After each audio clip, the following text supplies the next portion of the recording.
Hello, everybody, and welcome. We're just a few minutes out from the beginning of the Duel Links Grand Prix number 20. We have pretty good signups today. I'm very happy about that. There's always the possibility that post-KC Cup depression will set in and nobody will want to play, but that's not the case today. Looking like almost, what is it, like 112 last time I checked? 115 signups today. Obviously that number will drop as no decks get removed, but regardless, we're still going to have a pretty decent turnout in what is arguably one of the better metas that the game has had in a very long time. That said, everyone still is extremely excited about the possibility of a ban list because, gosh almighty, do people not enjoy a good ban list? Even if it's needed or not, doesn't matter. Ban list season is the best season. Who do we have here so far? We have The Wandering, Bodkey, Jabberwork, Miss Gothfox, hello, hello. A True Legend, King Feo. Good to see you guys here. Just a couple more minutes.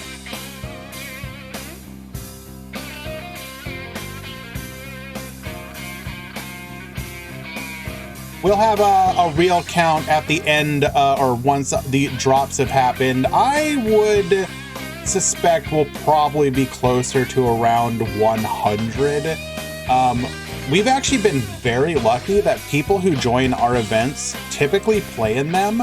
A lot of times if you host a free event, you can get a lot of people signing up and then dropping and not showing up. I've known several communities where it could be like 50% or more of the people signing up. We have been very blessed that number is closer to like 15% on average, which, or even sometimes 10%, which is really nice.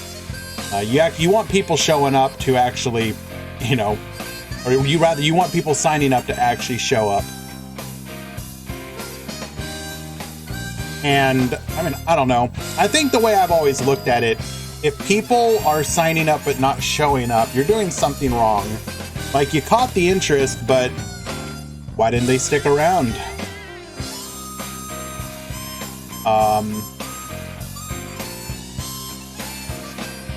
So definitely always looking to find out what it is that people are looking for from their events.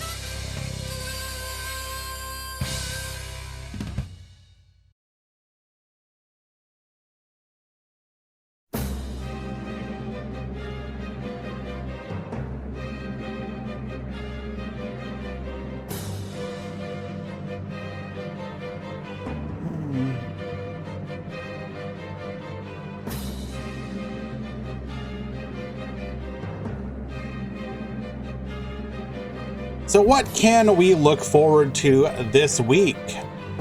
I will get to my ban list prediction at some point.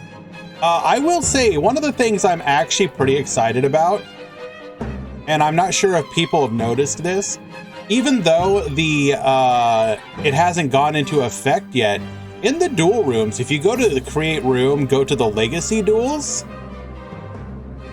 they have already implemented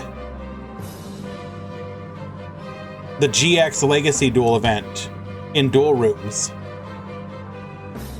And unironically, so we had a little mini duel room yesterday on the Discord. I had a lot of fun. I think it is a definite improvement over the previous one. Hello, Colby. We played the Royd's Loner deck and busted out a Barbaroid, the ultimate battle machine, on our opponent. That was a lot of fun. I played a lot of a level up armed dragon deck.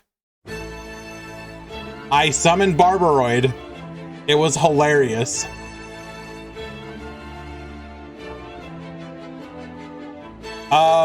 Overall, I think there might be a couple decks that might be a little problematic, but overall, it's fairly well done. I also like the fact that they increased it to 2 loner decks per character for a little bit more variety for people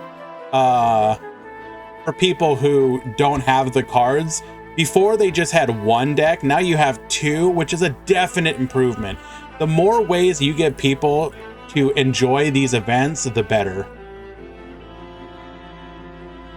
You know, and I will say, for example, the Bastion deck, unironically, not awful. You use the skill to summon any monster, then summon like the Deturion, which will resummon the monster that you tributed. Yo, that deck can actually pop off.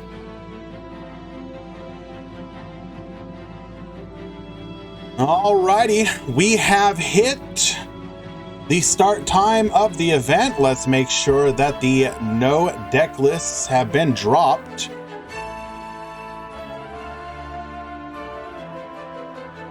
So yeah, the sign up link for our GX Legacy event will probably go up later today. Okay, looks like the drops have happened. We will head on over to the brackets.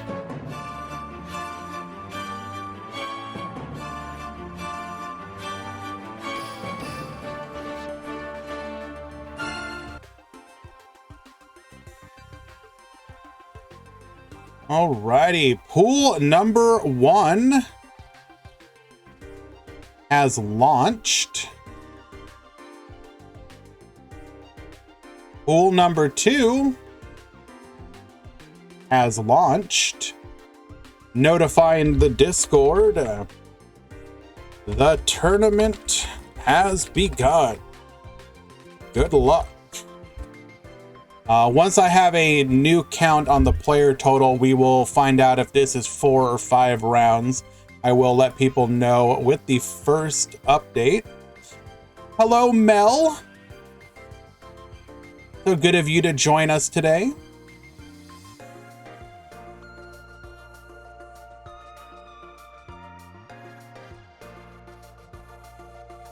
Alrighty, let us go check out how many people post drop.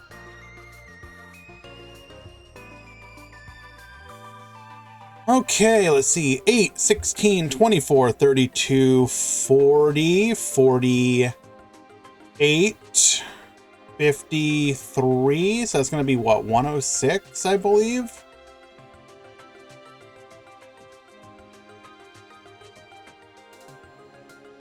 (16, 24, 32, 40, 48, 52). So that's 105. 105 after drops. That's very nice. So we had 120 sign up, 105 after drops. Perfect.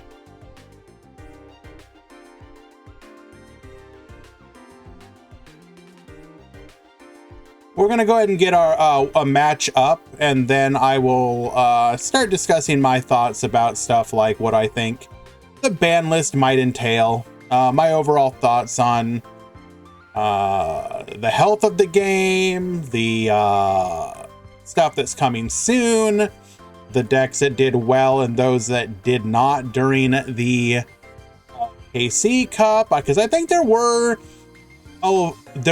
definitely a couple surprises. A couple decks did better than people were expecting, and others did worse, which was a bit of a surprise. A couple decks definitely were every KC Cup you have decks that just sort of show up and do well. And they're like the case that, we would kind of refer to them as like the KC Cup spice. And this time around, I wouldn't say any deck necessarily was like completely unexpected, but the ones that did well were probably inarguably unexpected.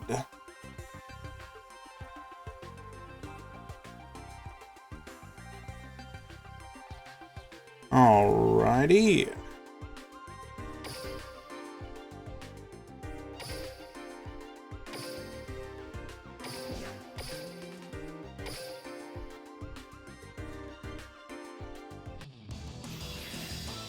Well, hello, Eli. Good to see you, my friend. We've got moisture at the top. We've got high at the bottom.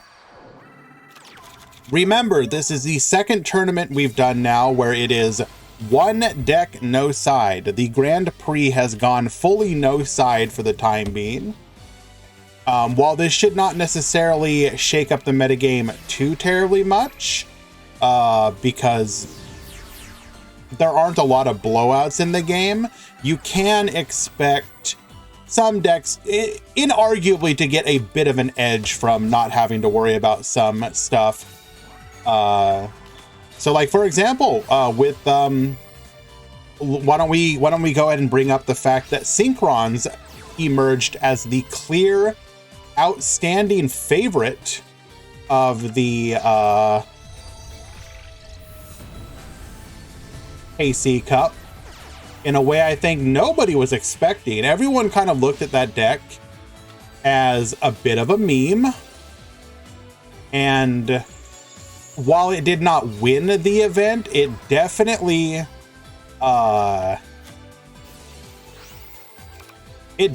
took the KC Cup ladder by storm.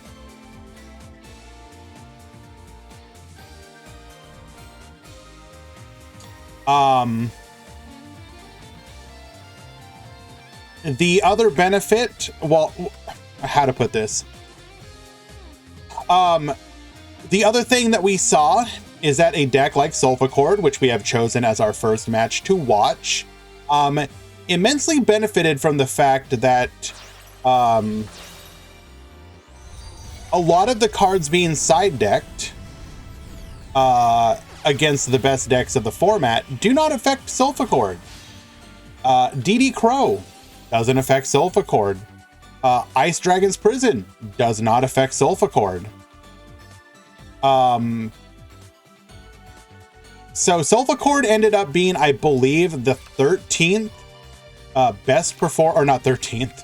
13 was like the number. It was like the third best performing KC Cup deck, or rather, the number in the top 100, which I don't believe anybody expected that to happen. Like, a lot of us, especially those of us in the Starry Night community, definitely recognize that Solfachord had a very similar feel to it, insofar as the deck was essentially self-contained and had a good resource loop. Was Starry in the KC Cup? No. Which makes sense when you consider that a lot of the dark decks that it would be performing best against were not the mainstream that you were going to be going against. Also, the Starry Night community is not large. The Starry Night Mafia is a relatively small and insular group. Hello, El Cid. Welcome. What are the other two decks that did better? Synchron and Salmon Great Code Talker.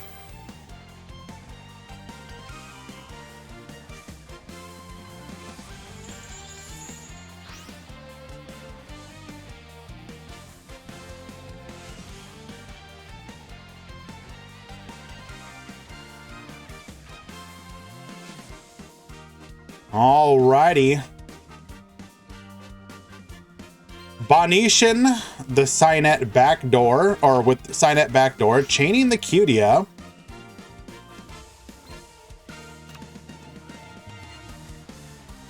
Not Cutia, Beautia.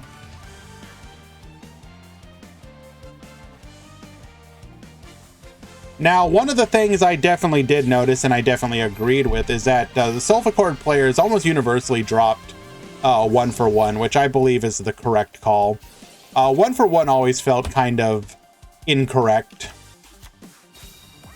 Because not only does it turn Ice Dragon's Prison on, it just wasn't worth it for the minor consistency boost. I think we can all safely say no longer worry about that. Or no longer consider that, rather. The results kind of speak for themselves.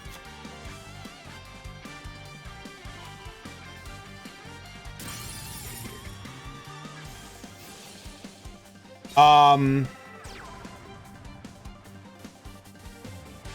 yeah, so Synchrons and Salamangreat Code Talker. There has been a lot of discussion about whether or not Salamangreat Code Talker will receive a hit, or either of the archetypes at all. And it is actually a rather interesting discussion because I don't know if oh, hello there, Aether, the evil empowering dragon. This is a tech that has been showing up in some Solfachord lists, usually just at one, but the ability to just pendulum summon a banish, very nice. We're gonna go ahead and link summon into a Musica, activating Crackdown to grab the mirror from our opponent. We can then just go in for lethal, and Moisture will win game number 1. Well done.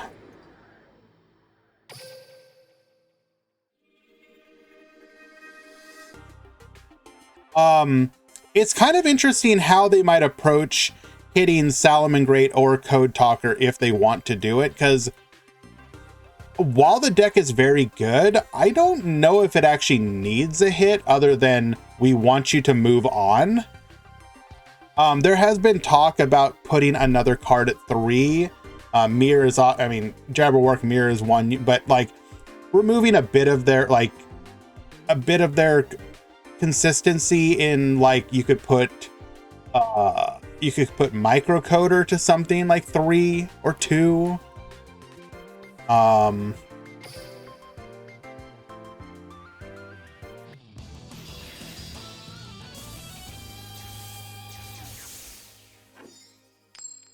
Yeah, I don't know. I don't like Salamangreat, but I like the deck as a whole, so I don't know if I want it to go away just yet, to be honest. It's tough. All right, not a great opener here. We are going to modulate the levels. What do we have? Pendulum Summon 1. For a Gracia. This does redeem it slightly. Infernoid. Infernoid is the other deck that definitely needs to get hit. Infernoid returned in force. And I think everyone was... It was very interesting. If you look at like the tier list from DLM, for example, did Trickstars top into KC Cup? No. Even they wouldn't have had an opportunity to, because they didn't have Light Stage. That came after the KC Cup. Also, even with it, I don't think they would have.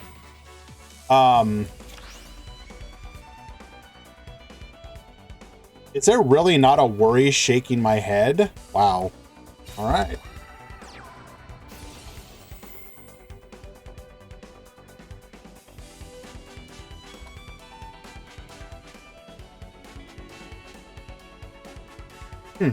Okay.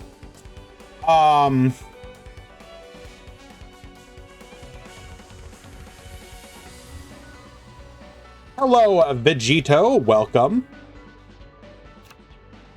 KC run when. The problem with me actually playing during the KC Cup is that I work during that time. I work on the weekends, so it's just not really an option.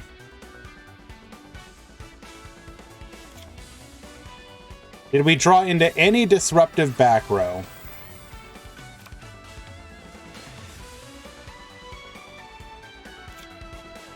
Seems not. Can we survive off of one Kulia destroy? Have I tried just not working? Good point.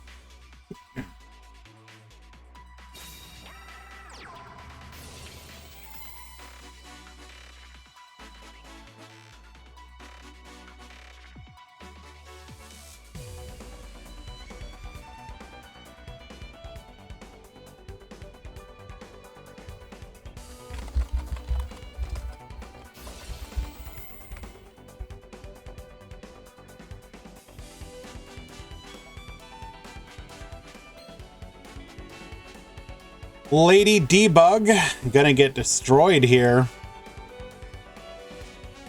But surely we can pop off even after this. You saw me playing Master Duel today. I didn't actually play. I just logged on to check out something in game. So obviously the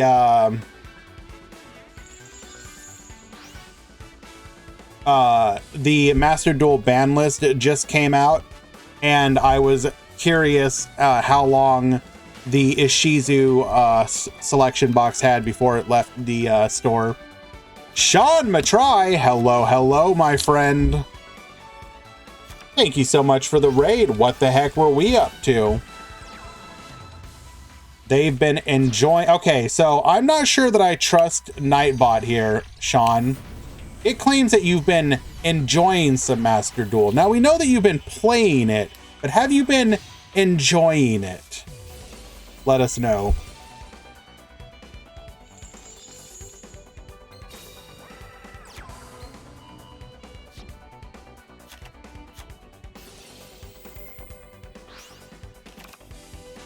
It was Prague? Okay.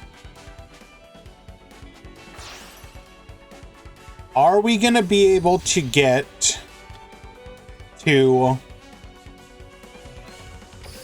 We can definitely get the Decode Talker, but can we get to... Can we get the Firewall here?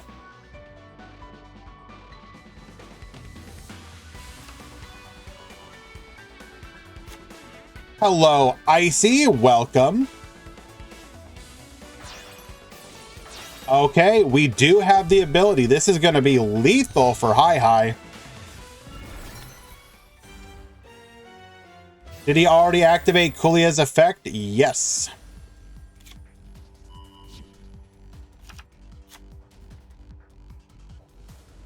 So we are incredibly dead here.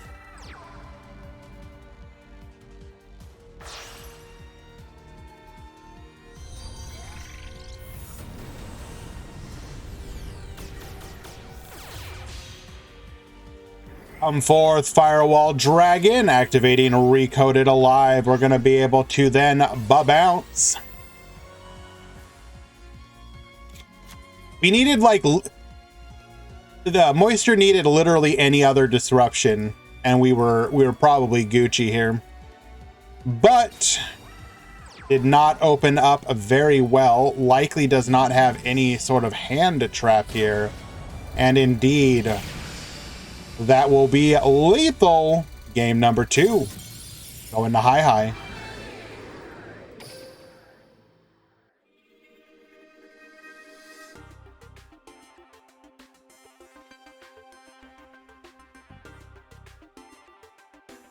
Already got our next match lined up after this one. It should be a fun one, I think.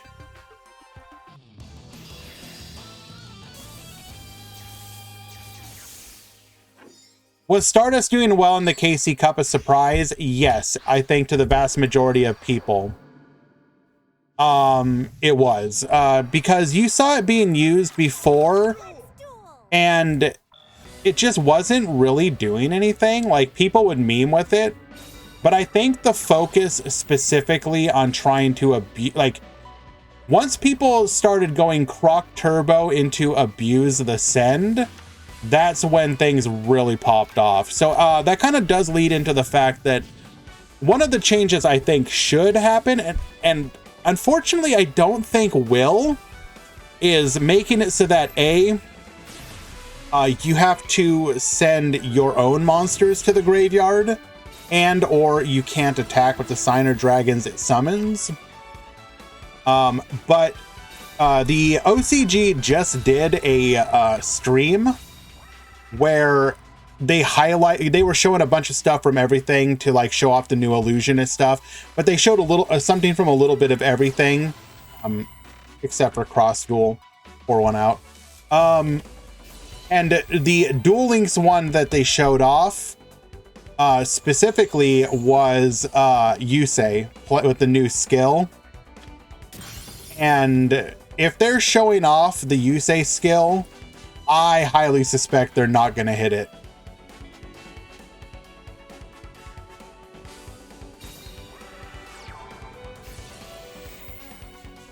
But who knows? They might still. That doesn't mean anything for sure.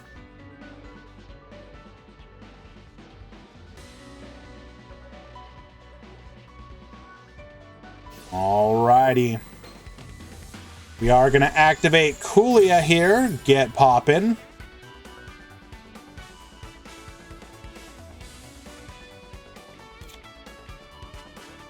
I feel like Yusei fans deserve a W after so long.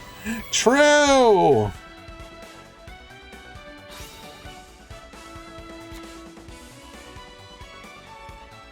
If Synchrons are going to stay, keep Infernoids, I beg. I don't know about that one, Chief. Alright, still 2 back row to deal with. And the,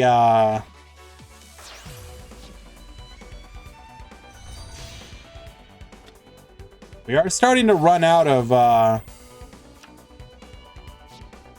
resources here. We can lock down one of these back row.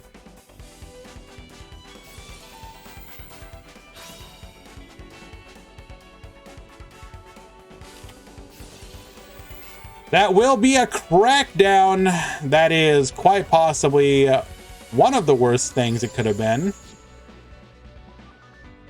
Taking the Balinks, though, interesting choice.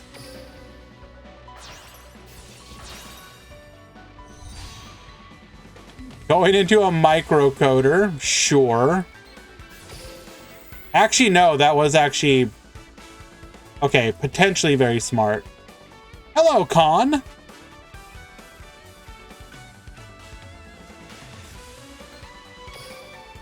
I think we can safely wrap it up for Salad Code here.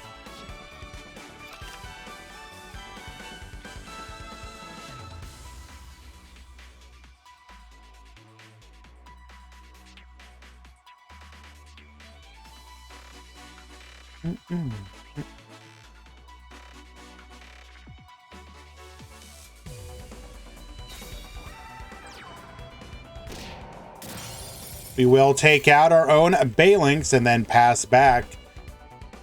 But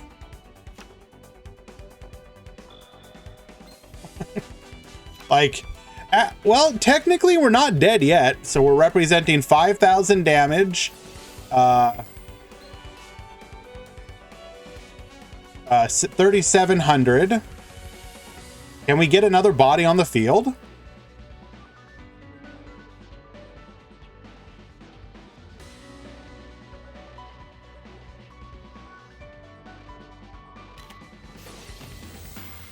You didn't join because you was 13 minutes late. Unlucky.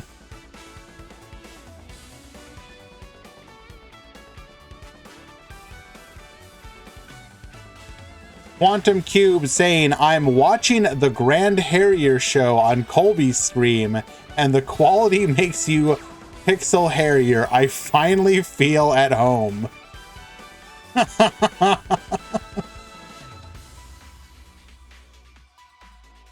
Thank you very much, Eli. I will definitely do so.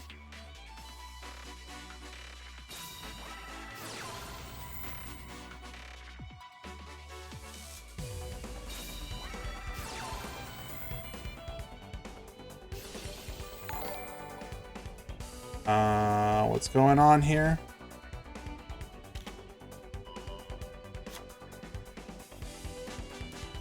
What did you see?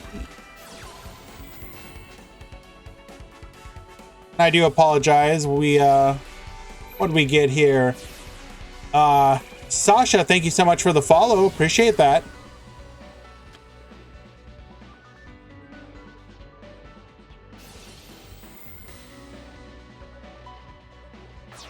Did you just set the stream quality on 160p? Oh no.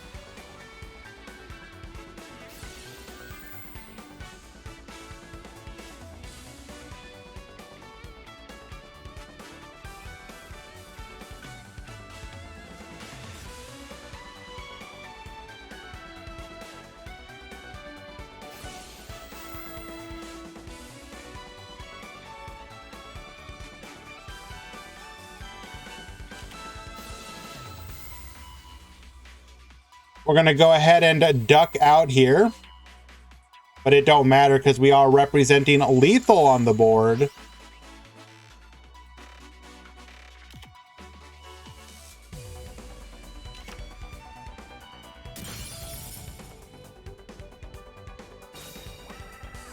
One more back row just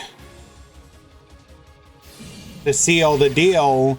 Attack, attack, and lethal. Solfachord will win game number 3, guaranteeing their match win and going into the next round 1-0.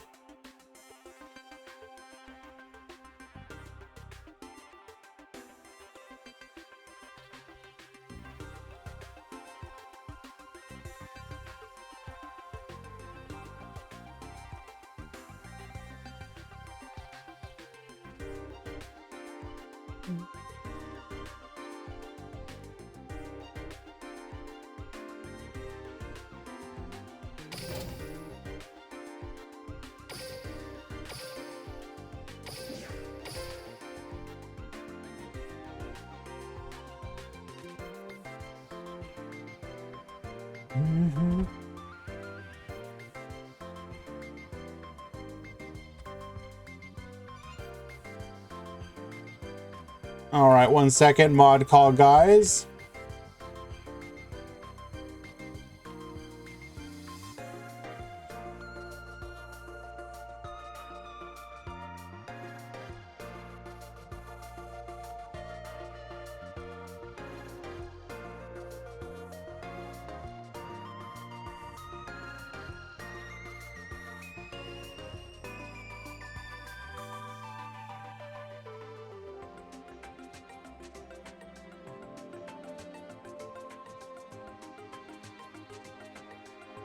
Hey. Check the stream queue. What do you got for me, Eli?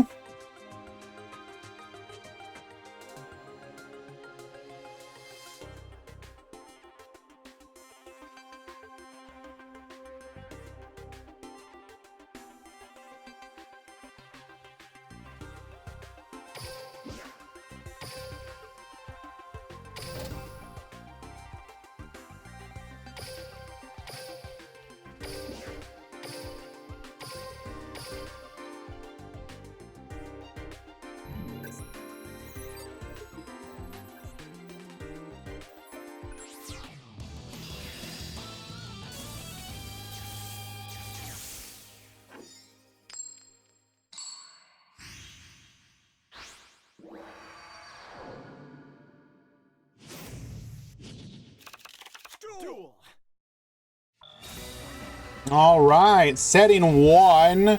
But when that 1 is a feast, do you truly need anything else? We will end on 1 negate. We're going to go ahead and book here. Then summon Candina. Candina searching for a copy of Festival.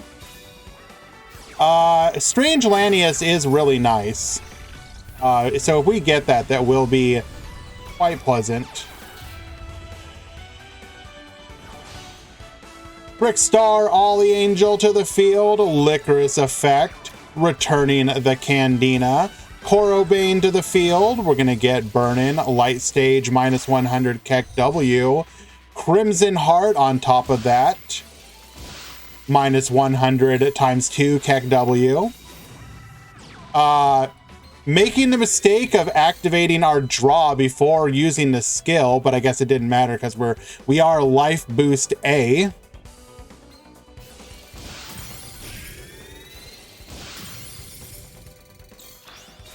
All right, Petrulia stealing with Crackdown. Decatron sending the Attendel.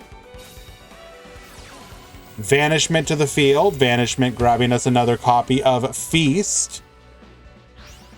Feel like we probably should have kept the Corobane in hand.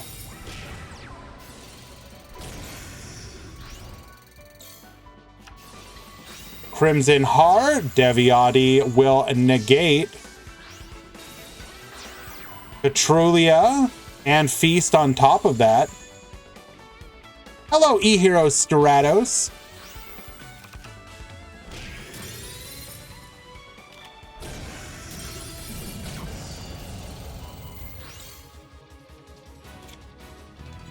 And then we will get the concession scoop. Unfortunately, the addition of a Light Stage doesn't really help too terribly much, specifically against Infernoid.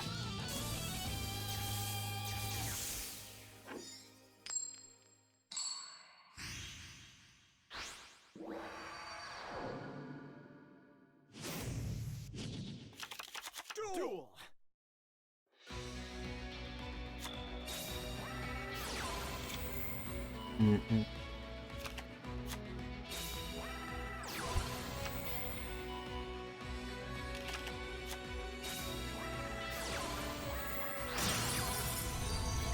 All right, Holly Angel, Corobane. Like, I understand that we're just trying to like turbo out here, but it really feels like maybe save the Corobane. And our hand must have just been really bad. Okay. Going to game number 3.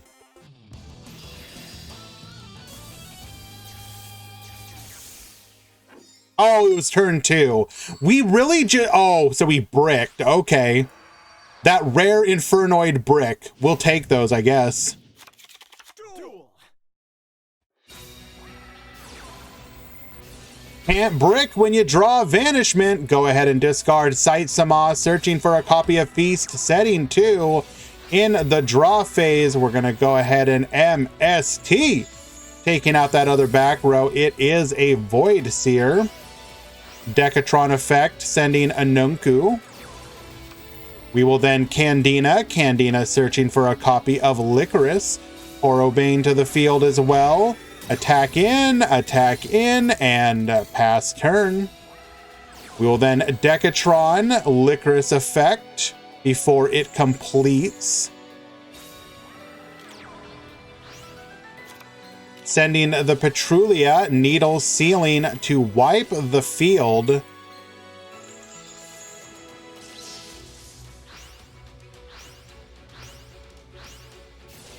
Nunku back to the field, get poppin', destroying the whole board. Candina effect, searching for a copy of Festival. We can just negate that, but are we going to? Book of Moon into a Festival.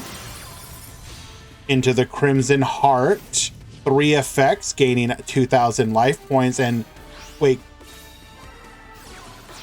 Oh, we're just getting sacked. Oh no.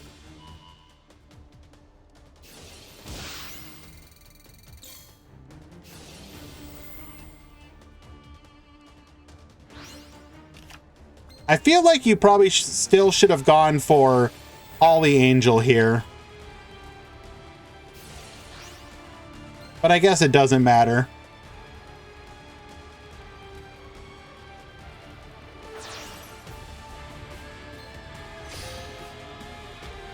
The inevitability of Infernoids.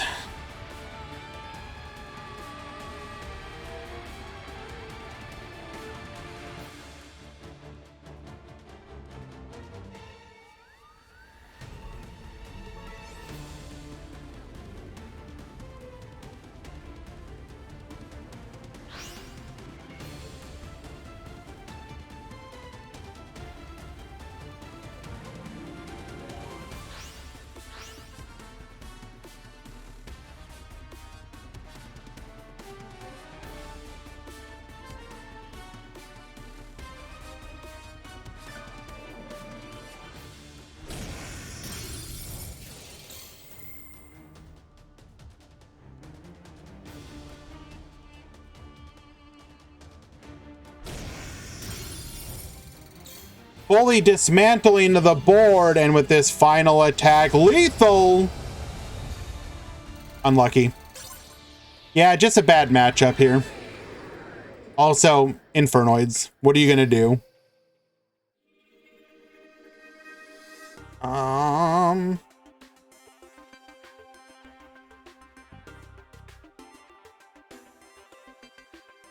Where were we?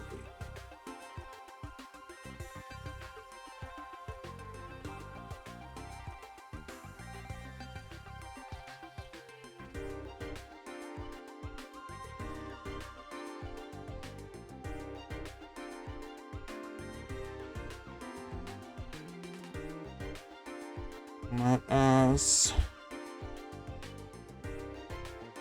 find another room.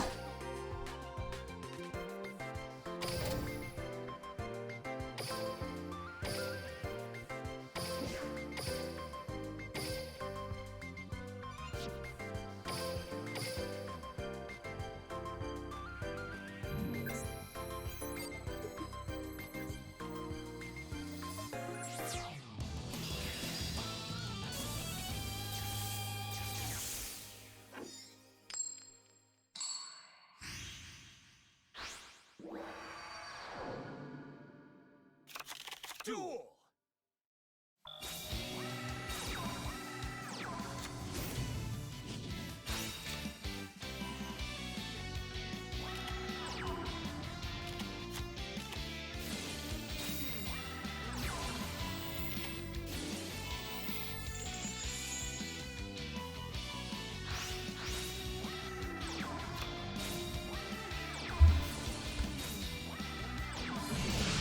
Sorry guys, 1 second, mod call.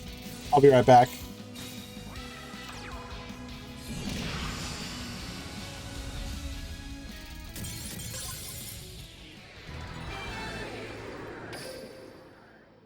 Nice lethal, by the way.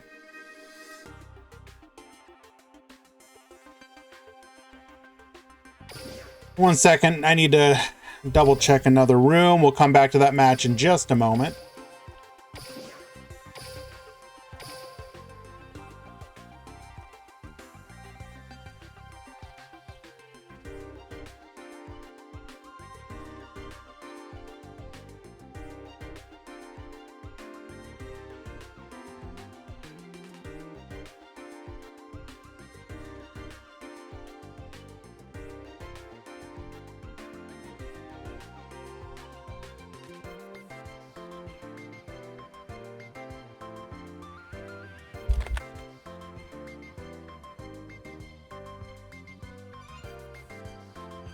All right. We did warn everybody you needed to update your matches or your client. No excuse for you to not have updated your client. We just had a match determined by the fact that one person didn't update their client and made the room, then the other person called a mod. Then a person who called the mod disappeared and didn't show up again. So the person who made the room incorrectly in the first place without updating is getting the win, all because you couldn't, like, you just disappeared. Why would you just disappear? Come on. All right, regardless, game number 2. This is Alien HR versus ZT Malkin. How many X2s are we expecting to top today? Should be a decent number. Let me go double check. Top Cut Simulator. Players 105, rounds 5, top cut 32. Should be about 12. So a decent chunk.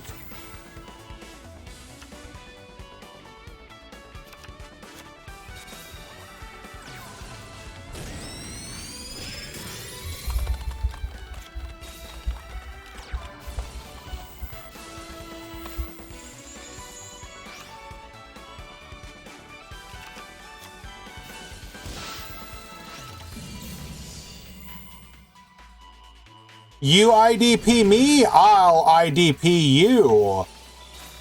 Passing back to Malkin, we are just gonna brute force this here.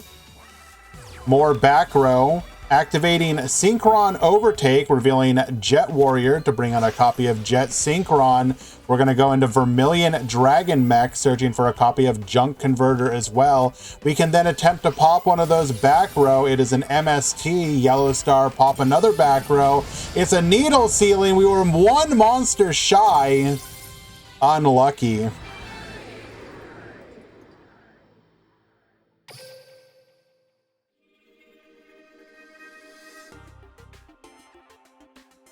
And game number 3.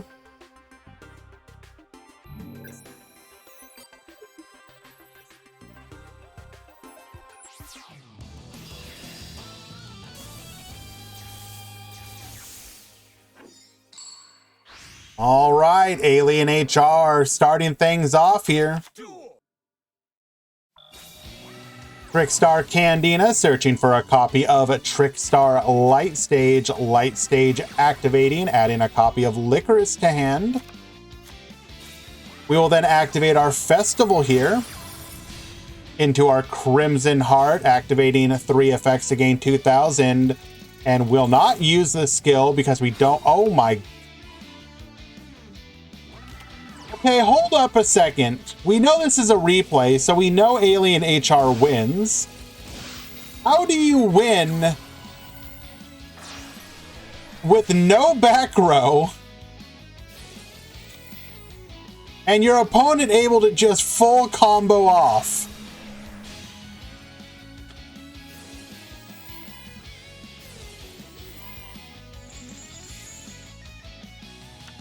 I mean, it could be Crow, but wouldn't you Crow the Jet Synchron initially?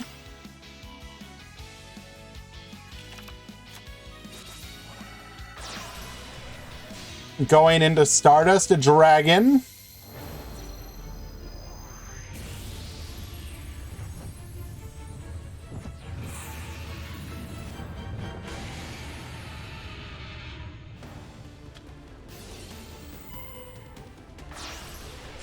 We'll then go into a Vermilion Dragon Mech, get poppin', protect ourselves with the Festival, activating our skill for our monsters. Licorice effect. Loose. Didn't we have the ability to go into Quasar here, but I guess we just don't care? Or... okay, I'm beginning to see how.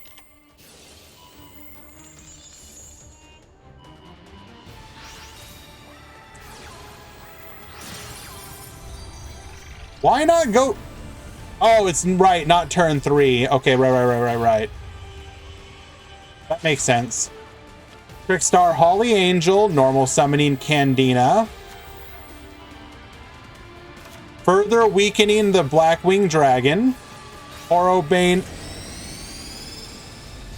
Wait.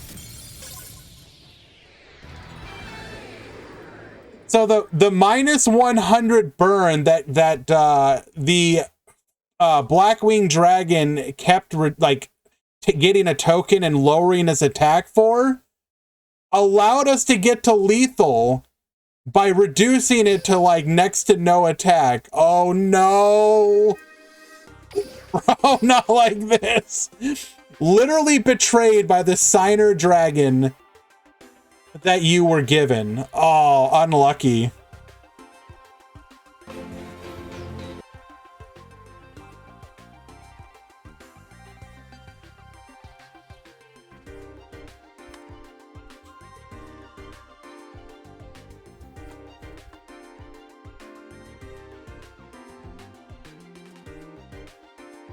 Alrighty. Looks like we are coming up on the end of the round. That's gonna be Pool 2 is ready. We also got the breakdown. Thank you so much. Pool 2, round 2 has begun.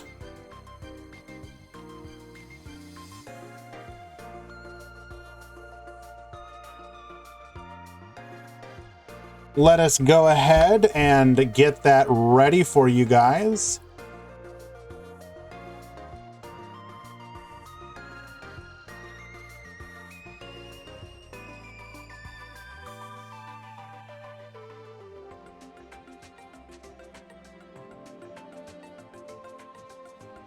Looks like we have one match left in the other pool. Let's go take a quick peek, see if that is actually completed or not.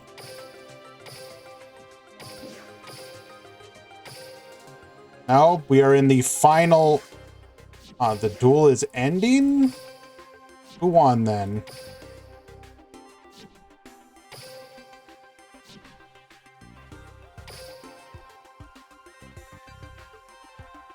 Okay, looks like it has concluded.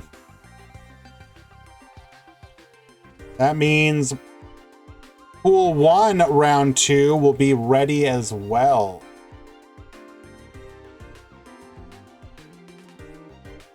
We'll go ahead and watch these replays, though, while I work on the... thank you, Problematic. The deck was correct, yes. I messaged in your... Start GG chat. Everything was on the up and up.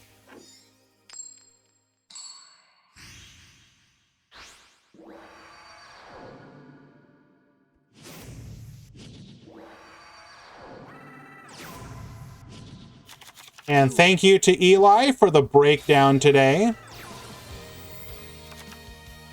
Really appreciate you, my friend. Both Metal Overdrive and Eli are indispensable. I really appreciate you guys.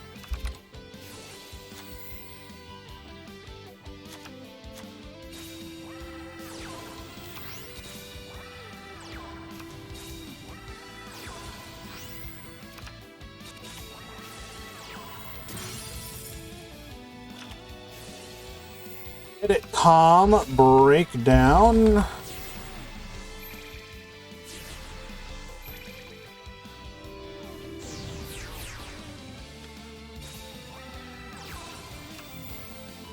Go ahead and show that off really quick.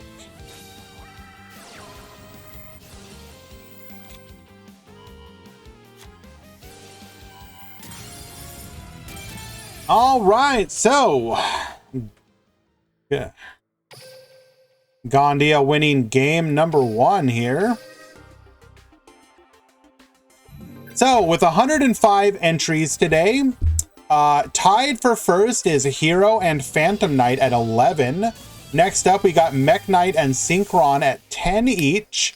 Then after that, Resonator and Solfachord 6 and 6. Following that, we have Salamangreat, Code Talker, and World Chalice. A bit of a bump on that one, likely due to the success that it had during the KC Cup at 5. Infernoid and Medolce at 4. Dark Magician, Rose Dragon, and Trickstar at 3 each. DDD, Metal Foes, and Rockets at 2. And then for a single deck each, there is Colby, Burning Abyss, Cyber Dragon, Dual Avatar, Evil Eye, Luna Light, Magnet, Malice Vorus. Somebody's actually playing that meme. Mech Knight Code Talker, Mech Knight Salad Talker, Railway, Red Eyes, Shiranui, Silent Swordsman, Six Samurai, Starry Knight, Vampire, and Vendred. Pretty nice breakdown. I do like that. Interesting that Phantom Knight representation is still... Oh, wait. I need to announce to the Discord. Pool 1 Round 2 has begun as well. Hurry.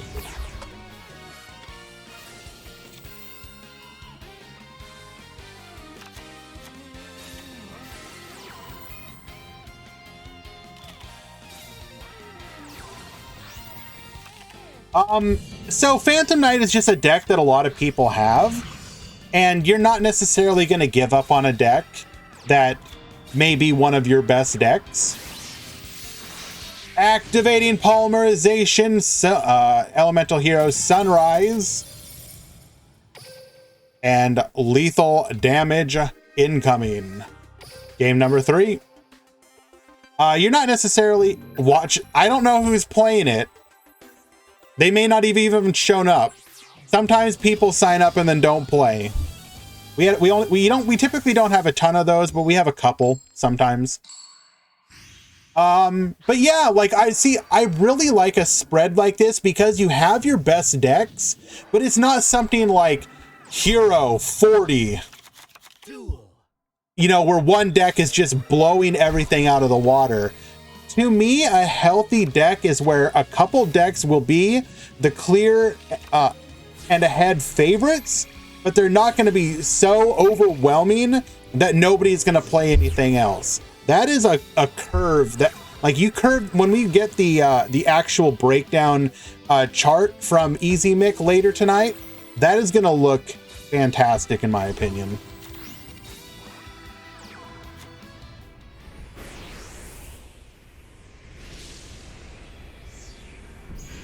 Both pools have started, by the way, Bodkey.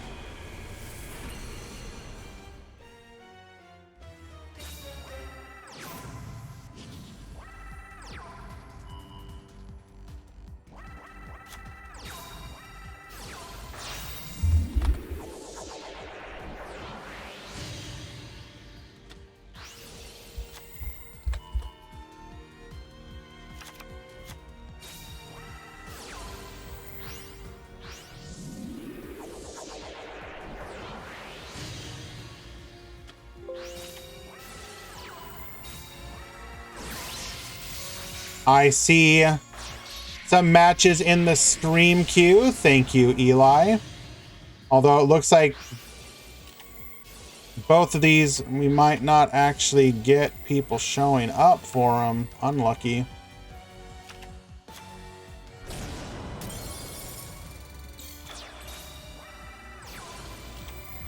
One second. Yeah, I see that, unfortunately.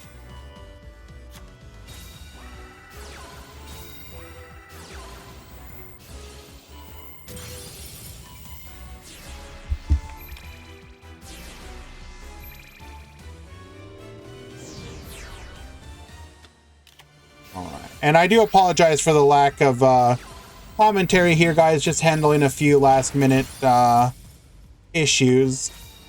Okay. Beginning of the tournament can always be a little wonky. So I do appreciate your guys' understanding.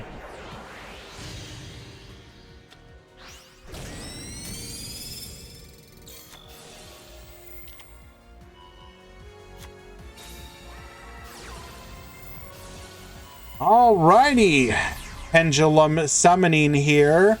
Gracia searching for a copy of Elegance.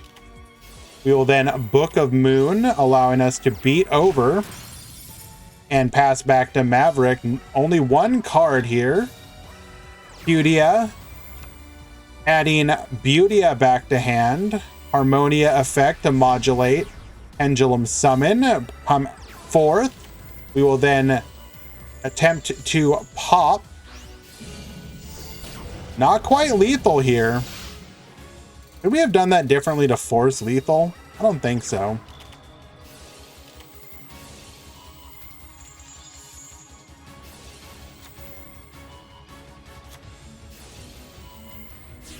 Wait, did we actually... So that happened... So we had... Even... Odd... Okay, you know, that was a correct disruption there. But it was only momentary, and Gandia will win game number 3. Solfachord sweep. All right, we are now in round number 2, rather. I will take this opportunity to do the next Edge break. I will be right back afterwards for our round 2 matches. Stick around.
I do apologize. Just be aware, guys, that ads are one of the main way that we can fund the tournaments. So while I understand that they are obtrusive, I do try and do them exclusively in between rounds when nothing else is going on. So appreciate your understanding. Let's go ahead and find our first round 2 match.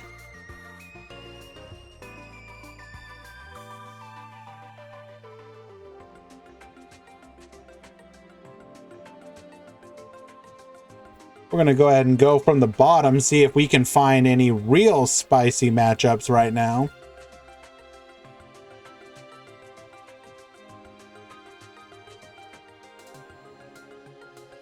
Ooh, this one looks fun.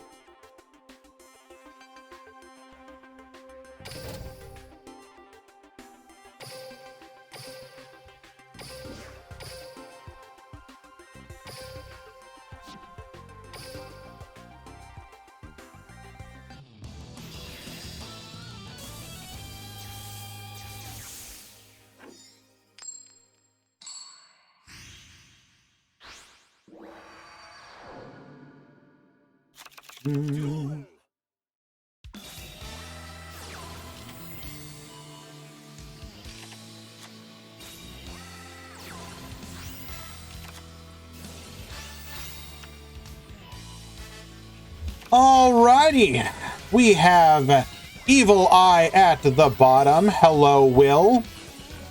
Activating our Eye of Selene here, double back row. At the top, we appear to be on World Legacy, or at least that is what it likely is considering the character. We could be wrong though. Activating Spellbook of the Master, we're going to be able to use secrets again, searching for our knowledge. We will then activate knowledge, draw 2 Labyrinth Builder, sending 2 back. Going into the Imduck effect, allowing us to additionally summon our World Legacy Chalice. We'll then go into our Security Dragon. When the Chalice goes to the graveyard, we will be able to search for 2 here, or special summon rather. Ib, World Chalice Guard Dragon, will bring back the Labyrinth Wall. Spellbook of Fate, banishing 3. Evil Eye Defeat is gonna get bouncing here.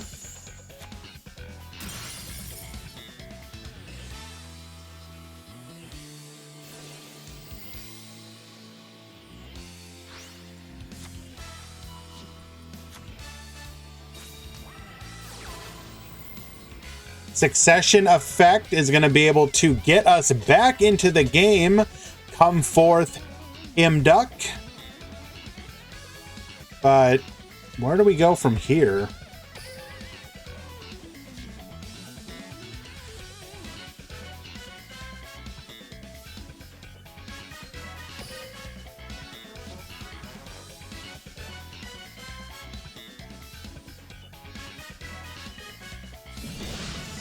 We will just go in for 2,400, putting JK at 900. 2 cards in hand, one of which was the Basilisk that we bounced. Was it Basilisk? Yes.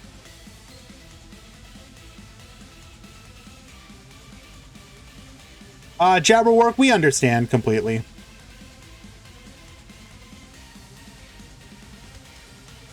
Both together are what allow us to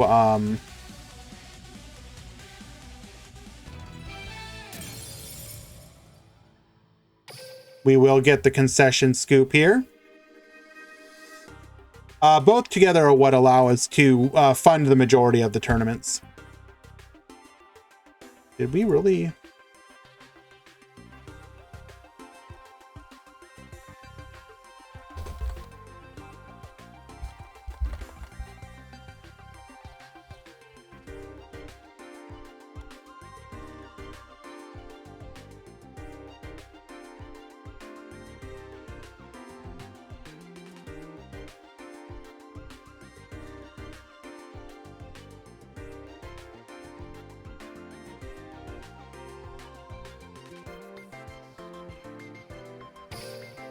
Game number 2.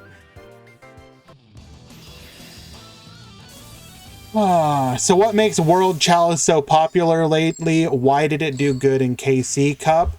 I think it did good for the same reason that Synchron did good. It's Duel Links' equivalent of Build-A-Board.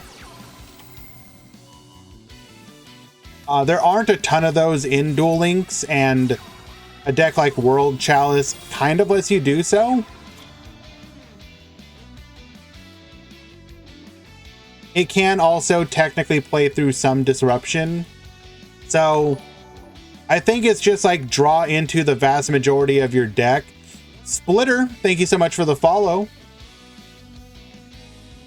I think that's the main thing that people are going for with it.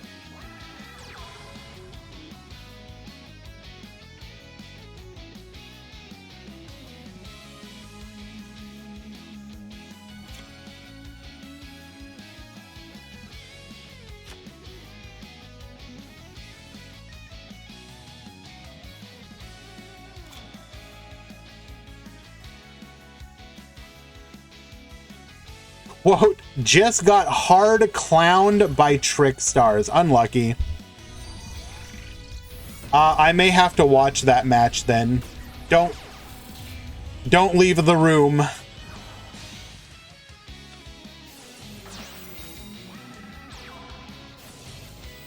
Two back row to deal with here. So far we've seen Book of Moon and the Evil Eye Defeat.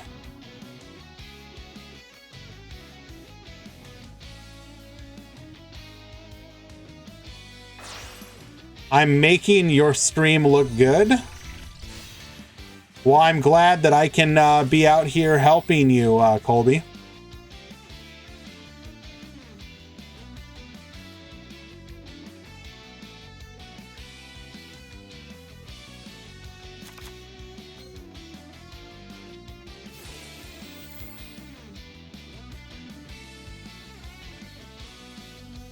If we have disruption, we are holding.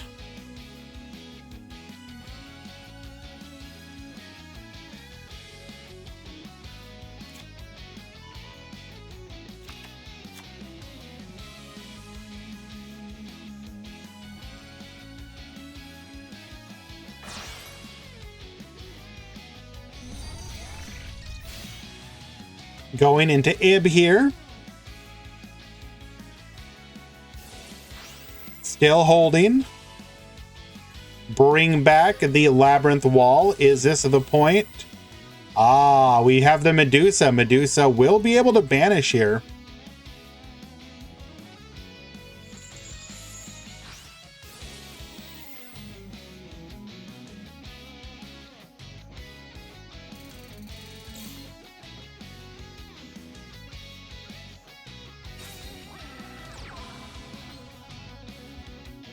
Still having our normal summon available to us, we will go ahead and summon Chosen by the World Chalice.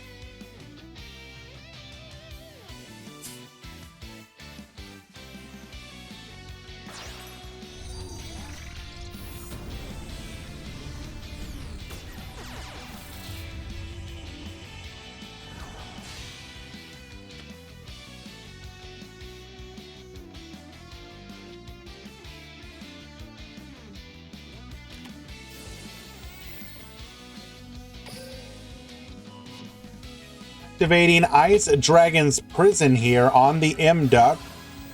We will be able to protect our Imduck with our Forbidden Lance.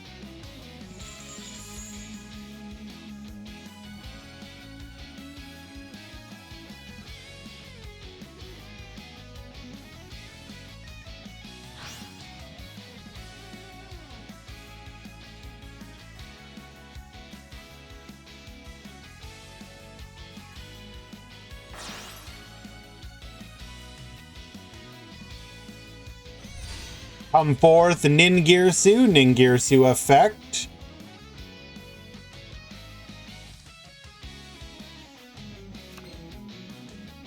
We do not have another monster to summon to draw 2.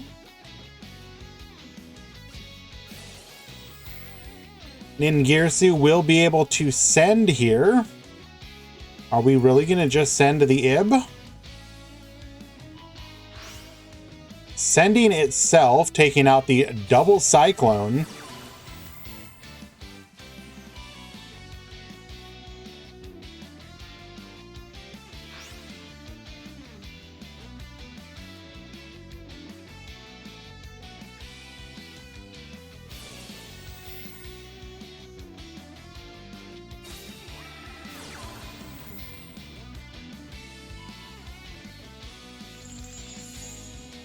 Get reducing. We are going to be able to guarantee lethal here. And Elsune will win game number 2. Well done. Playing through those disruptions.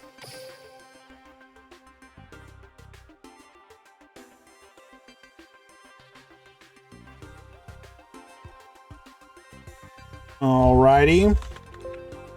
Now I don't wanna quote unquote clown on my boy here, but I am interested in seeing Trickstars do well as they are a new deck.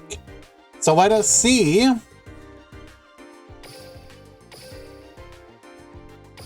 some more Trickstar replays.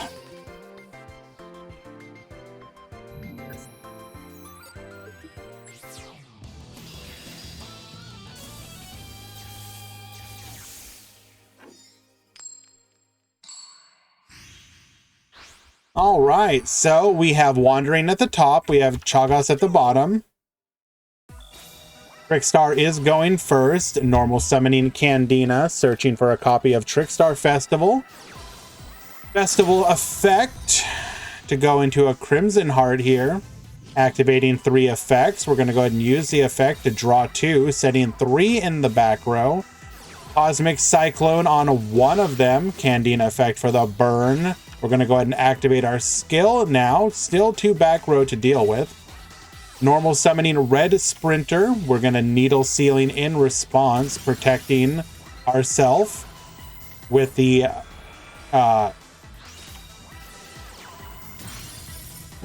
Should we have done that there? I do wonder. We're going to go ahead and normal summon our 3rd Candina, activating a Light Stage. Light Stage searching for a copy of Licorice. Licorice to... Why are we Licoricing already?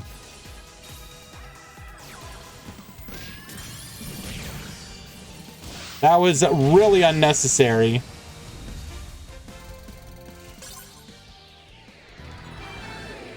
Missing out on potentially even more damage.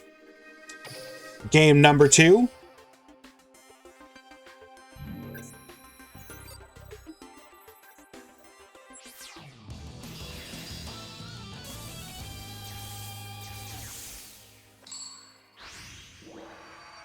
Now we get to see what happens when Trickstar goes second.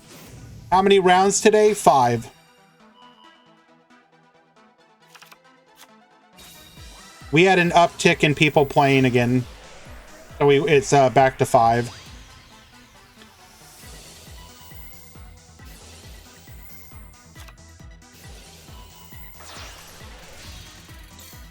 Going into Scarlight, activating Roaring Soul. Into the Red Rain. Double back row, activating Trickstar Light. Oh no, come on. Light Stage to lock it down. Festival effect into Holly Angel. Normal summoning Candina. Minus 100 Keck W. Searching for another copy of Festival for the following turn. We are going to Lance here. But we still have enough to boost over it. And then getting in for 1,800 more. 1,900 with the burn. Lickers to the field. We'll get in for another 17. And the Red Rain will be sent at the end of the turn. We're going to activate Book of Moon and Lance, showing that we have nothing. Passing back to our opponent, who once again normal summons Candina. Candina effect finally searching a copy of Licorice. And then just to continue the BM, we're going to go ahead and discard to draw, give our opponent a card, I guess. Oh no, we're okay, now we're just hard BMing.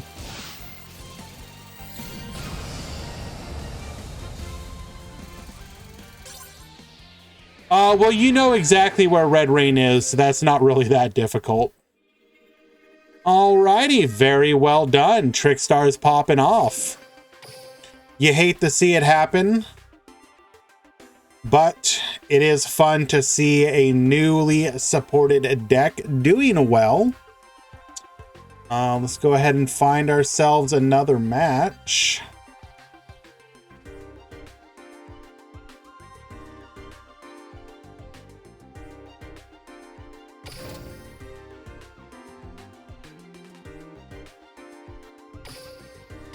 Yeah, Resonators were kind of an interesting case during the KC Cup. They did not perform too well.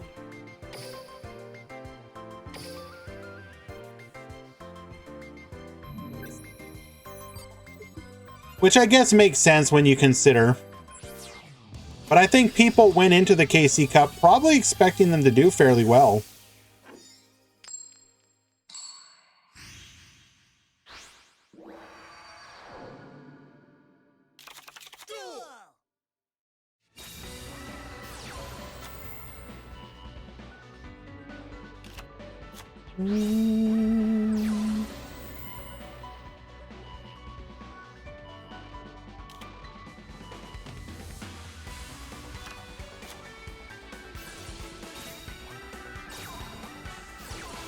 See if we can find any other interesting matches. We are coming up on the end of round number 2.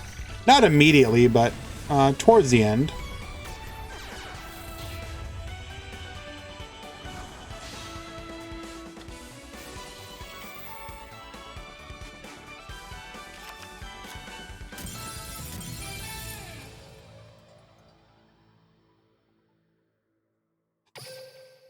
Okay, our opponent just surrendered. Nice. Yeah, we're actually gonna dip from this one. It's not a very interesting match. Can I add a Fumo Gathering? Sure.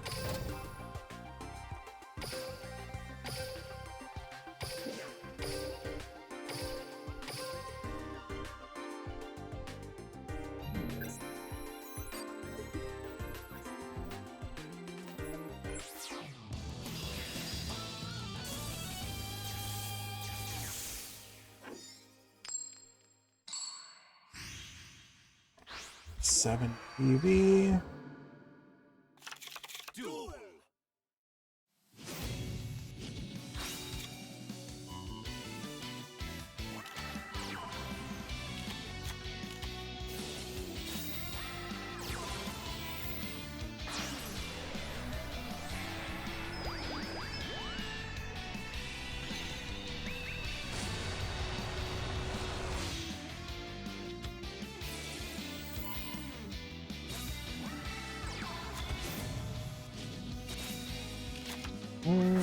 Guess it hasn't uploaded quite yet.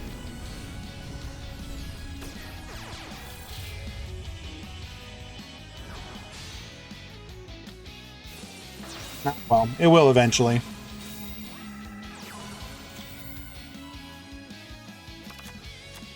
The results are weird IMO. I only got like 96 games in, so I couldn't push for top, but I did face a lot of Synchrons as a Rezo player. I only lost to them once. I honestly don't understand how Synchron did so well. I wonder if it was more of was it an issue of Synchron doing well in the higher ranks and not the lower, perhaps?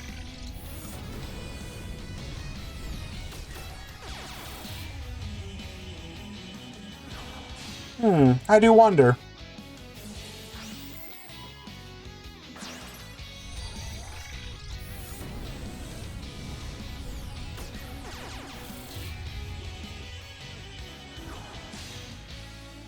Remind me, Sean, where did you end up? What was your final ranking? Ningirsu effect. Into Firewall Dragon. Blue boy gets searching. Oh my god. Maxed at 41. Interesting. Okay, cool, cool. We really did play through... Well, I guess our disruption wasn't great here.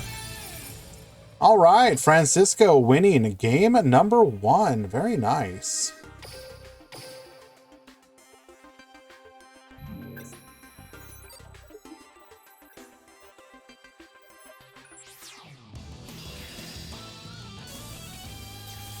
DD Crow was just a really strong staple against a lot of decks this meta, which hurts resonators more than others since they have lens follow-up. True.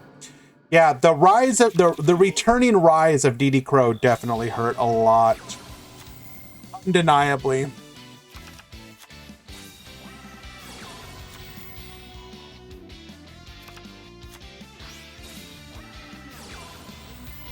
And so far we have watched 2 World Legacy players, and both times they have managed to just play through the opponent's disruption.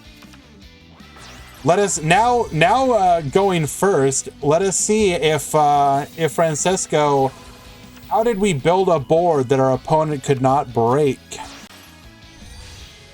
We're gonna go into the Security Dragon, into the Ib, bring back the Labyrinth. This is all standard combo. Going into the Imduck, proceeding into the Ningirsu effect, Imduck effect. We do have the World Legacy Chalice. We will then go into Firewall Dragon, bringing back the Chalice. So we have a bounce and an extra deck send.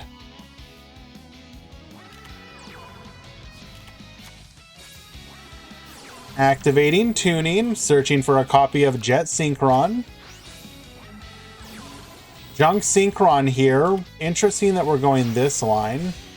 Scarred Warrior. Synchron Chase, bringing back... Oh, we're just trying to get to Stardust as quickly as... No, that would have been Quarion. That would have been Quarion.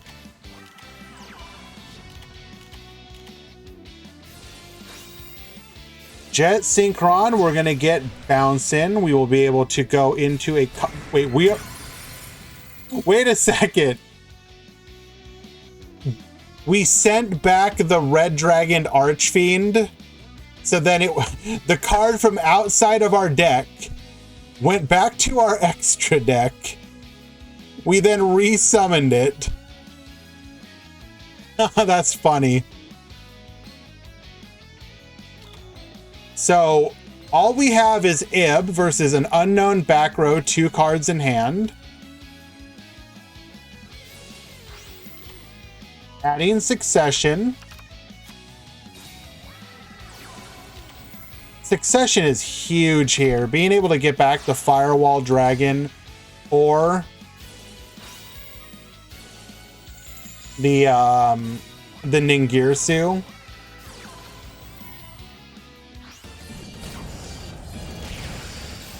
Absolutely incredible. Alrighty. Well done. Only a couple games left in the round.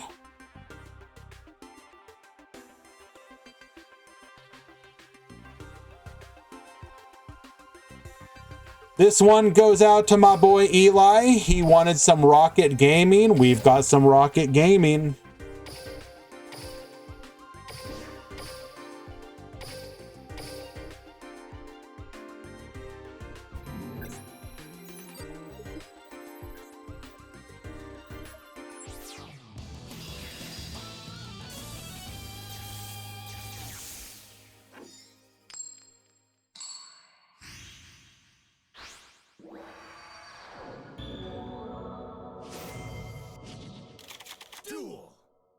Alrighty, we got Bismuth at the bottom. We got Twitch Profure at the top. We're going to set double back row and pass. We're going to get the same, but one of our monsters is face down. Normal summoning Neos. Adding a copy of Polymerization to our hand via our skill. Activating Polymerization. We're going to go into Sunrise using a Neos and Liquid from our hand. This will let us draw 2, discard 1. Activating Miracle Fusion into The Shining. Book of Moon. No popping here. We will keep ourselves from dying. Floating for 1 here into a Rocket Tracer. We're going to activate Quick Launch, chaining Rocket Tracer. This will get us 2 additional monsters to the field. We're going to then go into a Booster Dragon here. Activating... Oh, wow. Well, just able to summon back everything from our graveyard, basically. Get popping, taking out the entire column. Going into a Borreload Dragon.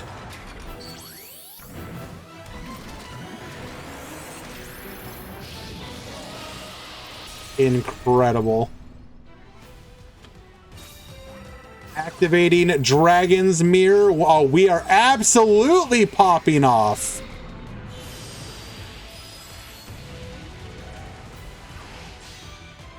Furious Dragon to the field. Get Yoinkin.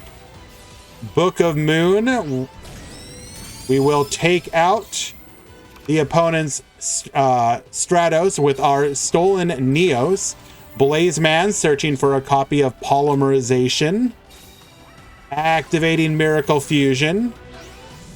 We're going to be able to get into another copy of Sunrise. Liquid Soldier effect. Attacking in, get poppin', get reducing.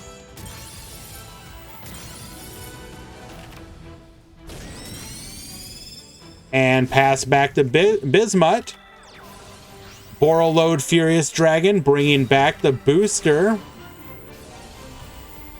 Attempting to crack down here. And it is successful. Wow, the sudden reversal. Okay. How do we lose this? Treacherous Trap Hole. Oh, no. Booster Dragon, get Nukin, taking out that unknown back row. Dylan to the field, Rocket Tracer popping to bring out. We will then be able to go into a Dark End Dragon, Dark End, get sending. We are forced to just pass here. And our opponent scoops. Okay. I mean... couldn't we wall up for a while there?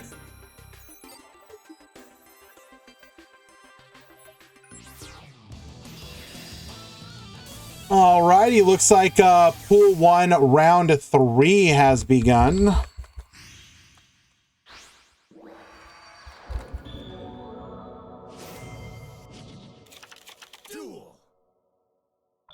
Looks like it's going to be the same for Pool 2 as their last match just finished.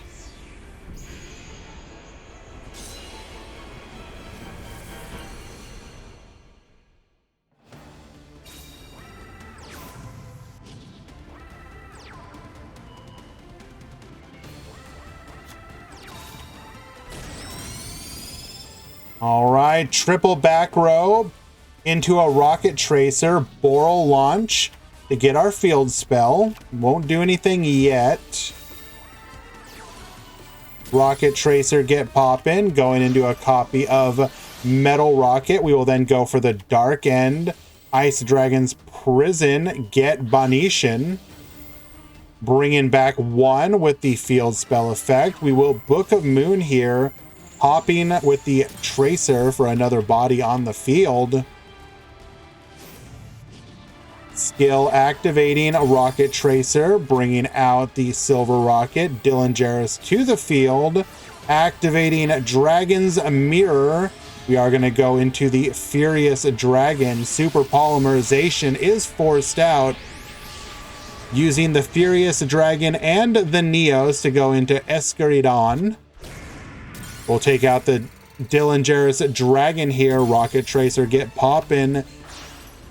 Both of them into the Booster Dragon, activating Treacherous Trap Hole, but our Booster Dragon will float into the Furious Dragon. Furious Dragon get poppin'. Double Crackdown here. Pop, pop. In the end phase, floating into a Rocket Tracer.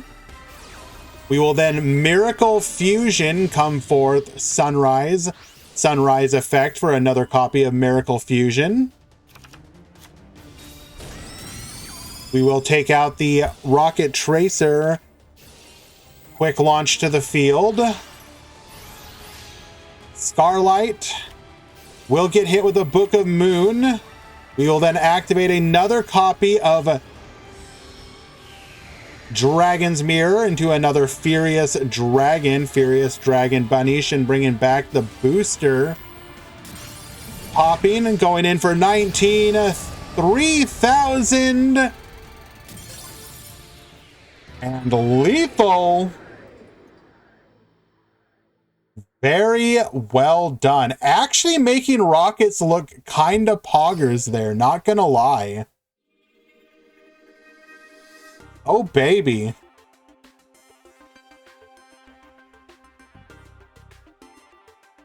Huh.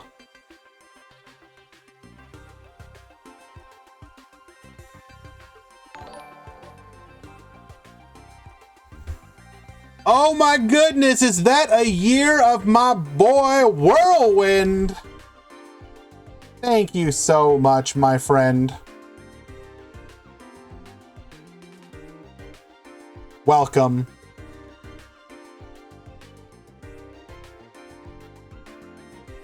I was watching my boy Whirl earlier today. It was a lot of it was quite enjoyable. We were playing Meme Ritual Beast against the Master Duel ladder, and facing nothing but the degenerates who were also out there looking to defeat Tear Lament. Oh my goodness! Sean, thank you so much for the gifted sub hitting Alien HR. Appreciate you. Now, I do apologize, guys. I will be right back. I ordered food and it is about to arrive. So give me 1 second. I'll be right back.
Oh my goodness. What did I come back to? Puzzling Valk gifting a sub to my boy Wandering. Thank you so much.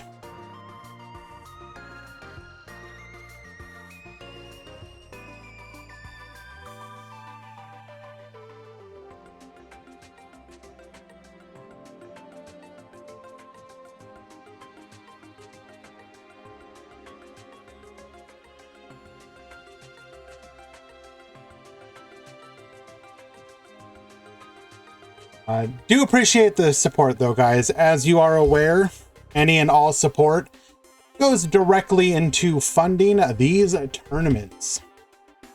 So it means a lot to me. Let us find another match though, and then get back to chatting away about whatever it is that interests us.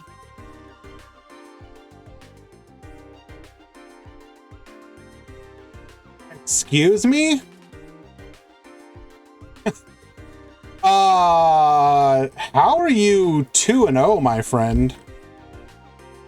Okay, I am interested. I don't think we're gonna watch Bug Duel, Colby.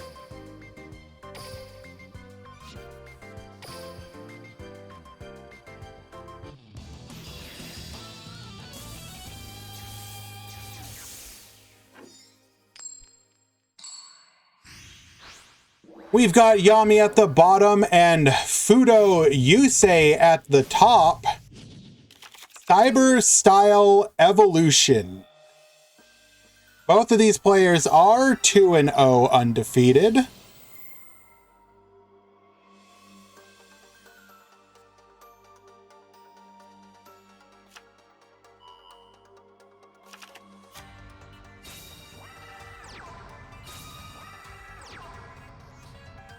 Double set the back row and pass back to you.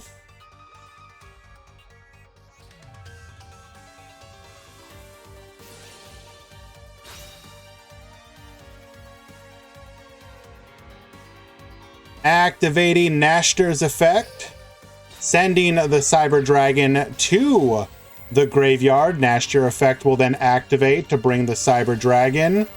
We will get hit. Oh, bro, come on.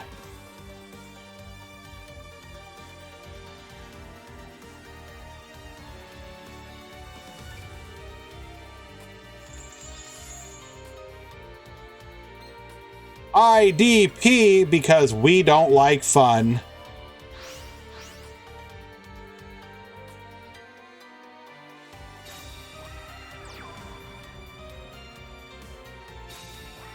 Set 1, set 2, and end the turn. Back to you, Yami.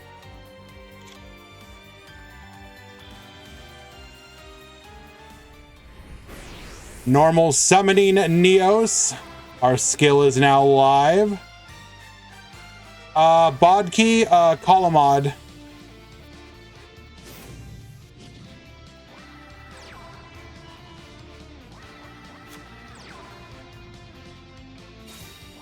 At the bottom of Start GG chat, there's a call a moderator button.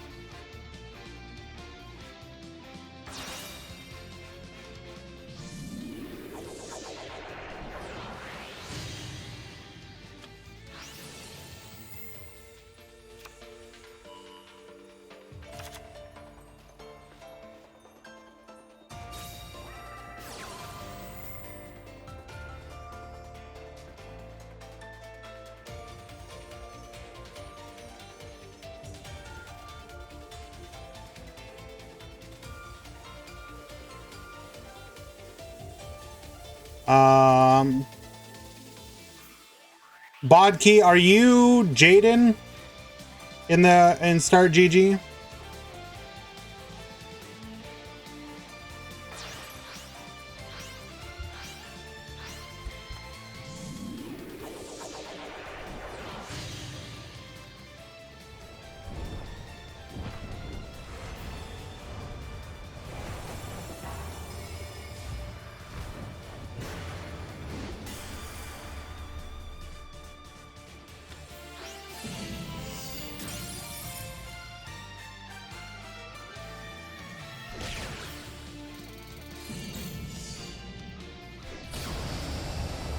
All right, lethal damage. Sidra just getting blown out here. Unlucky.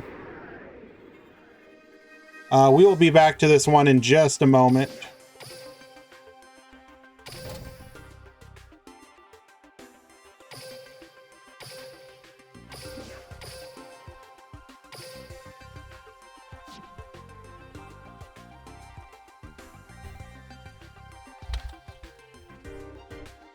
What's going on here?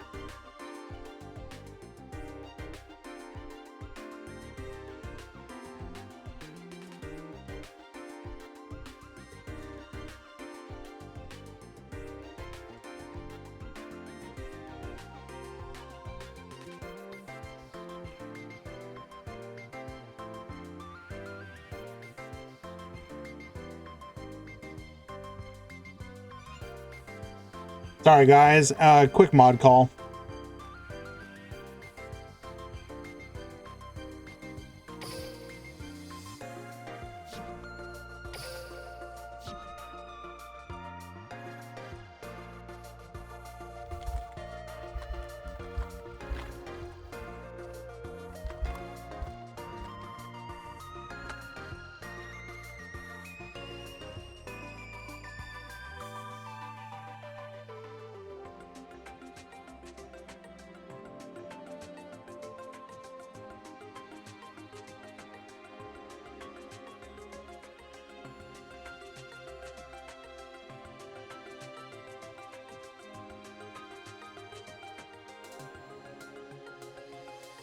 Okay.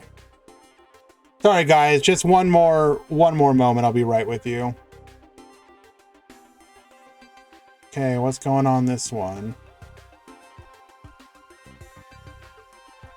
All right, issue resolved. We can get back to the good stuff. And we see Cyber Dragon come back.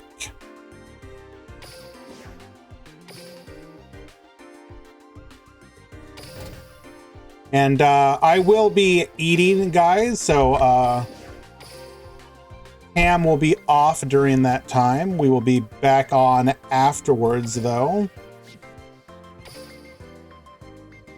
Hello, Jamer.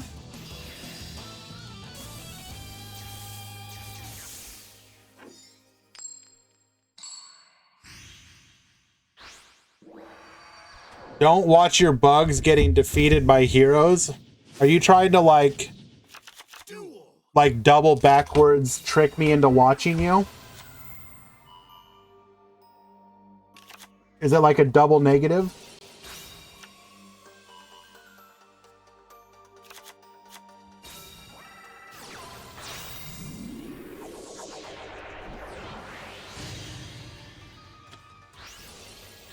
Going straight into Chimeratech Rampage Dragon. Double back row here. We will Cybernetic Overflow, get poppin', just to stop the super poly play.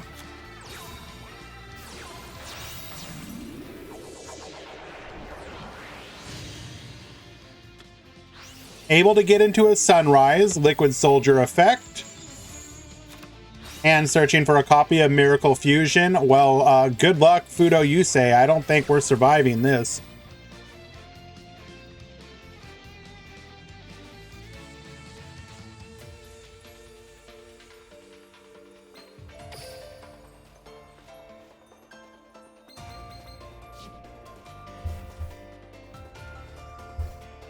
Now, guys, for years, one of the things that Decade was famous for in the Duel Links community was talking about how King of the Swamp was gonna be broken someday. Little did you know that it was not gonna be in Duel Links, but it was gonna be in Master Duel. I don't know what you're talking about, Jamer. That's very clearly Yusei Fudo.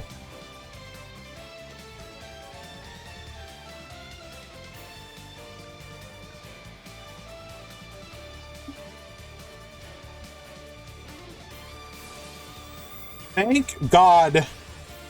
All I can say is big shout out to my boy Simo. Wait, hold up. We had IDP and we didn't use it? Could we not? Yeah, we could have used it. Why didn't we use it?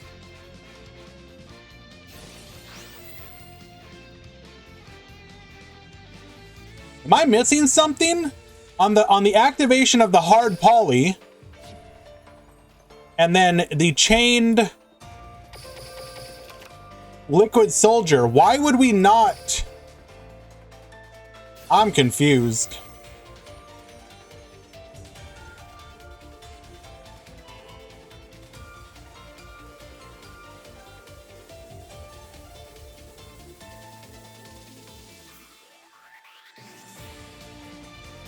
Triple back row, there's surely no way this goes through. But yes, King of the Swamp, limited to 1. It's too powerful.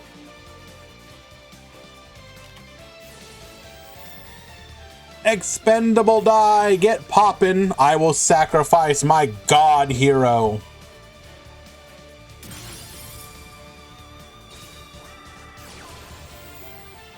Cyber emergency. Add a copy of a light machine type monster to the hand.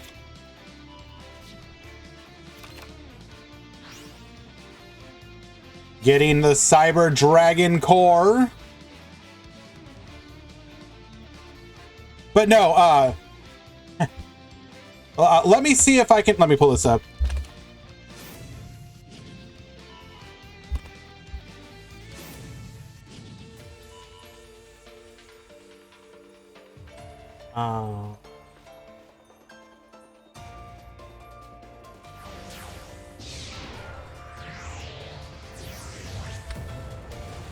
I have to do it.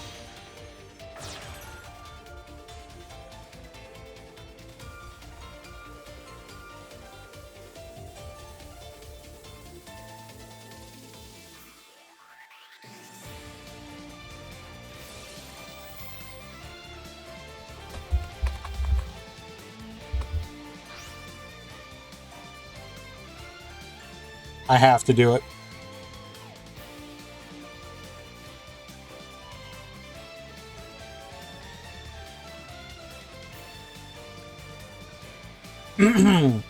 So I believe, what would the Master Duel equivalent of this one be? From an outside perspective, it's hard to take Master Duel seriously when you hear things like King of the Swamp is now limited.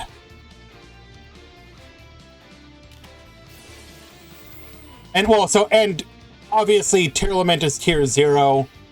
That does make sense. What could the second part be here?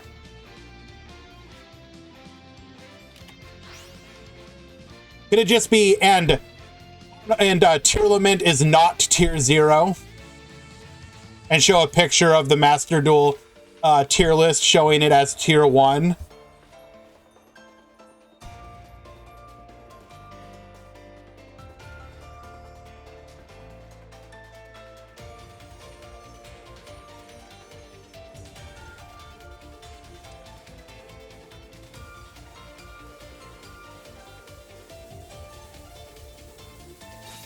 Let's go.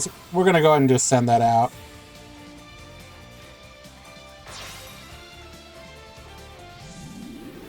It's hard to take Master Duel seriously when you hear things like King of the Swamp is now limited and Tearlament is not tier 0. Hashtag Yu-Gi-Oh! Hashtag Master Duel at Simo.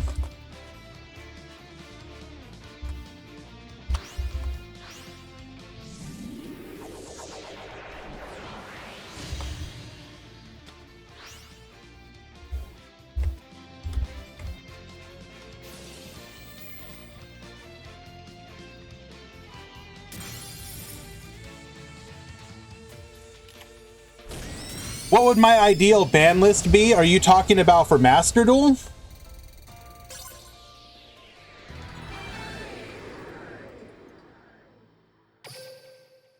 I mean, my ideal ban, like, if you're talking about one that could actually happen, as opposed to, like, yo, can we just like ban everything? Realistically speaking, I'm aware they're not going to hit tier or Ishizu.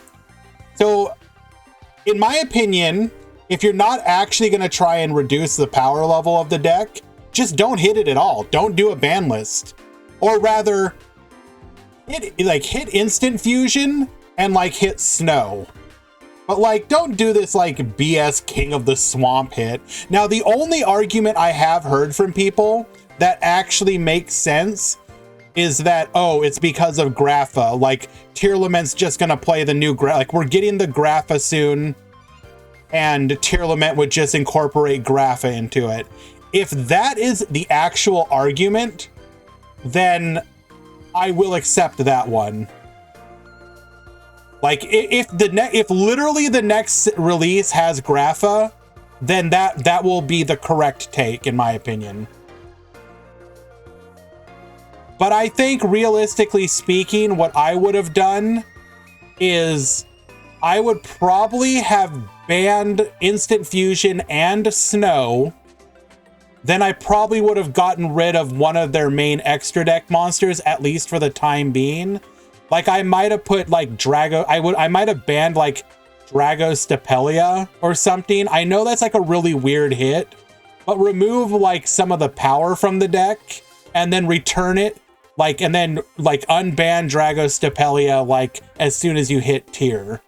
I'm not saying it needs to be Dragostapelia specifically, but consider hitting some of their other extra deck monsters they play. You could ban Baguska, for example. Ban that for now. Nobody needs Baguska. That card isn't required. Let's go ahead and find another match here. Sorry, guys. Sorry.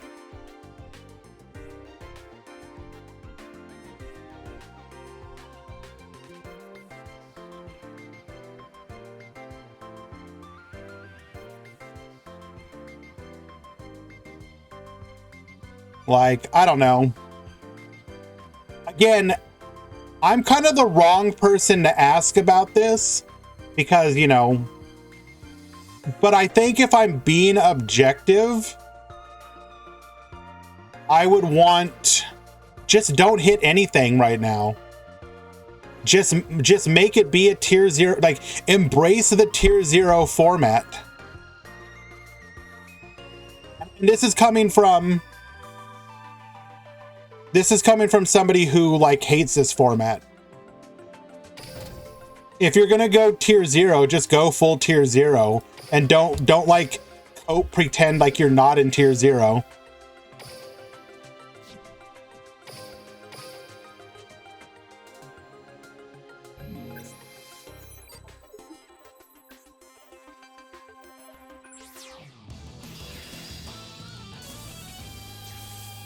Hello, Mikey.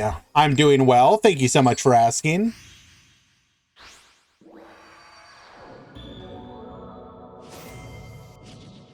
I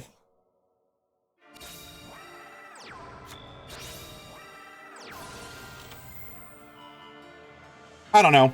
We'll leave that be for now. I guess what I will say, though, is that I'm really interested what this...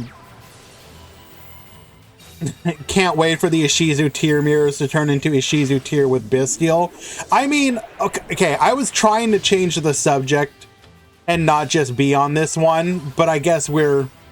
How many rounds today? It's 5, Mel, and there should be about 12 X and 2s at top.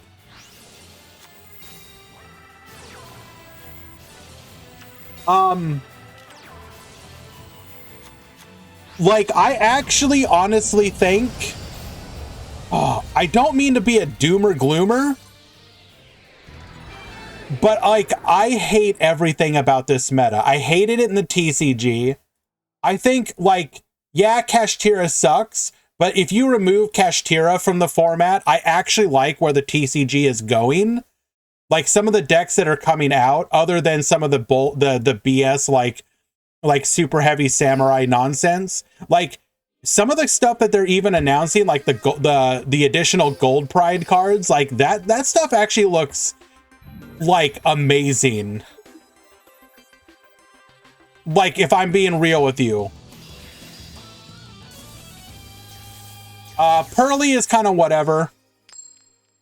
But like I really like the direction they're going, where they're making like really powerful disruptive effects that aren't specifically negates.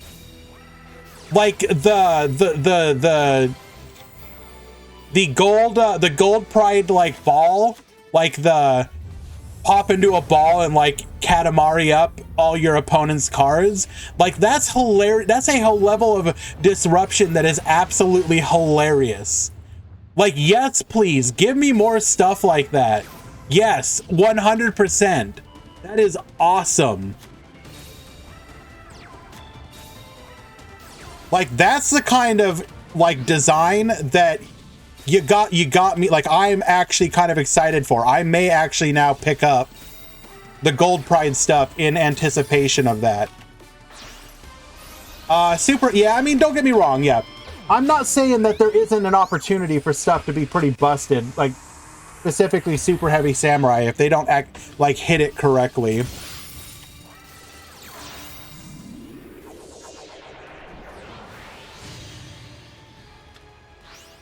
Gold Pride doesn't look like it'll be good. I mean, I'm not out here trying to win any YCSs as long as it's playable.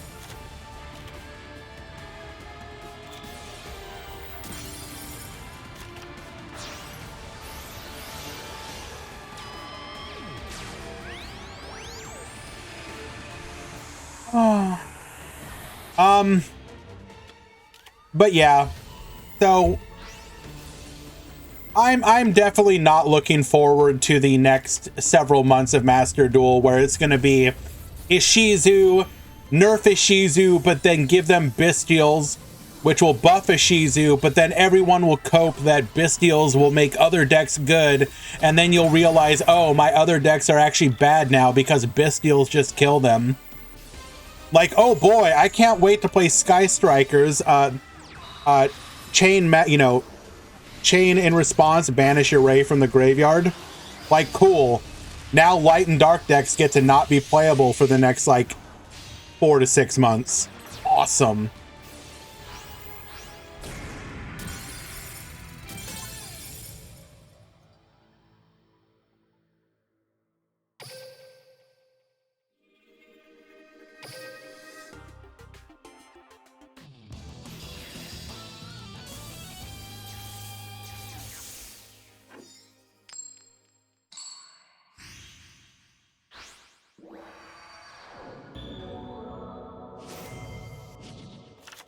Duel.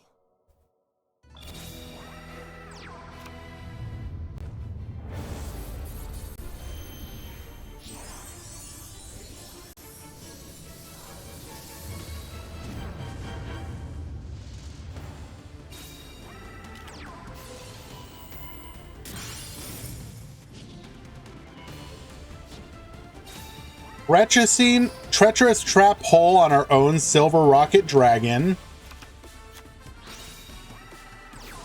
Apprentice Illusion. If we have the fusion spell in hand, we're just dead. Oh, we're just dead anyways. The Dark Magicians. Attack. Oh, nope. We got Book of Moon. We live! There's still a chance. Activating Quick Launch. Chain Rocket Tracer for an additional body on the field.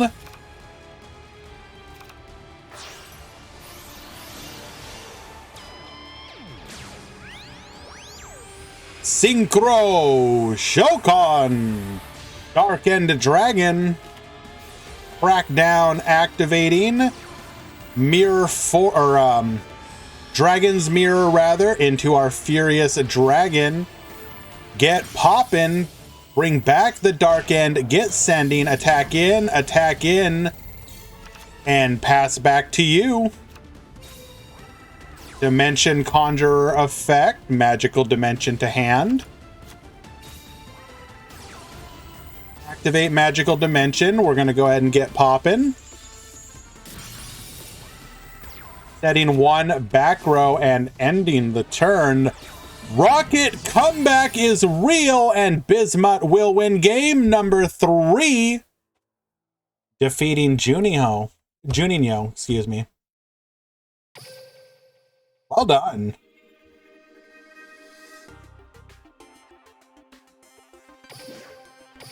The more I watch you, the more you make me a believer, Bismuth.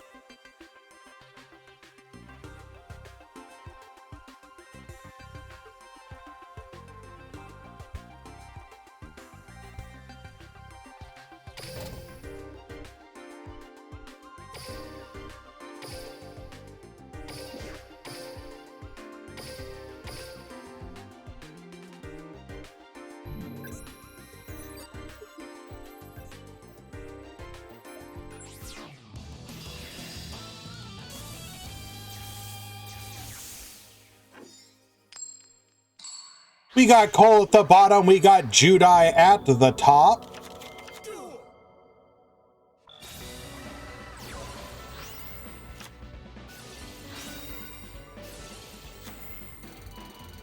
That's right, baby. We got vampires. Now, what could possibly be new with vampires? Now, we don't know for sure if it is the case, but we could potentially be using Link Karibo.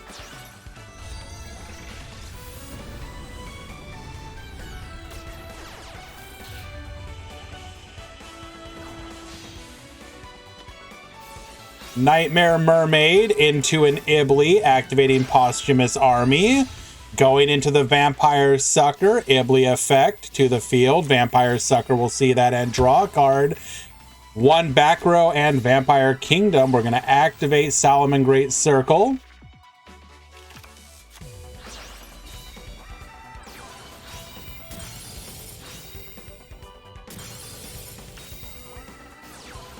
Oh. What was that back row? Vampire Takeover. Unlucky. Not able to commit any further here, though, because we were vampires. So, not Cyber's type, by the way. Activating Vampire's Domain. Posthumous Army is turned back online again. Scourge effect, bringing back the Vampire Sucker into a Nightmare Unicorn. Get spinning.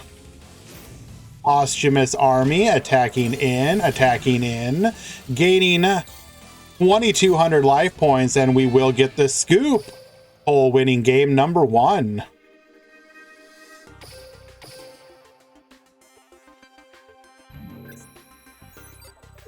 Did we see Link Karibo? No.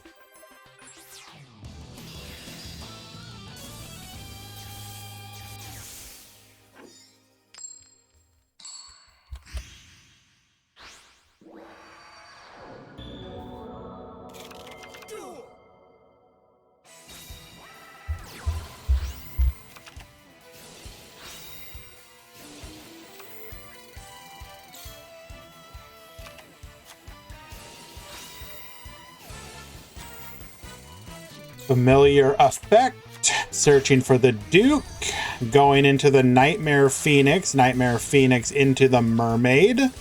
Mermaid effect, come forth Nightmare Corruptor Ibly, into the Vampire Sucker, Ibly effect. This is very similar to our previous turn, one back row.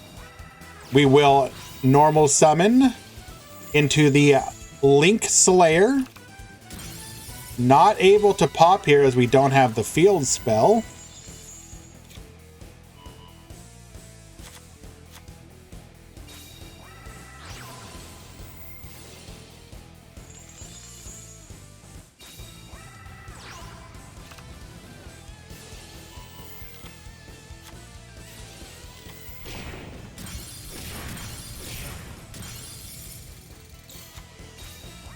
Alrighty, Vampire's Domain. Retainer effect. Searching for a copy of Desire. Duke to bring back the Duke. Duke effect, get sending. We will then go into an Adrius. Adrius get poppin'. 1 for 1, bringing out the Vampire Familiar, searching for a copy of Scourge. Activating Posthumous Army. Attacking in. Falco effect, getting that spell. Stealing the Falco. We will activate our circle here. We're going to be able to full combo. Well, actually, I mean, we're still vampires, right? Or, sorry, zombies. What can we do as all zombies?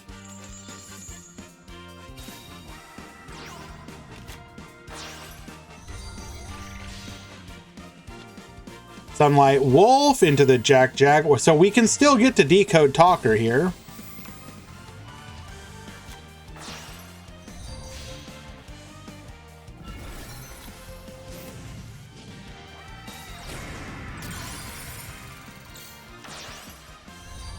Two back row. We'll go Nightmare Cerberus.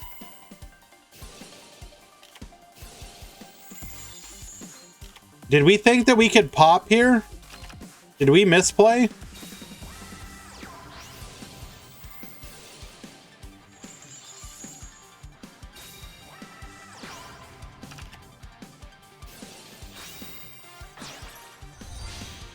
There's the boy!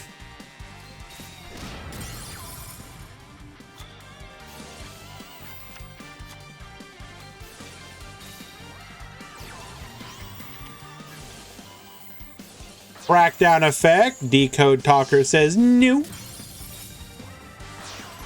Microcoder to go into the Firewall Dragon.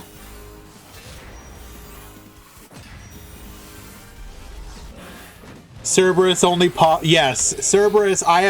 I myself am guilty of misplaying Cerberus. Not gonna lie.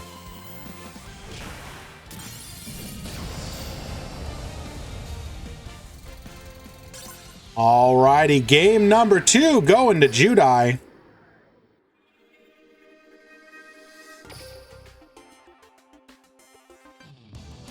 This is why you can't cog. Excuse me, we almost accidentally cogged just like streaking with Trickstars, so you shut your mouth.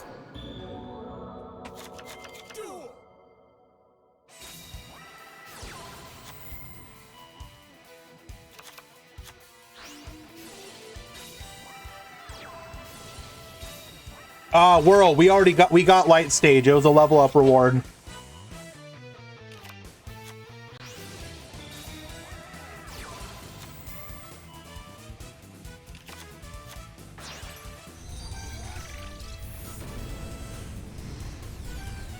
That was a stream of paid actors?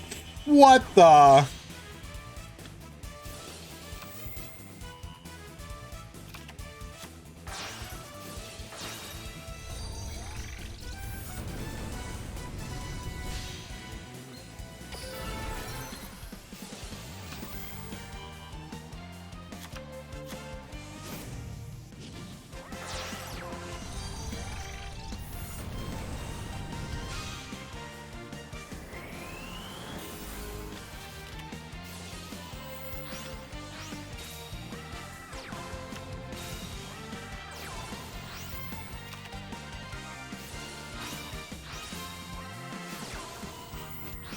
Excuse me? We out here main deck and crow? No, not like this.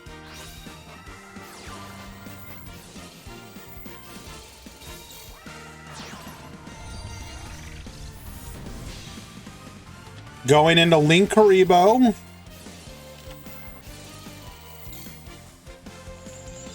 We're going to activate the back door. This will reset our Firewall Dragon for another bounce.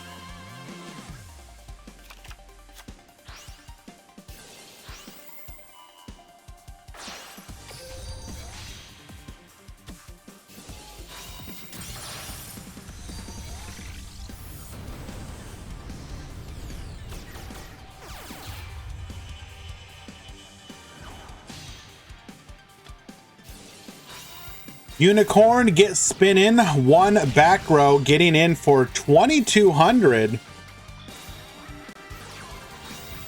Signet mining. Getting the Gazelle. Gazelle effect to the field. Get sending. Sending the Falco. Falco returning. Normal. We're then going to go into the Sunlight Wolf. Get bouncing. Attack. Awakening to block the attack. Searching for the Duke.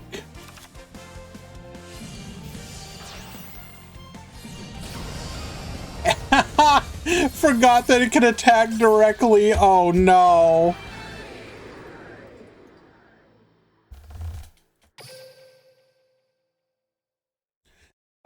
Because the monster had already declared the attack, Cole, Linkuriboh is on attack declaration.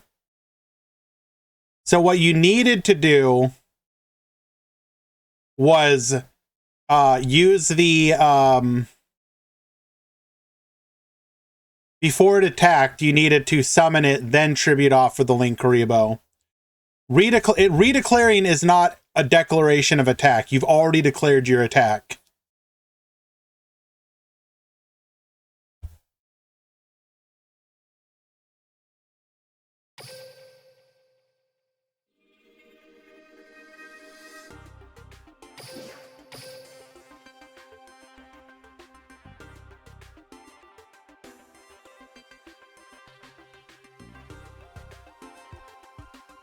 Wait, why are we having... Oh, come on. Oh, my God. No.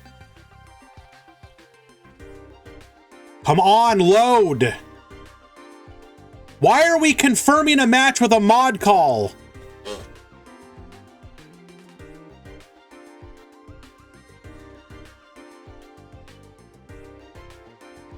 Oh, my God, people. Why?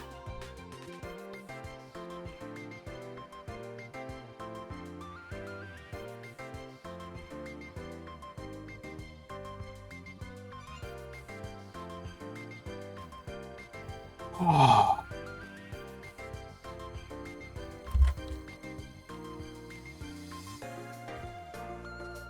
People are so stupid sometimes.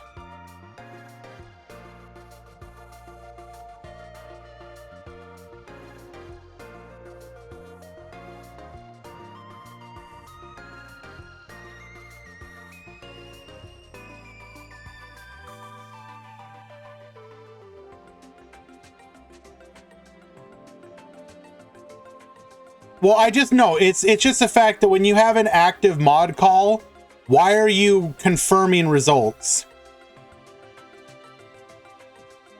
And you're the last match in the round. When that ends, it means that if there was an issue, we can't change it. It's just, I don't know. You would like to think people would, you know, think about this. It's frustrating because if there is like a changeable issue, it can no longer be fixed because you've moved on to the next round. I do apologize.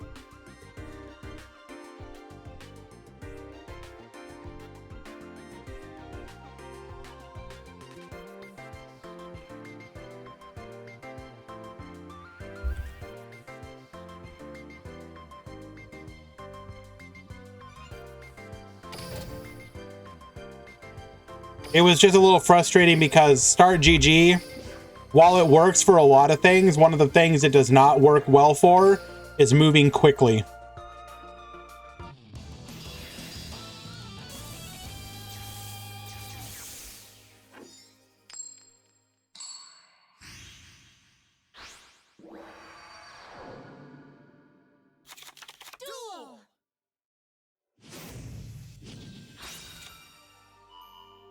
Alrighty.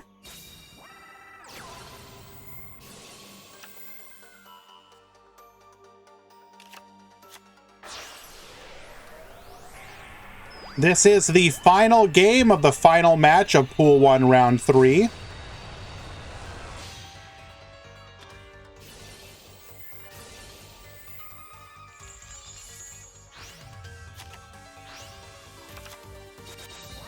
Riser Dragon. Did we dump This is setting up for a potential Black Rose play here.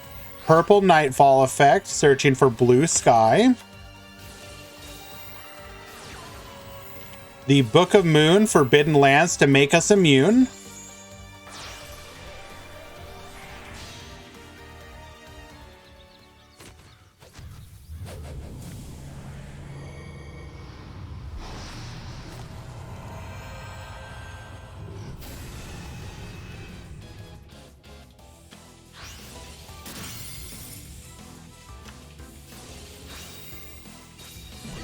Not able to get in for lethal here, though. Wait, what are we setting?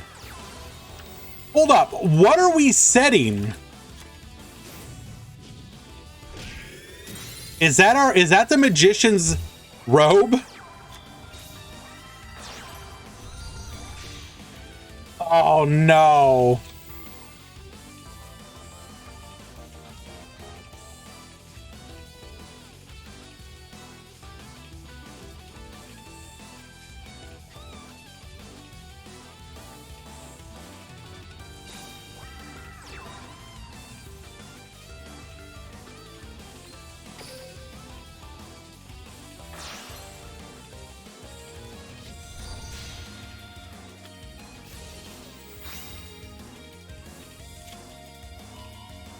Here comes the floodgate.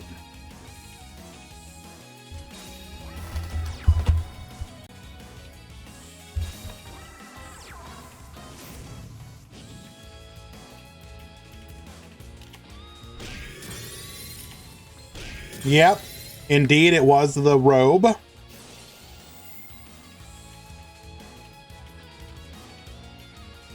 Blue Rose will get us a resummon here, though.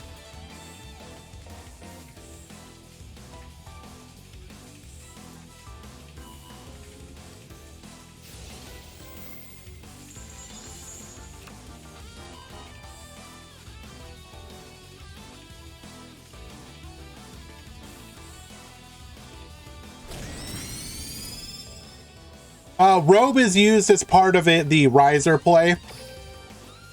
So what you do is you go into shooting Riser Dragon. Then on your turn, you activate Basil Rose, bring back like a White Rose or something.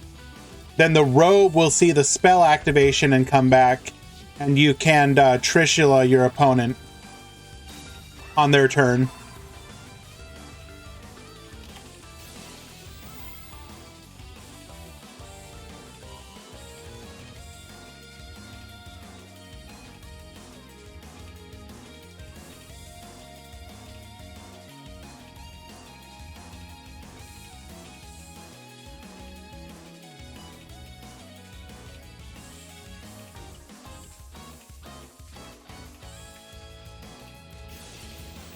I mean, vampires are like a really old deck and poorly supported.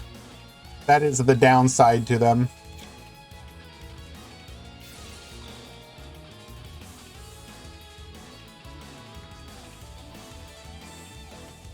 And when I say Trishula, it's Trishula 0, not just regular Trishula.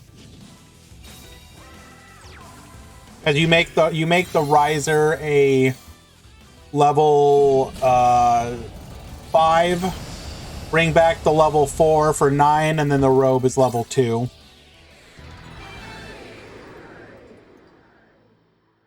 All right, and the Unknown Duelist wins game number 3.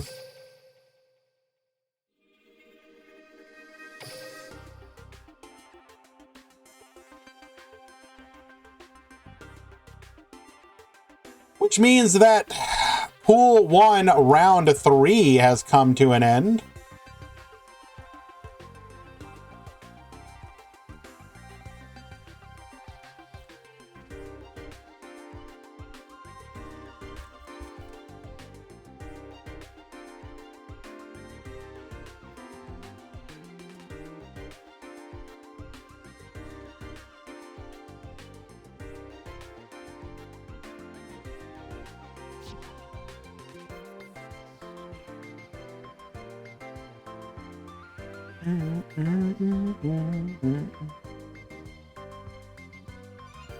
Do you think Eldritch without the floodgates would be okay in Duel Links? I think the issue with Eldritch is people would probably splash it in like literally every deck.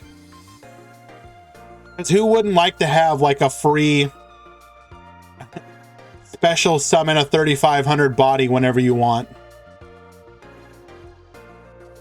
You would literally just play it in every deck, regardless of what deck you're playing.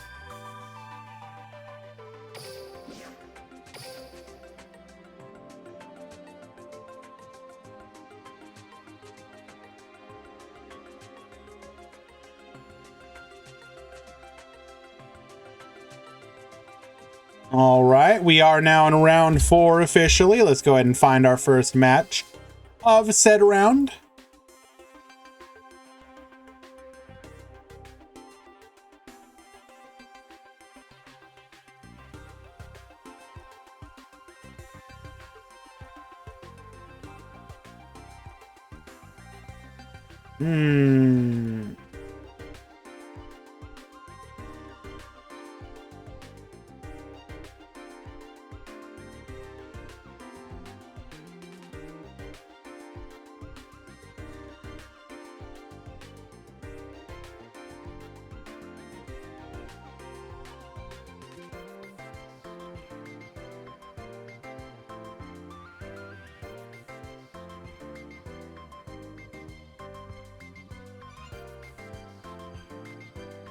What to watch, what to watch.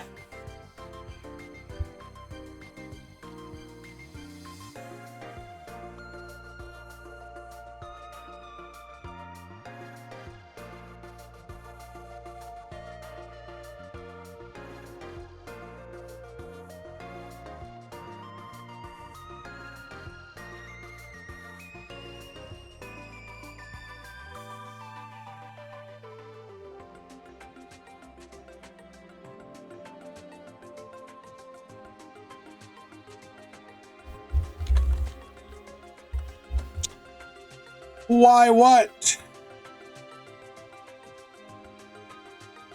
Okay.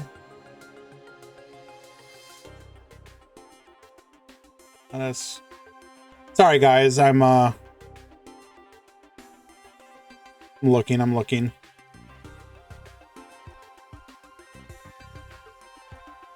Yeah, you are capable of having 3 queens now, which is pretty hilarious. Unfortunately, I don't think it's enough.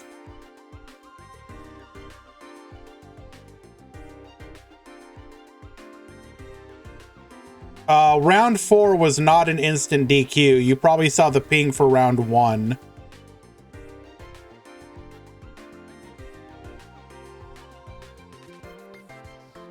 As both players DQ'd here, though, I can give you the win. It's not that big of a deal.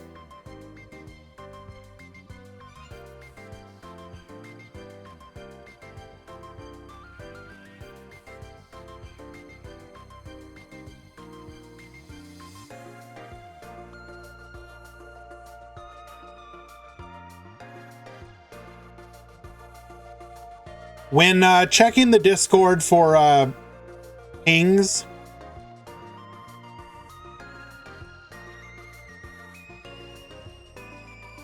you want to what the hell?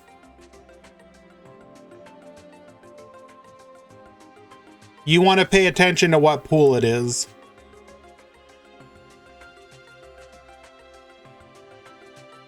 That is important. Go and watch this one.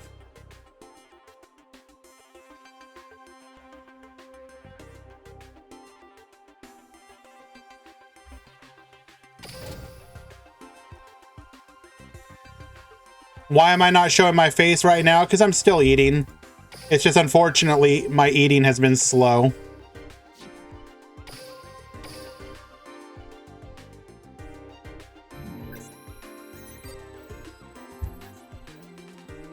I'm almost done though.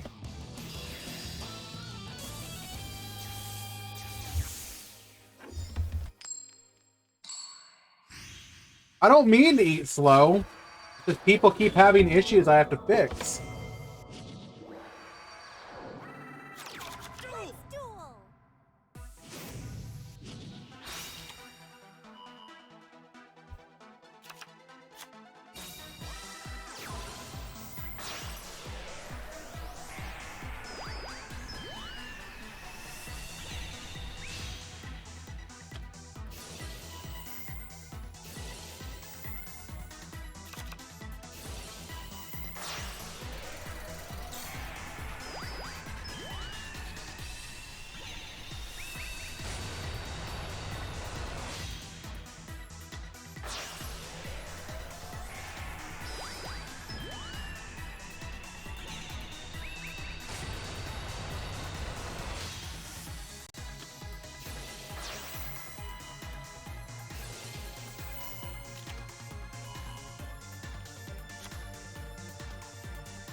Well, okay then. And sorry about that, guys. I was power eating to finish up.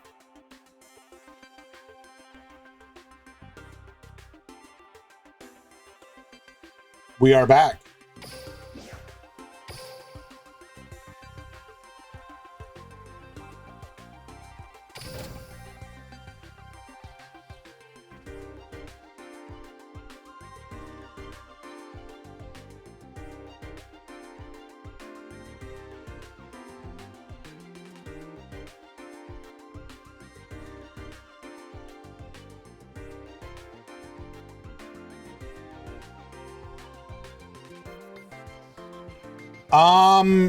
Looks like I was unable to watch Colby versus Viper because Colby didn't check in. So thanks for getting me excited and then just disappointing me. Real cool.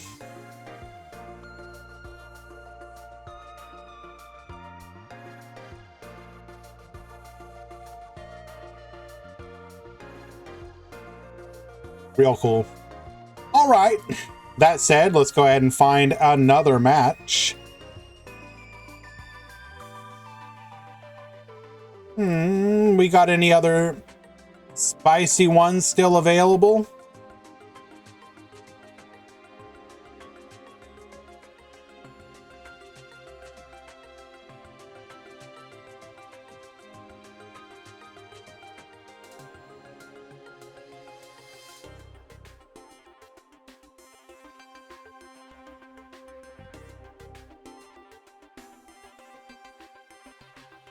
We've been following Bismuth around a little bit, but they're also playing Mel, who graced us with their entry in today's event, so how can I say no to that?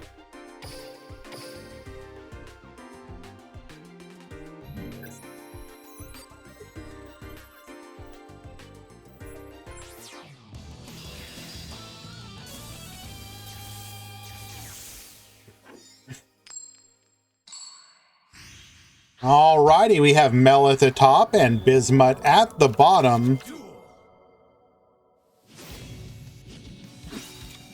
Starting things off, we're going to be able to discard a Jet Synchron for a Synchron Explorer. Uninterrupted, this is full combo. Synchron Explorer, Doppel Warrior to the field. Oh, are we going to see draw 4? Is it going to happen? Tatsunoku, Doppel Warrior effect. Searching for a copy of Junk Converter. Here it is, folks. 1 + 1 + 1 + 3 plus raw 4.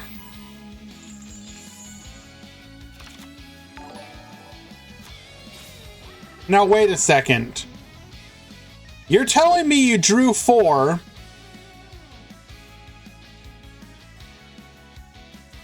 and had no back row? What the hell?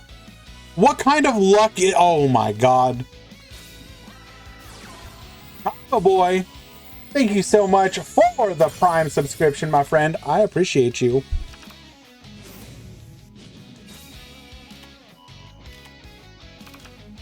You are too kind. Oh my goodness. Hello, Nifroth. Now I have been asking each of our raiders as they have happened. Nightbot tells me that we should check you out, which of course is true. If you guys are interested in daily Master Duel content, you should go check out Nifroth. He's always playing all sorts of different spice. That said, Nightbot is telling me you've been enjoying some Yu-Gi-Oh! Master Duel. Is this true, Nifroth? Have you been enjoying it lately?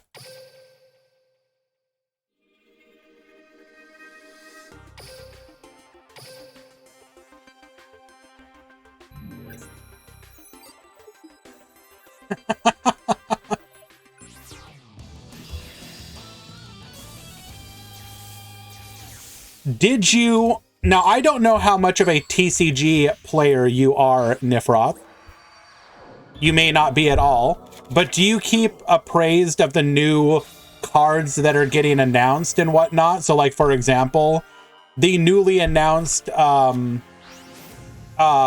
Pride cards, for example. Are you aware of them? And if so, as somebody who enjoys Punk, which is or has been playing Punk, I assume you enjoy it as well. Are you excited at all for the Rollerball? The new Gold Pride stuff really looks pretty cool. I unironically am excited for it. We ballin' true! But yes, thank you for all the Nifrothians who have joined us today. This is the Duel Links Grand Prix number 20. A one deck, no side Duel Links tournament. We are currently in round 4 of 5 before the top cut. We have 2 other tournaments planned this week. We'll have the single elimination at 6 a.m. Eastern tomorrow. And then I haven't put it up yet, but we will have signups for the GX Legacy Duel event, which will be either Friday or Sunday. I haven't decided yet.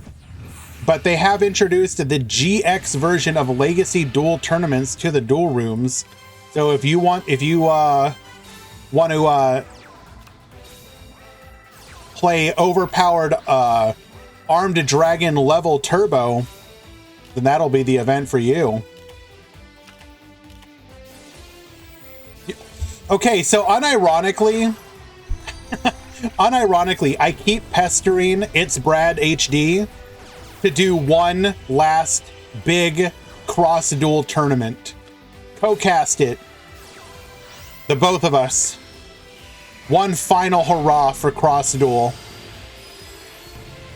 I'm hoping that I can pester him enough that he'll actually...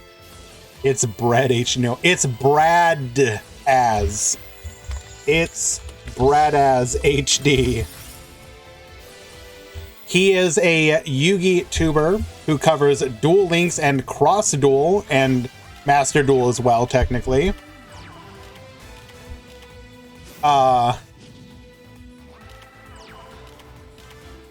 Oh, it's happening! Quasar Dragon to the field! Into a Stardust Dragon as well. Bring back. And we will get the concession scoop. Mel winning game number 2.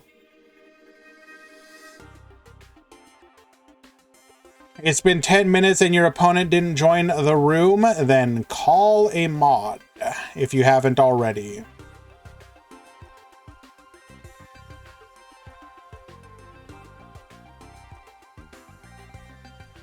But yes, unironically, I would like to do one final... I see you already did call a mod. Okay, I'm sorry. I would love to do, unironically, I would love to do one cross-duel tournament before it shuts down.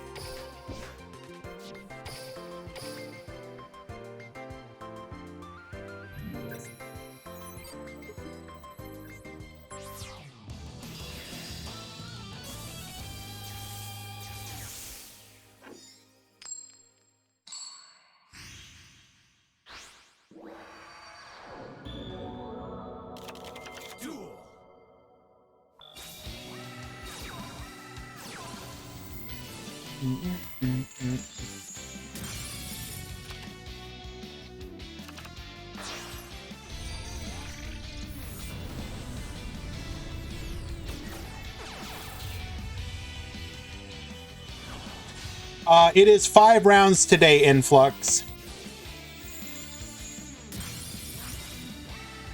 Wandering, did you make sure to log back in to get your exclusive icon? Come forth, DPE at home. Okay, so I want you to look at this. The only disruption we have is a pop. Mel should be in a pretty good position. You don't think you can? Why not? Did you tie it to your account in any way, shape, or form? If you did not, then you are correct, you can't. But if you tied it to your Konami ID, you can still get the code from your old account. iPhone, right. Yep, you're boned.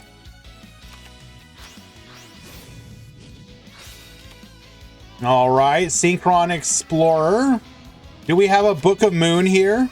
Obviously not, or we would have used it already. Blue Sky. That's really what we pop here? Wait, what?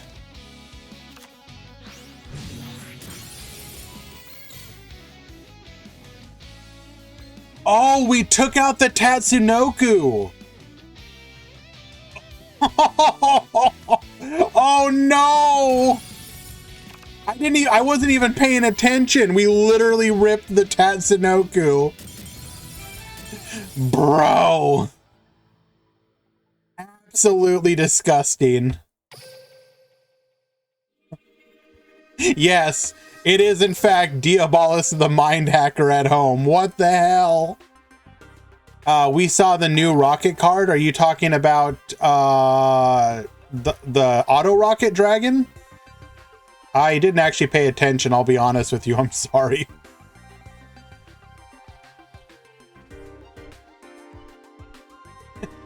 Show me that extra. True. Oh. Show me that extra. Show me that extra.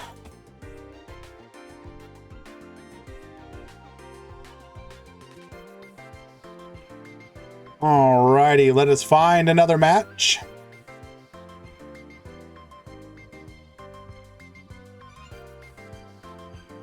Auto Rocket allows you to go into level 7 plays. That's the main benefit right now.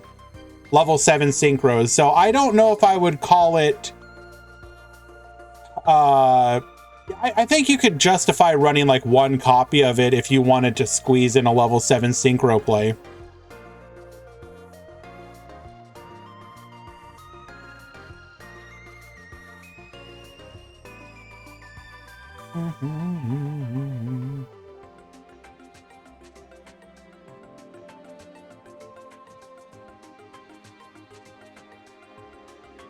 All right.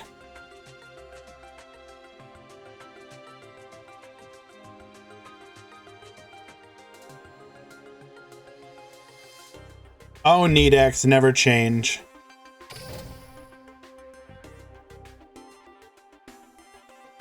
I don't even think you could go into Sam D, because isn't that Earth? Don't you lock yourself to Dark?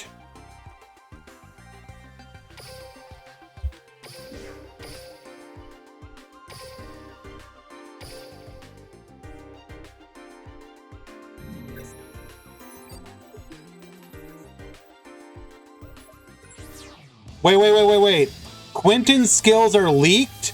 Post the leak. Where's it at? Is it on DLM? Or is it on Reddit?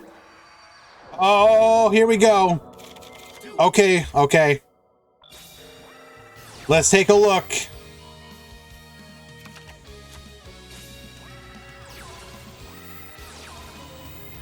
So let's see. We have 7 skills and then 3 other skills.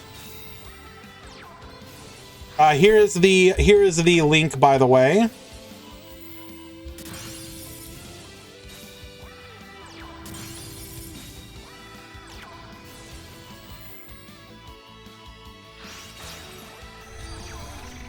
Okay, skill number 1. Select one monster in your opponent's field until the end of the turn. Its attack becomes 3,000. This skill can only be used once per turn and twice per duel. So this is very clearly meant to be for Dyson Sphere, to allow you to attack directly with Dyson Sphere. So if you wanted to play Dyson Sphere Turbo, sure. What else could you do with it? You could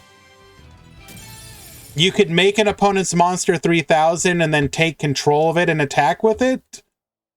You could do some kind of like reflect damage. But yeah, this is very clearly meant for Dyson Sphere. Okay, so that's kind of whatever. Skill number 2, return 1 or more machine type monsters whose total levels equal 9 or more to your deck from your hand, and add 1 level 9 machine type monster to your hand from your deck. Can be used once per duel. So a hand sculpting skill for level 9 machines. Okay, we'll get back to that one. Skill number 3, the following effect can be used before your normal draw after your life points have been decreased by 1,000. Instead of conducting your normal draw, add 1 Arcjet Lightcraft, Deep Space Cruiser 9, or Planet Pathfinder to your hand from outside of your deck. Being able to search for Planet Pathfinder for 1,000 is not awful, but it's not good either.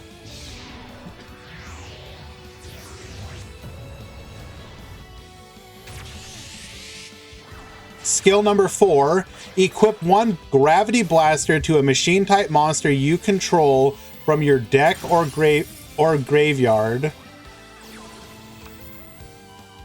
Wait. To a machine type monster you control from... Oh, so the Gravity Blaster comes from deck or graveyard. Got it. If it's not number 9 Dyson Sphere, you must return 1 card from your hand to the deck once per duel. That's not awful, but not good. Skill number 5.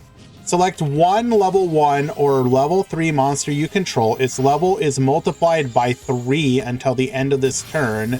During the turn you use this skill, you cannot special summon monsters except machine type monsters. Huh. What level 3 are you summoning to go into rank 9s?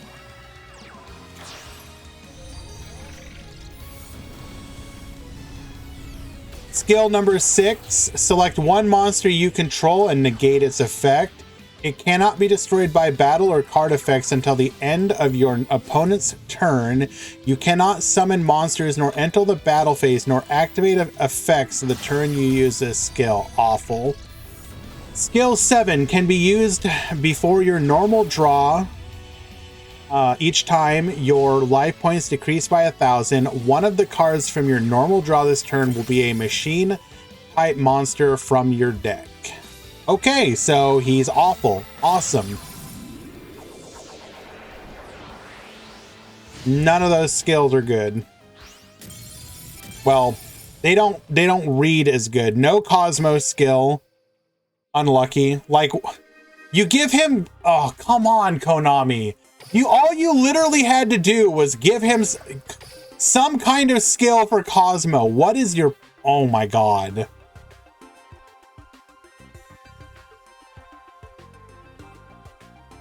So let's see. Pool 2, round 5 has begun.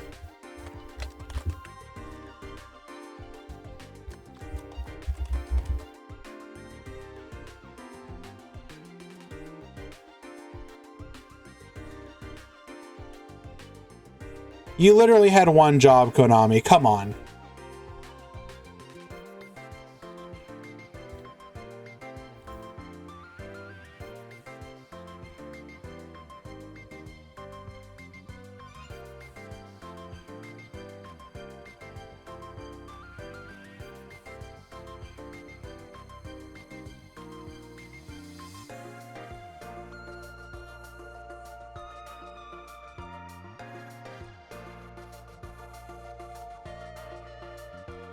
I'll get to the other stuff in a second. I'm just getting another match started. Even though I'm kind of ignoring it at the moment, I don't want to, I do want stuff up on the back, on the, up on the screen in the background.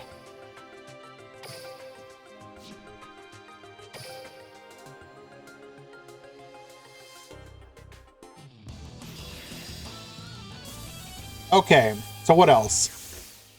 Other skills. At the beginning of turn 2 and onward, you can discard 1 card and set 1,000 knives from your hand to add 1 Dark Magician from deck or graveyard. So another Dark Magician skill that focuses on Thousand Knives, doesn't let you normal summon it. Like, why would you play this version of it? That's awful. Is this like a Solomon Muto skill? And I don't know. Like, this is just awful. At the beginning of turn 2 and onward. So you have a turn restriction on getting access to Thousand Knives. Legacy duel skill? Unlikely. Because Legacy duel is only GX characters right now. Skill 2 can be used if you control a level 5 or higher Earth Dragon type monster. Level 5 or higher Earth Dragon type. Select up to 2 Dragon type monsters you control with attack less than or equal to 2300 to become level 7 and gain 500 attack until the end of... This is incredibly specific. What monster are they referencing as a level 5 or higher Earth Dragon type? Am I missing something?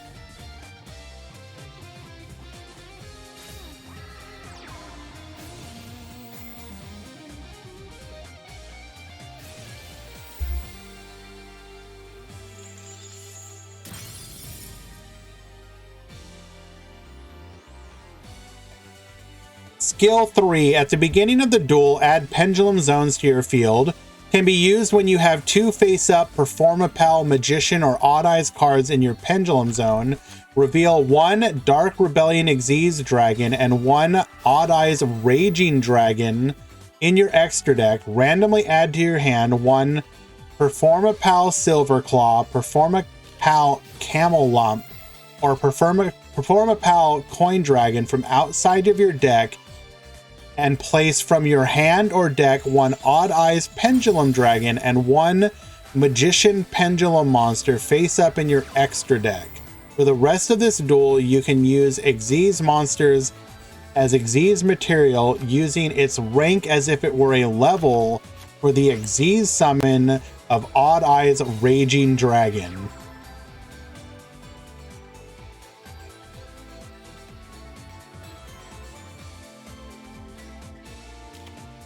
Okay.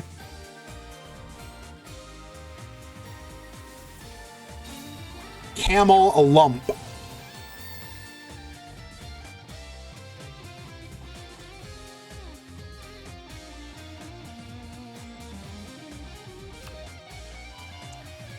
This is gonna get an angry from me.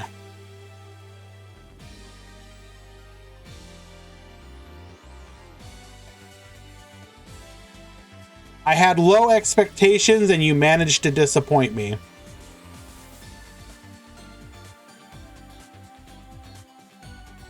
Morphage dragons are Earth. Okay. I'm all for gimmicky anime style skills, but like, I don't know. To be fair, a lot of us looked at some of the other skills and thought they were bad, and obviously they ended up being good. However, I am skeptical. I will just say that. I am skeptical.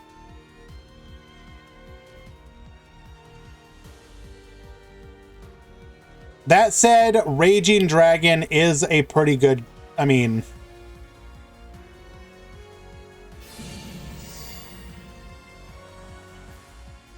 If you can actually pull off Raging Dragon, it is pretty nutty.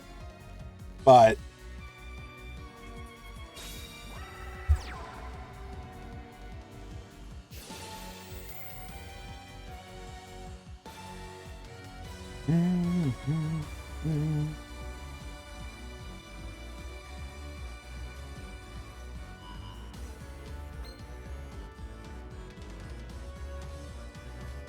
Get poppin'.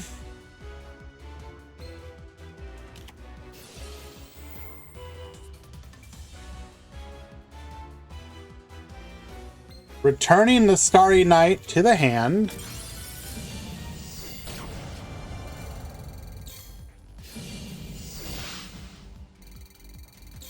Why would you... Okay. Not sure that was correct, but...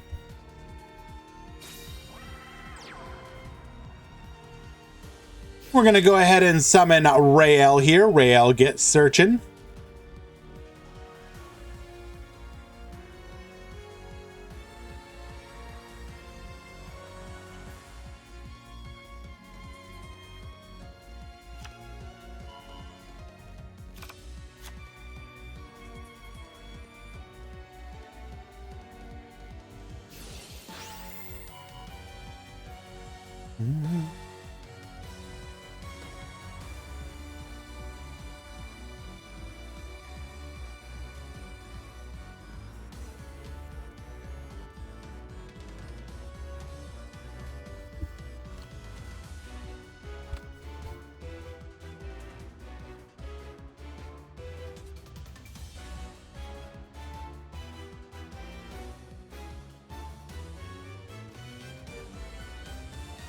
Does Orcust get released to tier 0 and power creep the meta? I doubt that. I think they learned their lesson and will not release the negate.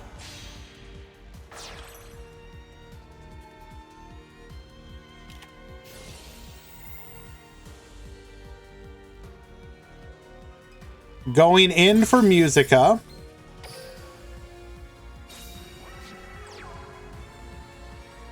Galatea will save Duel Links. Come on.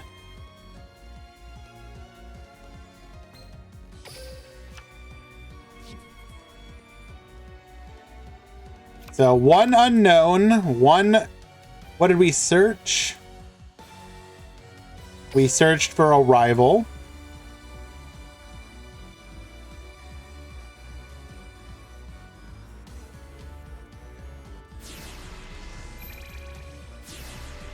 Weeboo, we will definitely get most of them, most likely. The question is going to be, do we get the search, or not search, the negate, which I doubt we do. I think the biggest question marks are Dingirsu and the negate.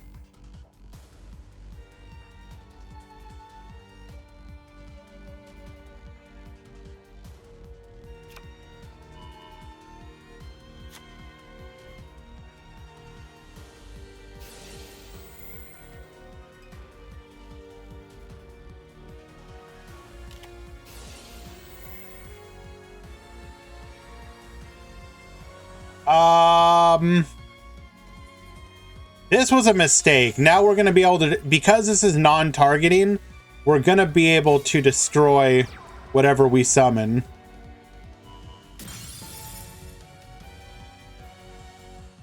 Misplay.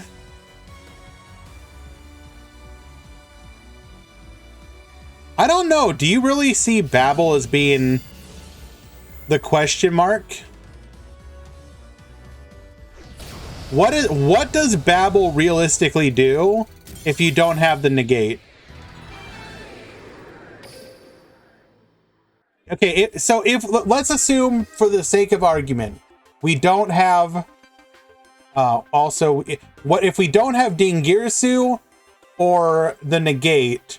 What does Babel do?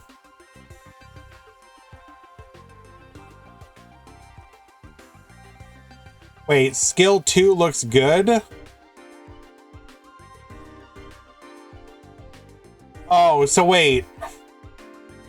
Okay. Hold up. So Sean, what you're telling me is you think, okay, what level is Dark Destroyer?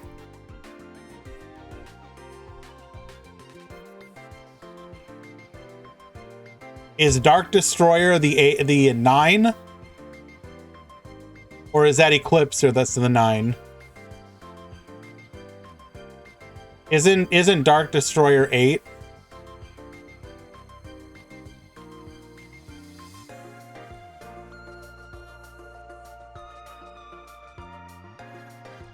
You can trigger Bomber Dragon twice with Babel.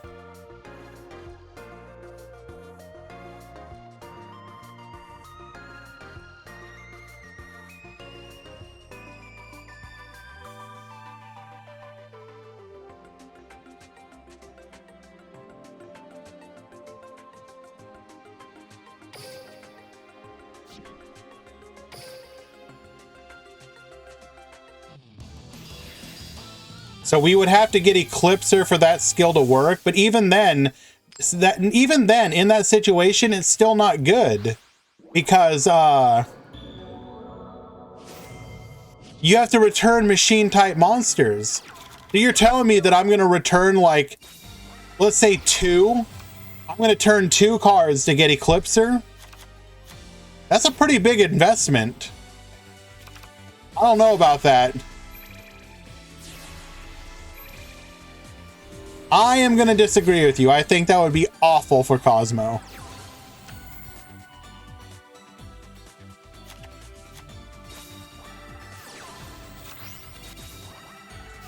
I think skill 4 could be good for Cosmo. Specifically because having access to Gravity Blaster would fix the problem of your Forerunner not being able to beat over 3,000 attack monsters. That's the only skill that I see of those that would be playable with Cosmo.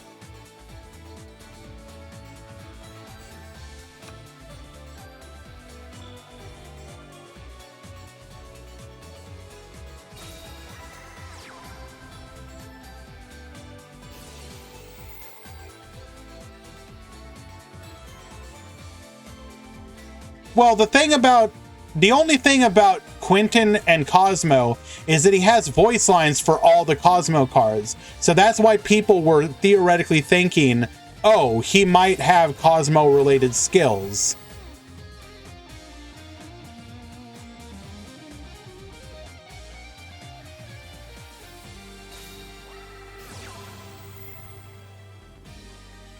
But they didn't do that. Again, somebody like Elmaz, who absolutely loves the archetype, will probably be able to look at something like skill 4, and it does solve one of the problems Cosmo has. Maybe not all the skills are shown. Well, we saw 7 of them, and the rest are probably generic.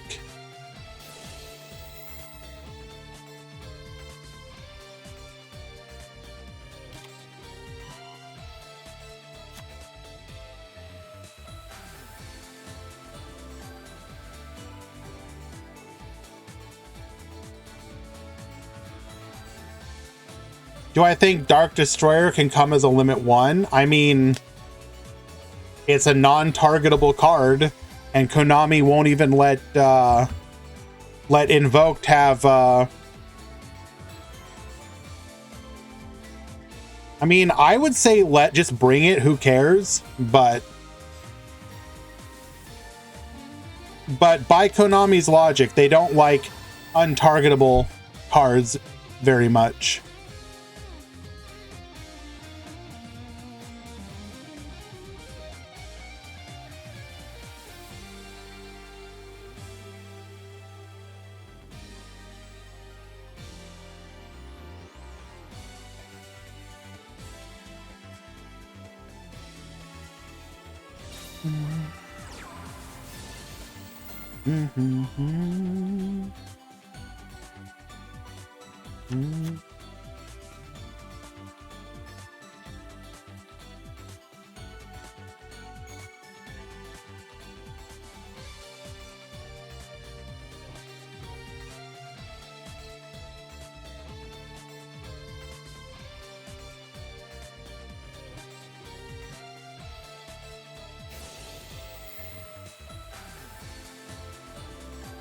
The Deathroid, the thing is, people just want the deck to be playable.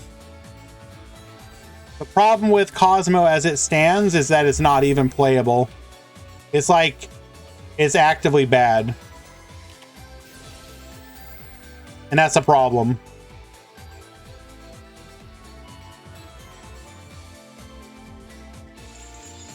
For an archetype that a lot of people like, it should not just be straight up bad.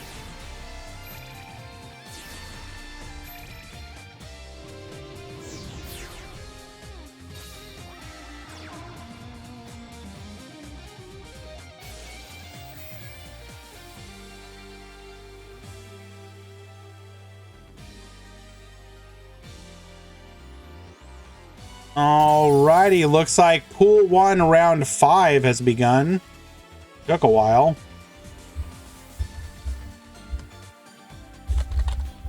Pool 1 Round 5 has begun.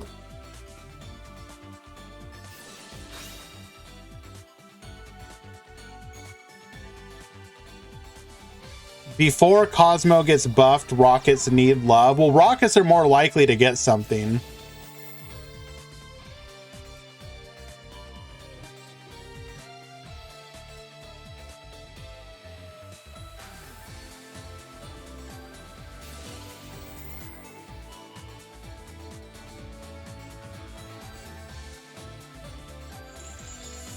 Give Mayakashi links? Agreed.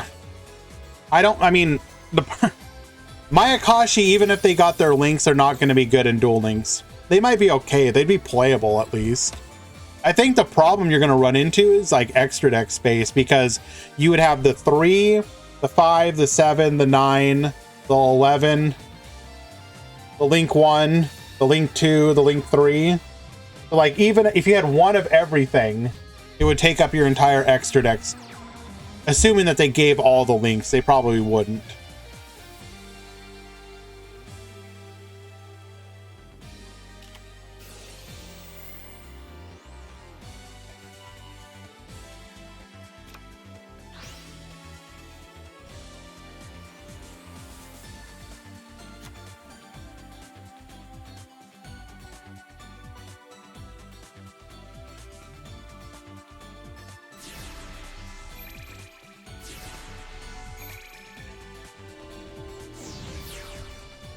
Like, Mayakashi is one of those decks that literally screams out, give...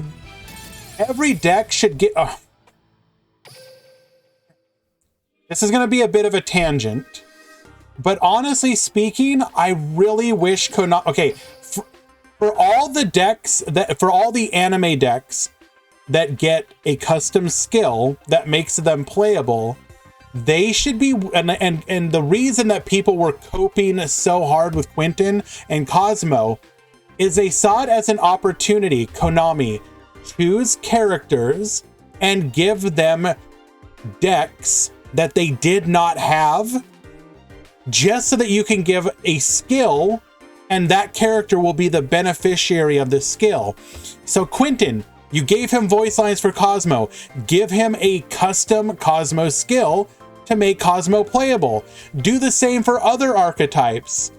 Like, for example, you know, make Leo, or, you know, realistically, if they ever added Sherry to the game, it would be her. But you could be like, Leo, you're all about equips. We're going to give you a Noble Knight skill. And you do the same thing for all these different characters. You're telling me you can't choose one character from the entire roster of characters. Here, this is what you do. I'm going to make this really easy for you. Rio Castle is now the Mayakashi character as well. Why? Because ice. Who cares?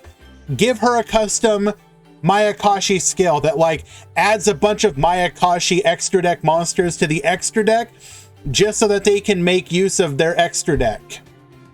You know, because they're already loading it up so much. You know, it puts one copy each of all the Mayakashi synchro monsters in the extra deck. So you have like a 17 card extra deck.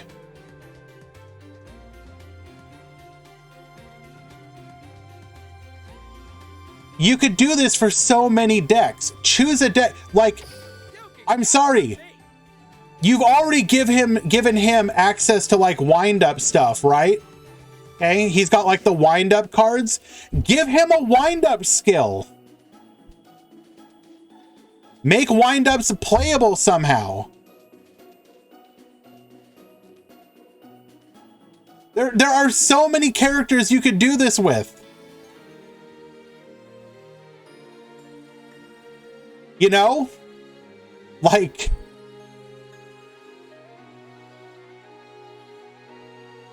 I'm trying to think of a good example. Like, Luna, you give her, you know, she's all about field spells. Congratulations, you now have a Triamid skill. Don't worry about it, just do it. Like, there's so many characters that you could do this stuff for.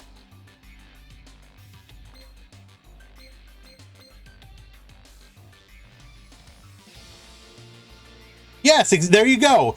Give Bones a specific ghost trick skill. Cool.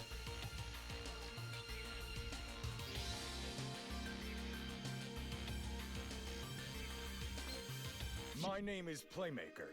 Say hi to I. Alrighty, let's go ahead and find another match.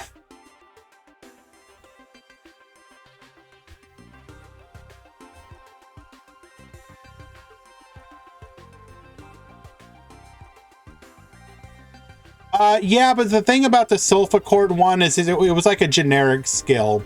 That is considerably different from a deck specific skill.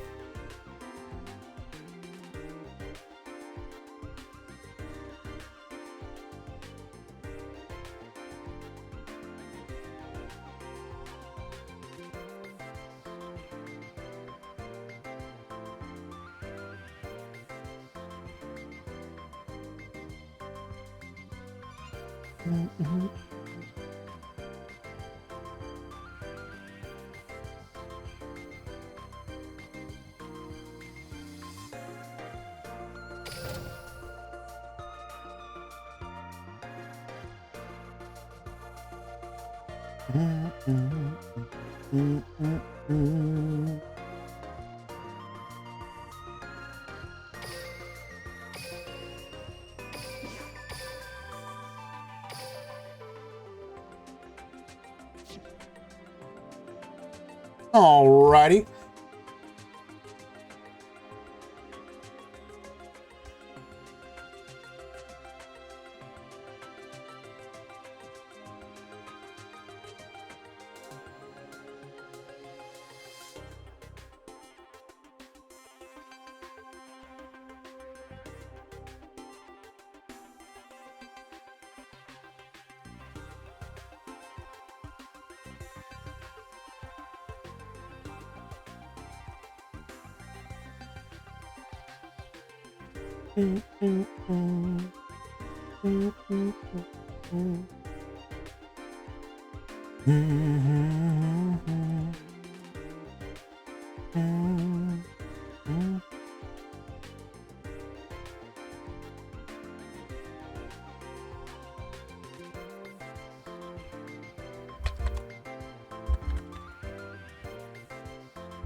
One second, Bonko. I'll get that for you.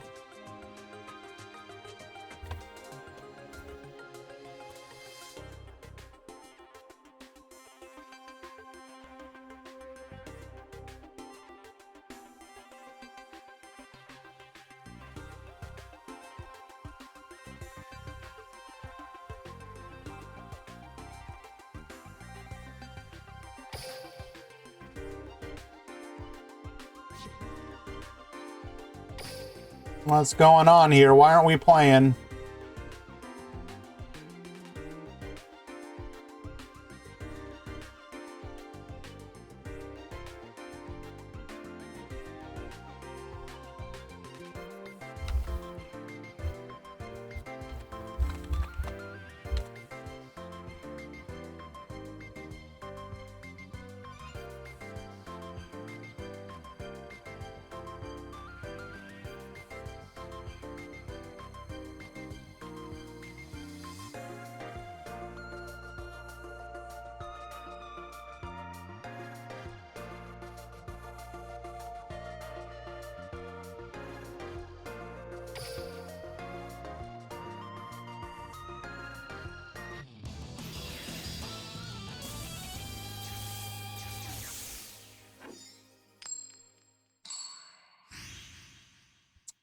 Alrighty, we got our Timur versus Zaga Zaga. Duel.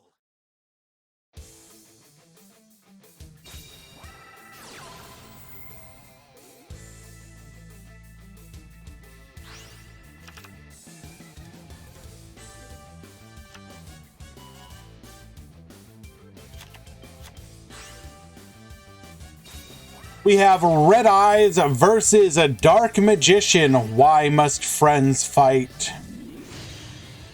Meteor Black Comet Dragon to the field. We're dumping the Mana Dragon Zernatron to protect our back row.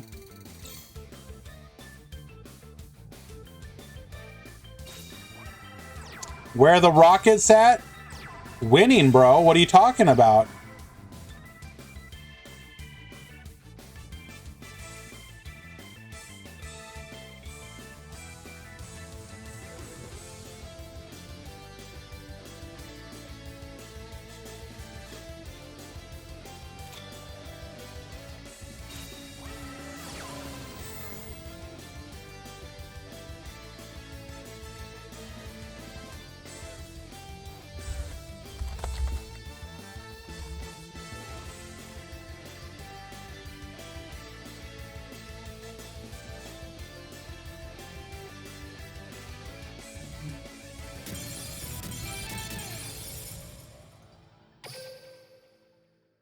Well, okay then.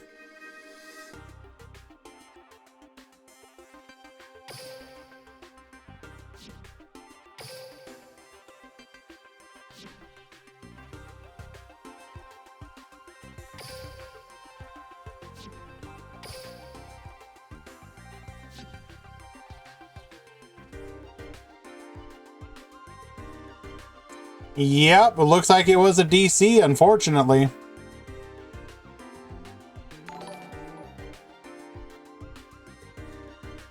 Like Kieran, thank you so much for the follow.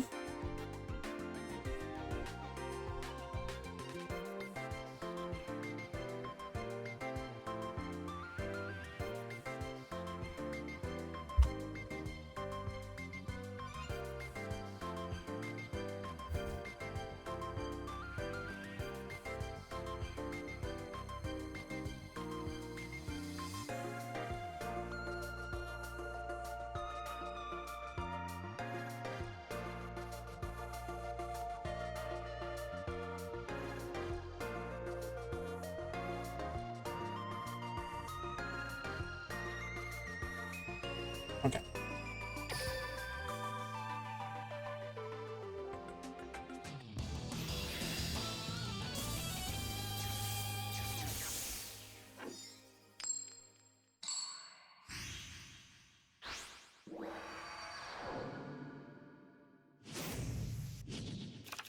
Duel.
Okay, so we got the Dark Magicians, 2 back row, including a setup with the Dark Magical Circle.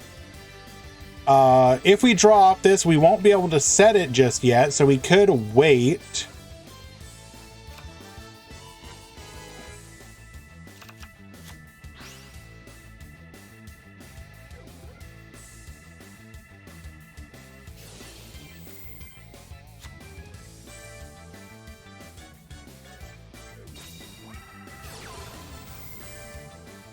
We will accept the draw anyways. We're fine with that.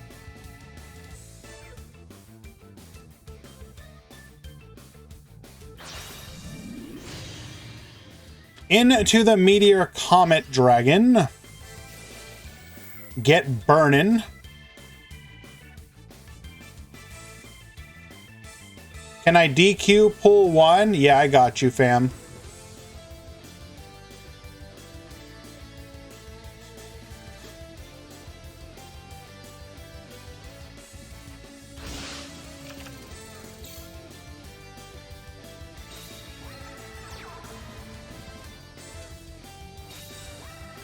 Setting 1, setting 2, and setting 3.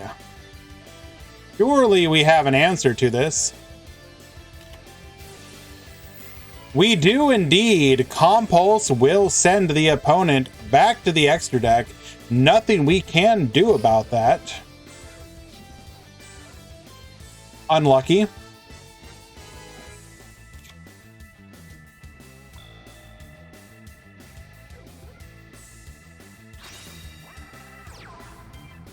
We're going to go ahead and discard Dark Magician Girl here for the special summon of Apprentice Illusion Magician, as it will grab us a copy of a Dark Magician to add to our hand. Dark Magician, of course, can then be normal summoned via the skill, activating our Dark Magical Circle to begin working on that back row. However, we do have Ice Dragon's Prison, which can handle one of those cards. Likely going to be the Dark Magicians here. Banish, goodbye. The Mana Dragon, then able to activate, resetting one of our spell traps, which will be exactly the Red Eyes Fusion.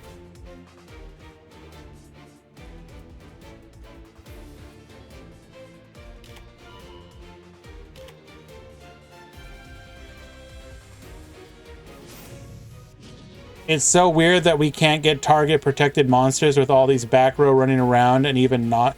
I mean, yeah, but like, there isn't that many non-targeting back row, realistically speaking.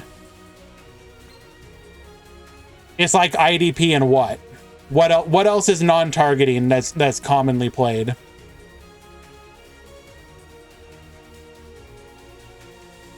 Crackdown targets, Book of Moon targets, Compulse targets. Warning Point? I mean, sure, but I don't think people are worried about Warning Point.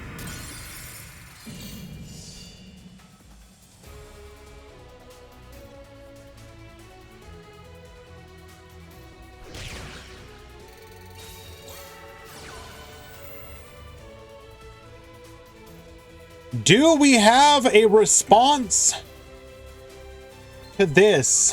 Otherwise, we lose.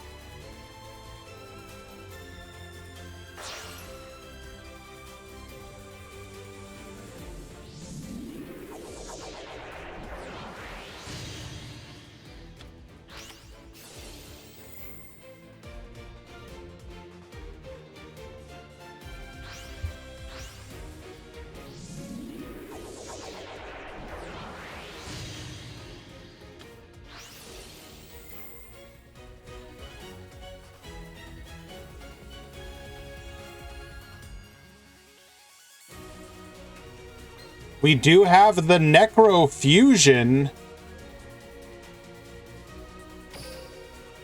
Why did we wait until the Dark Magicians were on the field to do this? Couldn't we have chained a Necro Fusion in response?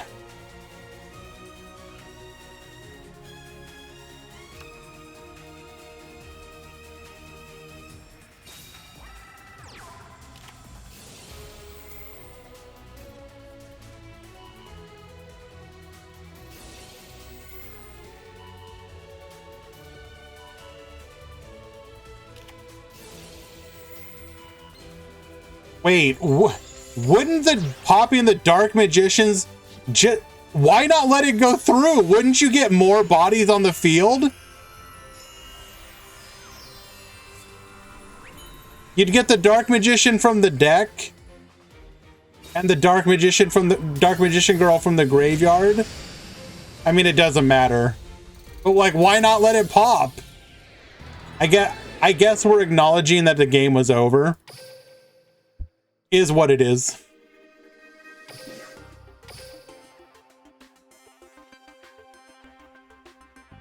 Do do do.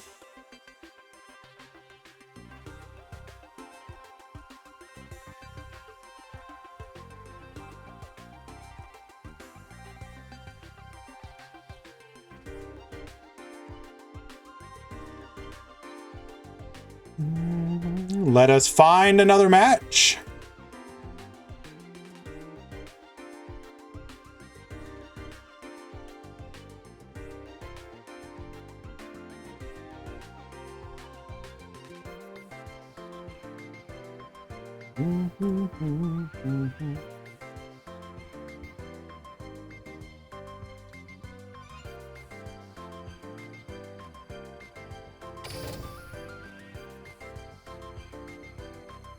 Pool 1 was running a little bit behind. It was about 15 minutes behind. Normally the pools run fairly close together, but sometimes they don't if one pool gets more slower decks or slower players than the other.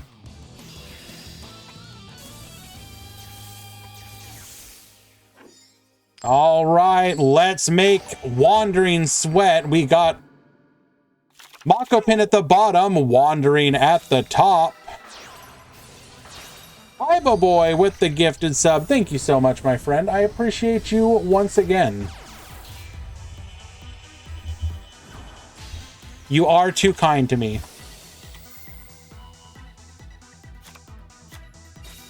Crusadia fell off so quick.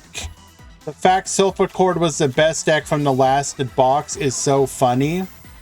Well, Crusadia is kind of a gimmick deck, though.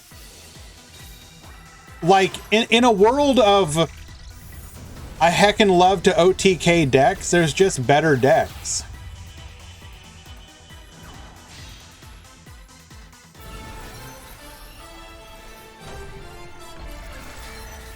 Like, what obviously Crusadia is missing cards that could make it better.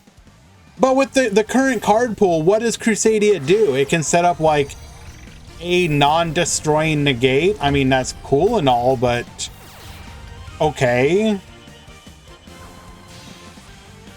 It's the Crusadia's biggest issue is that you go all in on a single boss monster, and I don't think that's really how you can play Duel Links right now.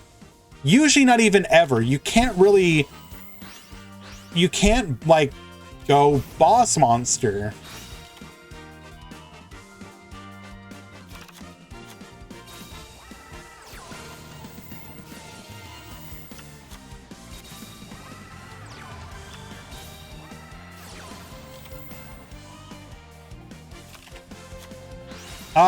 The thing about channel points, Deathroy, I really need to sit down and I'll be honest with you, I'm not sure how to set it up to make channel points do anything.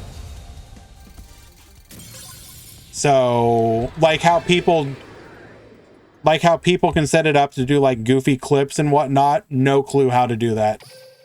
I've looked at the tab and it makes no sense to me. I see no option to do those things, so. And then actually taking the time to get that done, like, it's, you know, working a full-time job and then doing all the stuff that we do here on the channel for the tournaments, both a DLM tournament, our own tournaments, etc. It's pretty, like, it leaves, the time that it leaves to actually do anything else is, like, really small, which is, it is personally frustrating. Hello, Kaiba, bro.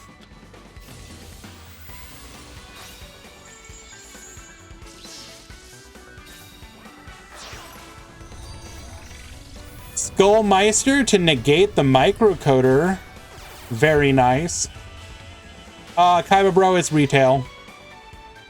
I'm a night shift manager at a retail location.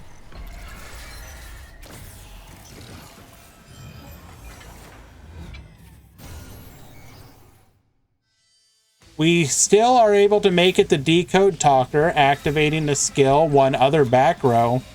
Cosmic Cyclone to take out the unknown. It is a Signet back door.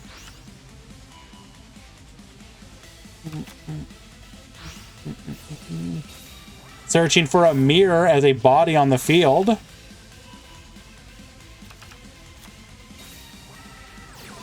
Sprinter into full combo. Resonator effect, bringing 2 more bodies to the field. Doesn't even care about gaining the life. Nice.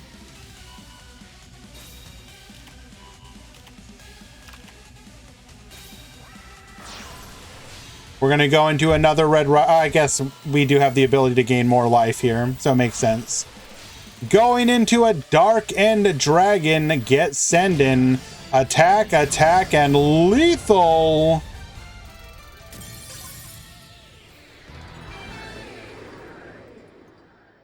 It's just generic retail, Kyber Bro, a little bit of everything.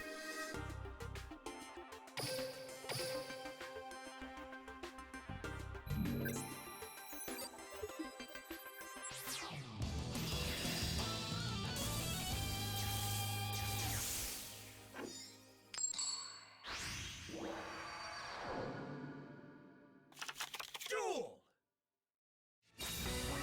Alrighty. Ban list when? So traditionally we've been getting it about 5 to 7 days after.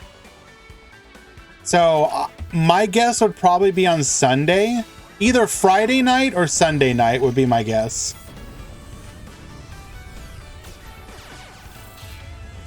No ban list. They'll still do a ban list, even if it's like unhits or something.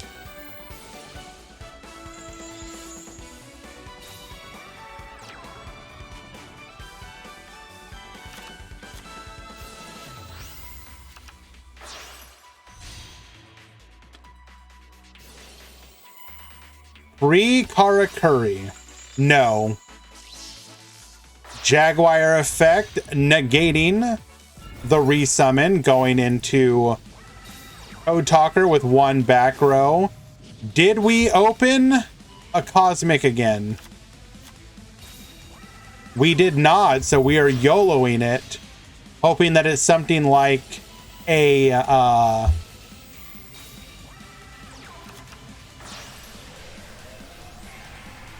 Signet backdoor. Don't know why brain no work there for a moment. Activating Roaring Soul. Am I a gamer besides Yu-Gi-Oh? Yes. I need Odd Eyes to never get hit by the ban list. I don't see Odd Eyes getting hit. It's not a. It doesn't do enough to warrant getting hit. You are quite safe, my friend.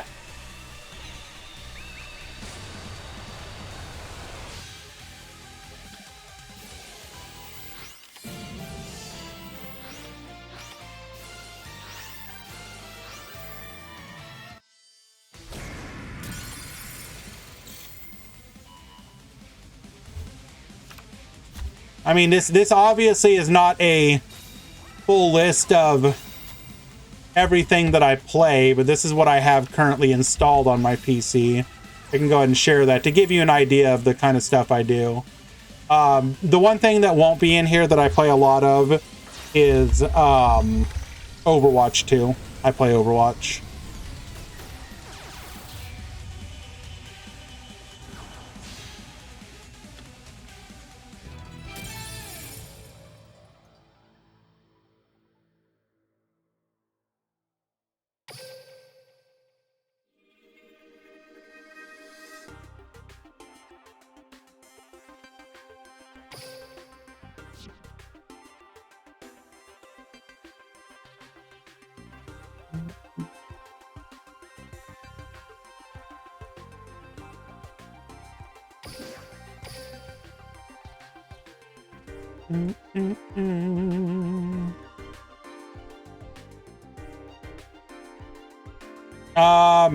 So I just flex. I play whatever.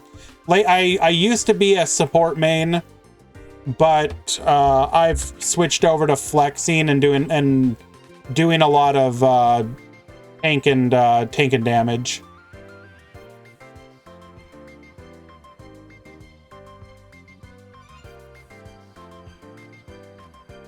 Let us go ahead and find another match.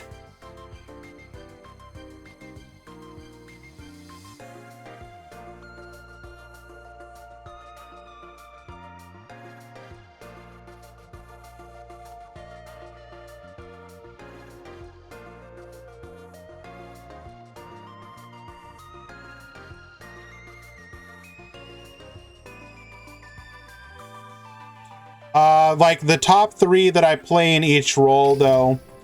Tank, it's going to be like Rhine, Ramatra, Winston.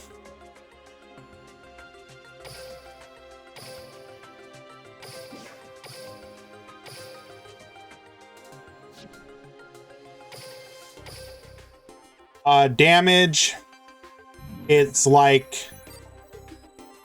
Yes, I'm obviously top 500, clearly. For damage, it's May, Torbjorn, and then either Farah or Echo. Duel. And for support, it's Zenyatta, Mercy, and probably Moira. Or Brig, one of the two. No, I like the cheesy DPS. I don't want to have to do like skillful plays. I like Mei just because you can just like walk up to people and just hold right click.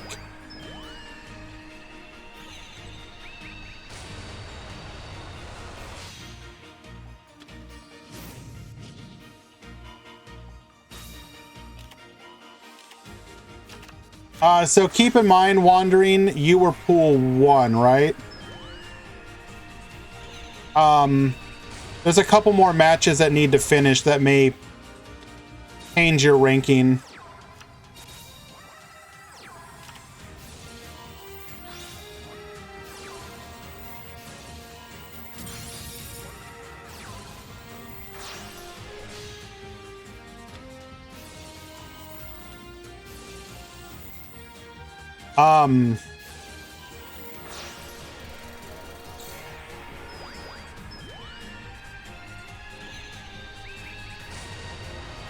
What was I gonna say?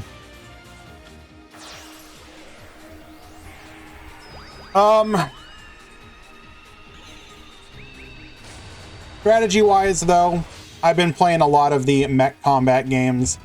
Battletech, I've been going back to that occasionally. Phantom Brigade is a new one. Phantom Brigade is actually pretty interesting. It is a... It's kind of like, what's the best way to describe it? It's like one of those door kicker style games where it's like you plan out all your, all the actions, like 5 seconds at a time, which is really interesting. So it's like, it's basically like, it's hard to describe. It's like a tactical squad-based shooter, but with mecha. In 5-second increments. It's pretty cool. I like it.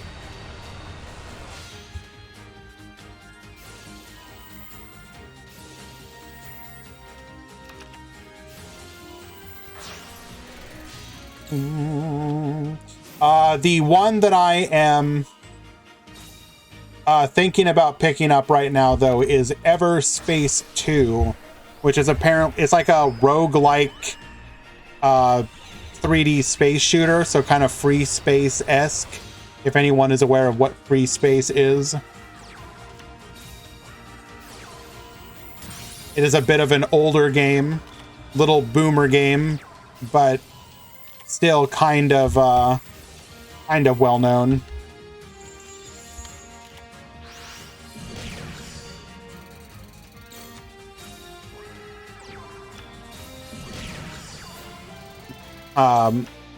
I just need to, I need to verify that I actually will want it.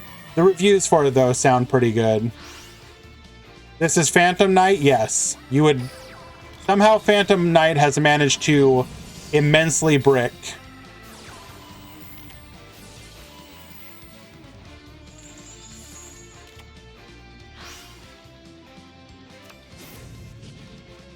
Turn 10, finally able to activate our skill.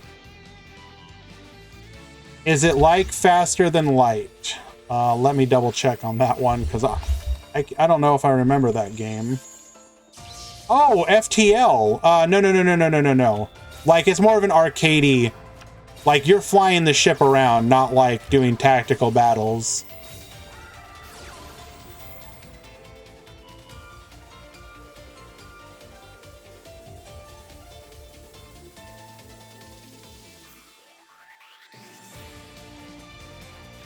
Any responders?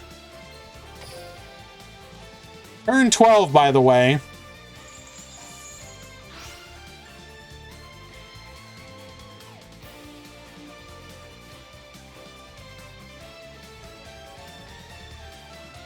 We know one of these is our Red Rain, so what's the other one? Never mind, Crackdown. Get yoinkin'.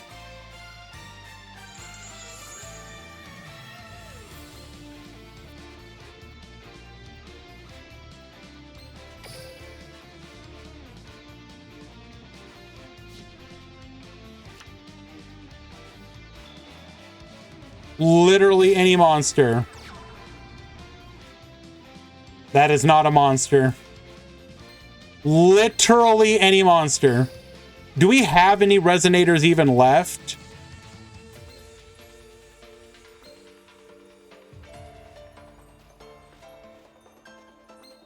Can't use the secret graveyard effect.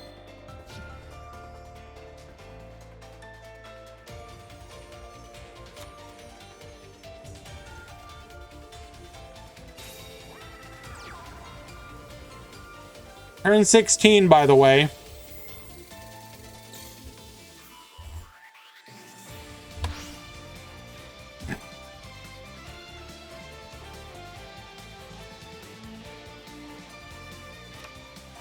Any monster, by the way.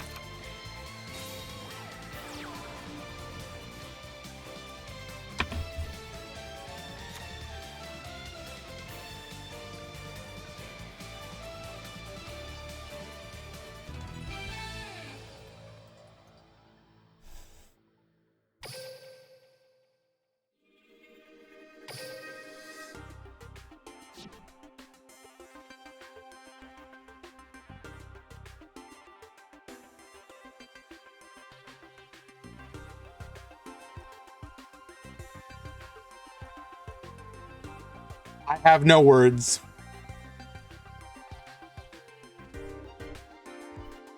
All right, with that said, though, we have reached the end of the Swiss rounds. Let's go ahead and take a peek. I will go through and notify all the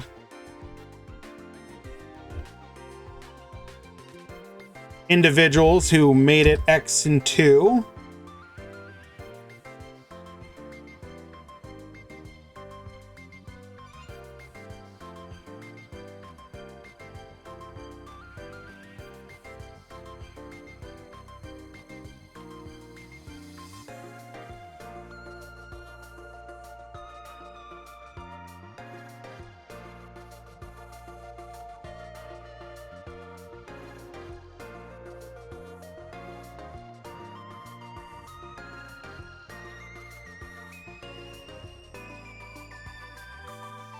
All right, so Taj-sun,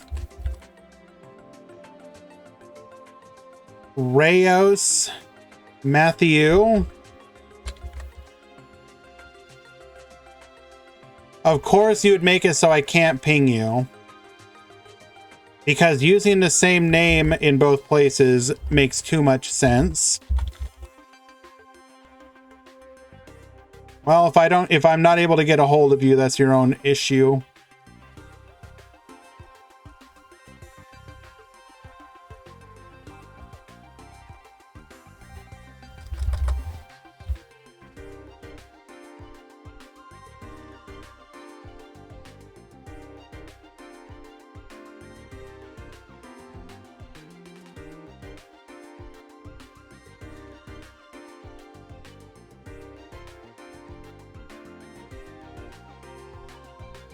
Why would you put... I swear to God. Well, there's another person not getting pinged because their name doesn't match. It's amazing, like... Do you just not want people to be able to get a hold of you?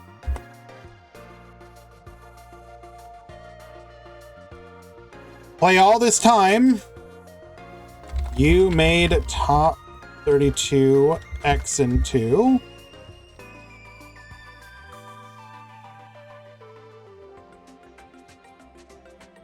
Which Profure, Kid, Tacny Frog, A99, Rack BB.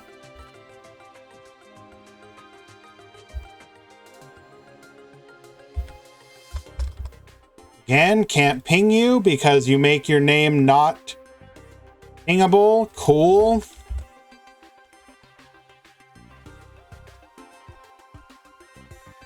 This is unbelievable. Make your goddamn name the same as the Discord. What is your issue?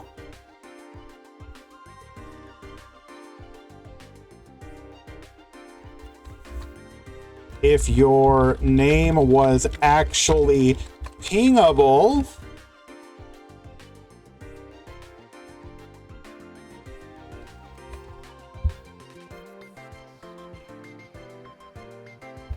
you made top 32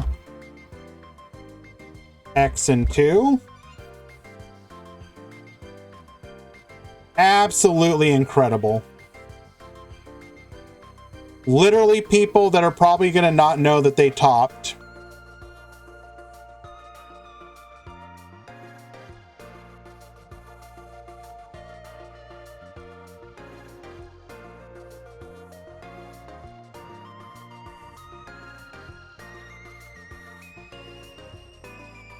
The other thing, if your Discord name has a space in it, spoilers, pro tip, if your name is something like, this is my name, if you have spaces in it, we can't ping you. Consider not having spaces. What the...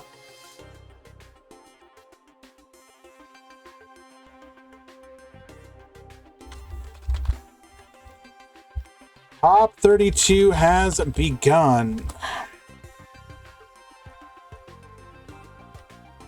Absolutely incredible. At the very least. 1, 2, 3, 4, 5, 6, 7, 8. I don't know. I don't even have any more words. Whatever. I tried.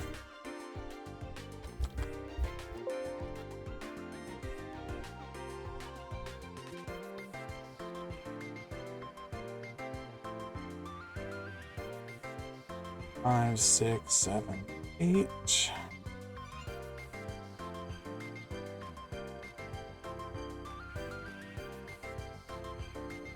Top 32, 2. I just love the idea of somebody playing in a long Swiss tournament. And then they're just like, they make it to the top cut and they won't know it because they are literally unreachable.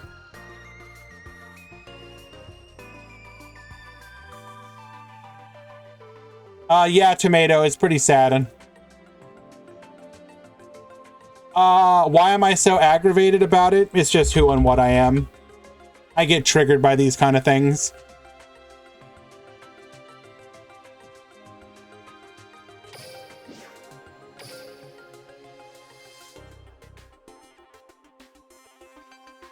Like, obviously, I will move on. I'm not going to lose sleep over it. It's just hilarious.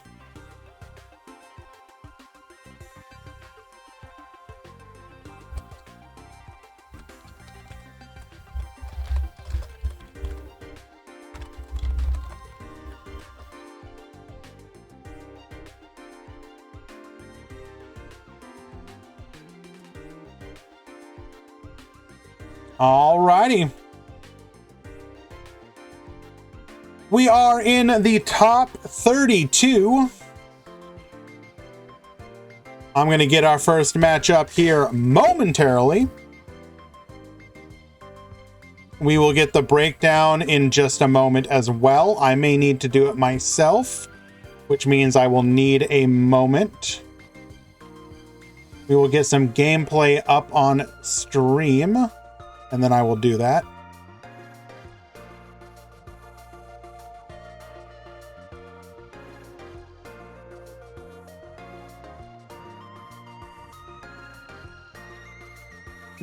Which match do we want to watch first? This should be good.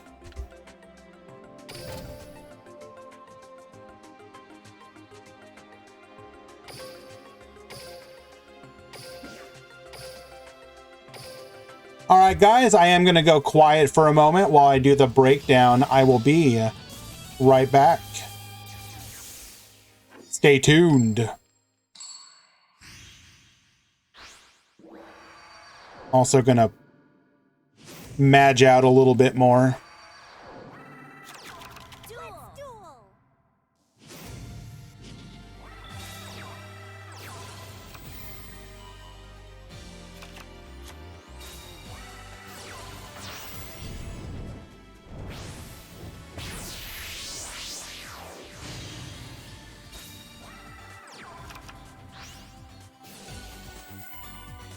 Who let Twitch procure top?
We calling it World Chalice or World Legacy? World Chalice, okay.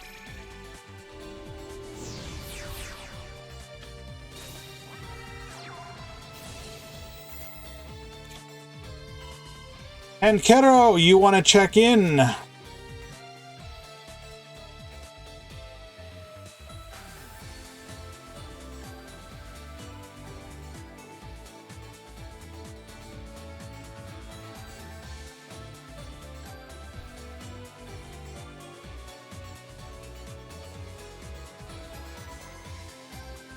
Super Peace and Juninho.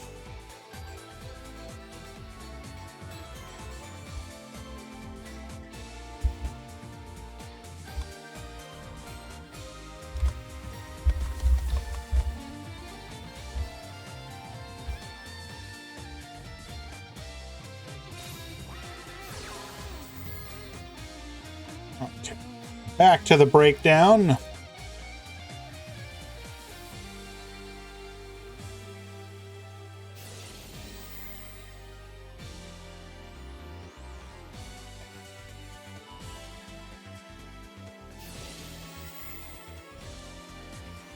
Mech Knight, Resonator.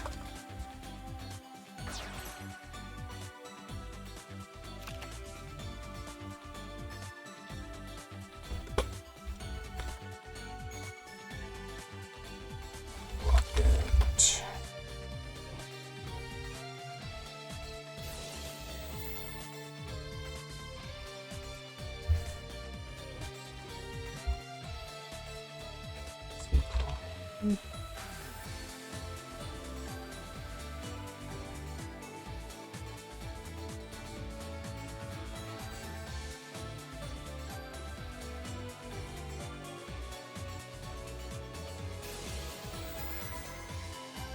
And that is Mech Code Talker.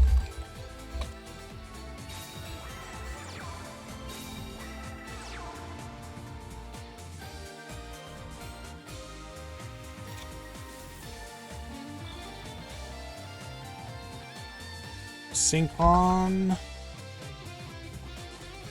Dolce.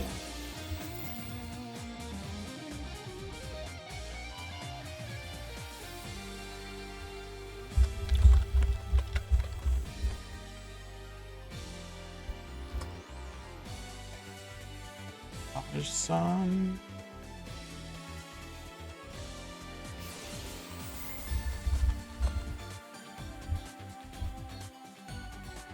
Yami. That's Dark Magician.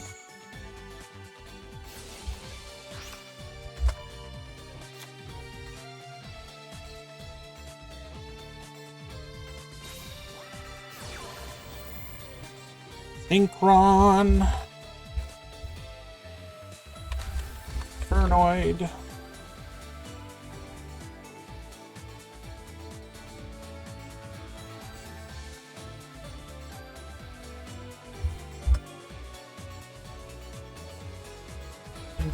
Red.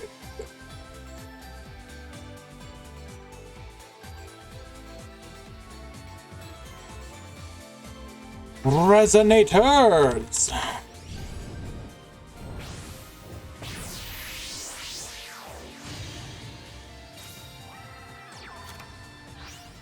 Old Chalice. Hero.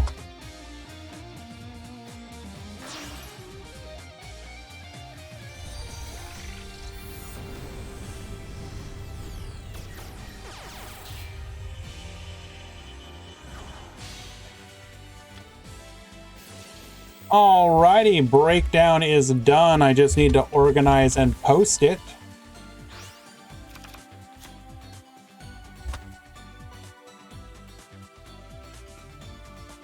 If you had to guess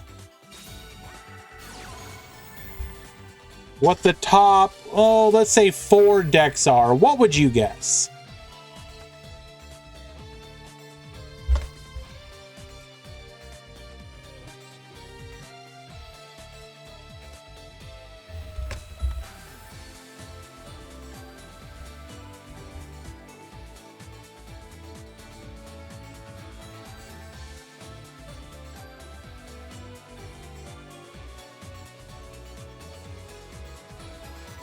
Do.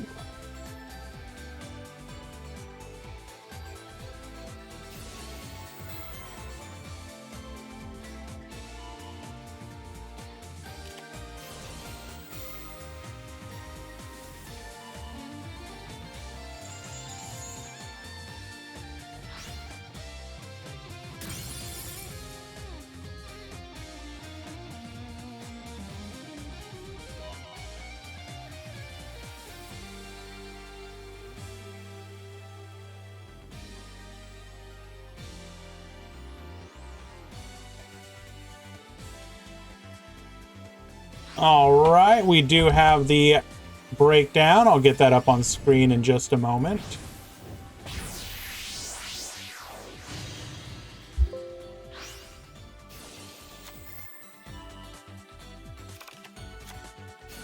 Hero, Mech, Synchron, Solfachord, Infernoid, Dark Magician, DDD, Resonator. Do you think DDD is one of the topping decks? Interesting. Hero, Phantom Knight, Mechs, Resonator. You know, I think Wandering might be the closest. Your top 32. Heroes, Mech Knight, Solfachord, and Synchron. Wandering literally had them all, just one in the wrong order.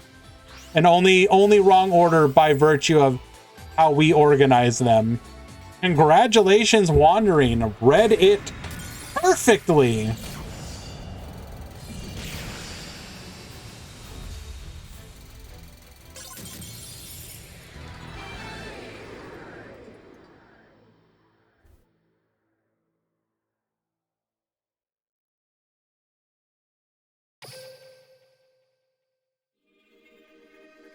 So if we compare that, so first of all, let me go ahead and get that up.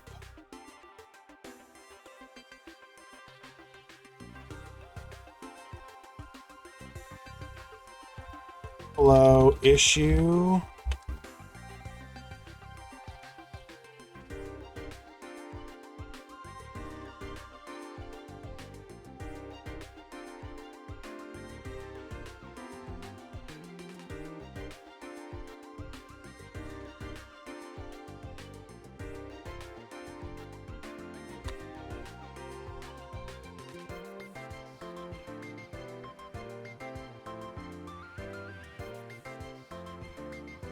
All right, we'll have the next game up in just a second.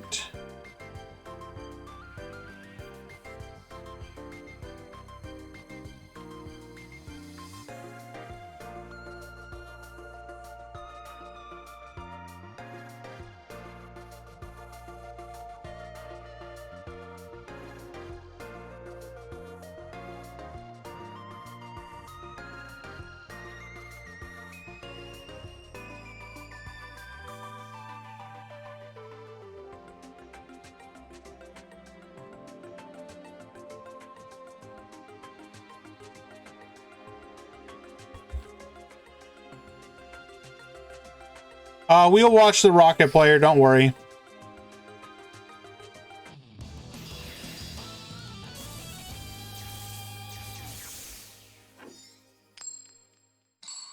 All right, so if we take a look again at the overall breakdown,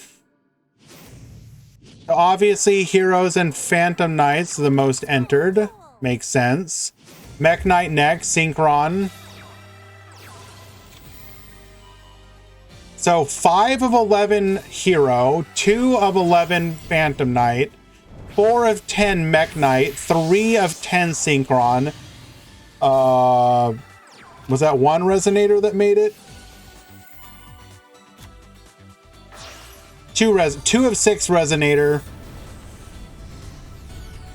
3 of 6 Solfachord.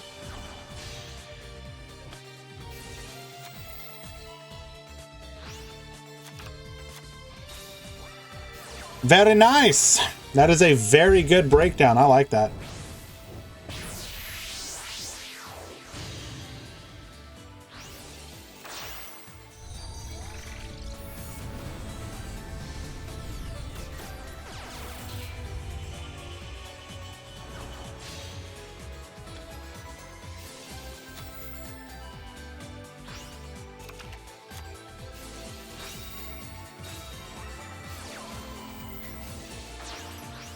Alrighty.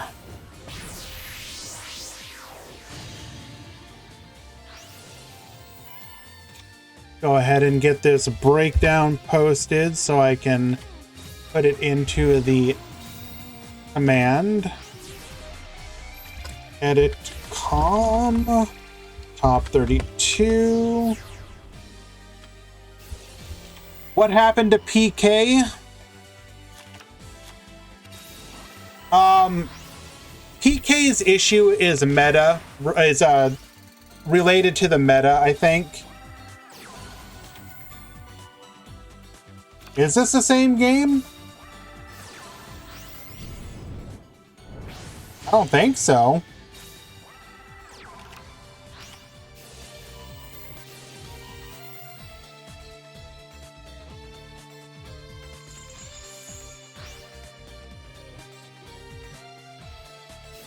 PK's issue is just meta related.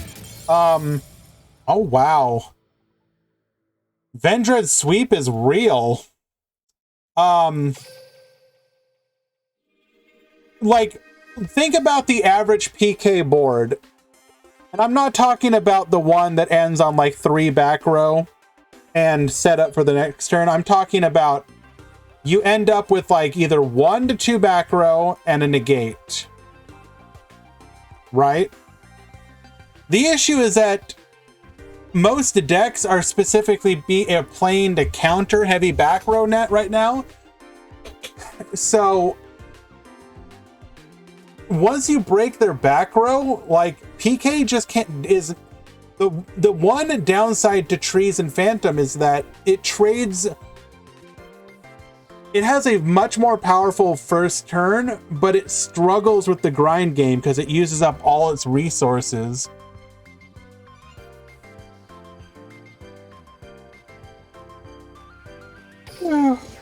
Excuse me. I think that's the biggest issue is they kind of lost their grind game.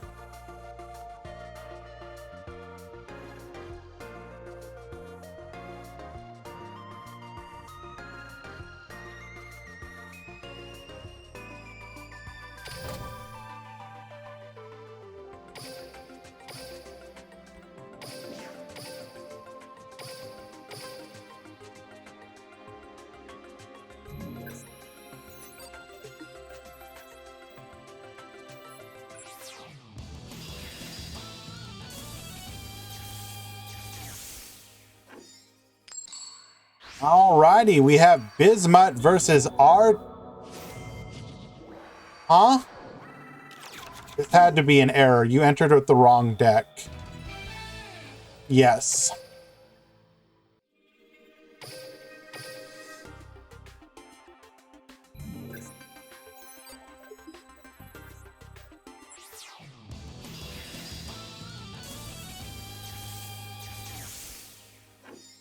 The issue with the old skill is it's very difficult to set up the negate because you don't have the ability to do it first turn by getting rid of your material. Remember that the big part of the skill is that you're able to do it first turn.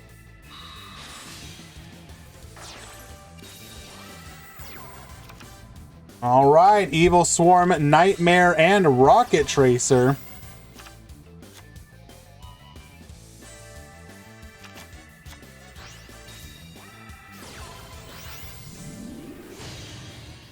Going into the Black Comet Dragon. Get burning, but we will flip you face down. Triple set the back row. Activating Dragon's Mirror. IDP says new.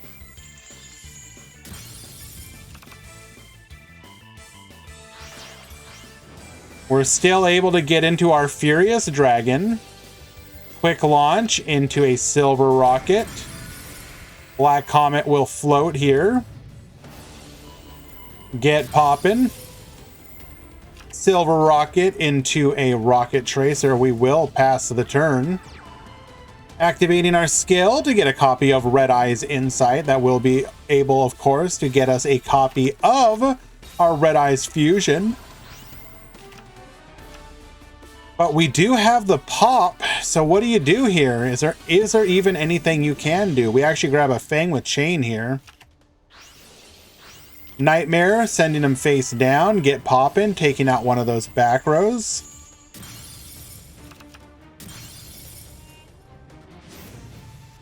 Boral launch will put our monster in the graveyard. Tracer effect, get poppin'. Taking out more of that back row. It was another of our Fangs with Chain, but it don't matter. Resetting the... We may be resetting our IDP, but I do not think it is going to matter here. Oh my god, it actually is going to matter. And now it's not going to matter.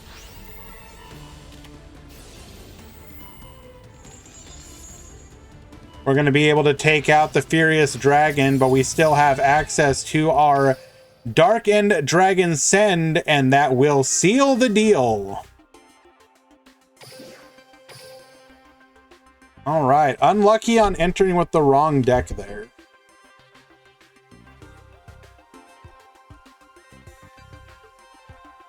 Bismuth versus Wostis. Your match is live.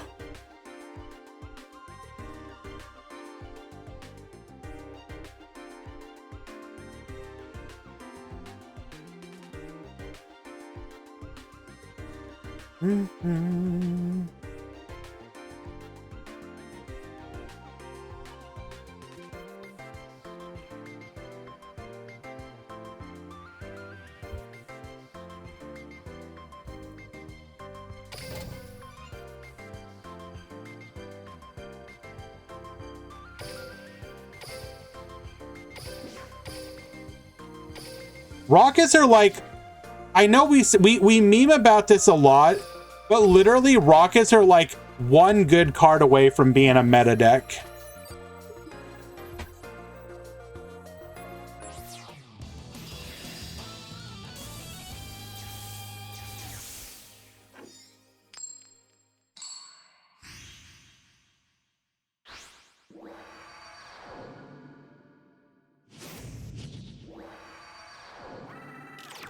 Duel. All right, QDFX searching for a copy of Angelia. We are not going to get Savage. Come on now. Not anytime soon anyways. You just want to casually put in Savage Dragon.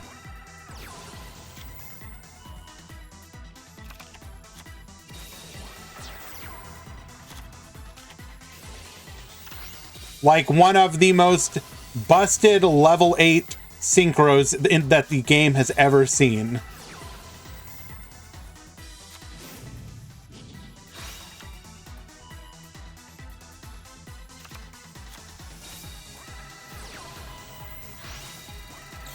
Hitting the Bluffed Elegance. Beauty effect will ensure that the Resonator will not come back. Oh, that is rough. We're gonna be forced to go for the Ancient Pixie Bridge here. Enemy controller, get Yoinkin. This will allow us to get to...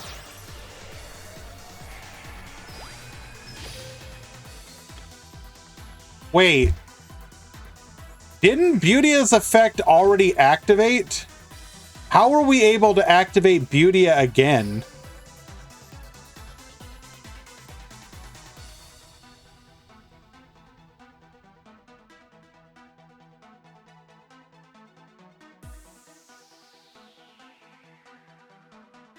Is it because it says you can only use this effect of Beauty once per turn? So wait, what's the difference then? Why is it some monsters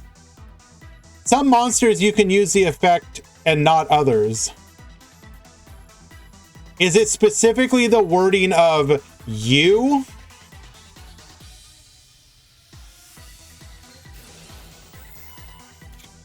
Because, like, for example, I'm pretty sure if you were to steal, like, most other monsters and use their effect, you can't use them again.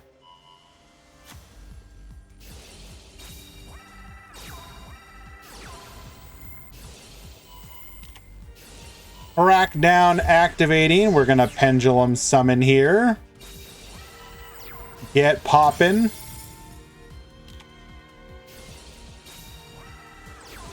I know, I'm just asking myself, basically.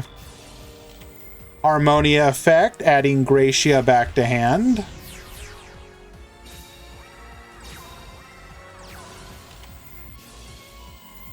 Rack down number 2. How silly. Julia effect. Negating and getting in for 2,700. Very, very clever negating that. All right, game number 1.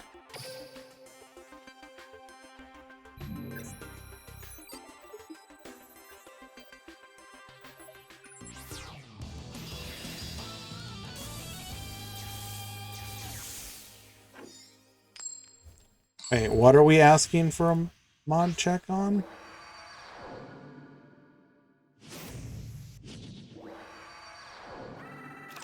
Duel.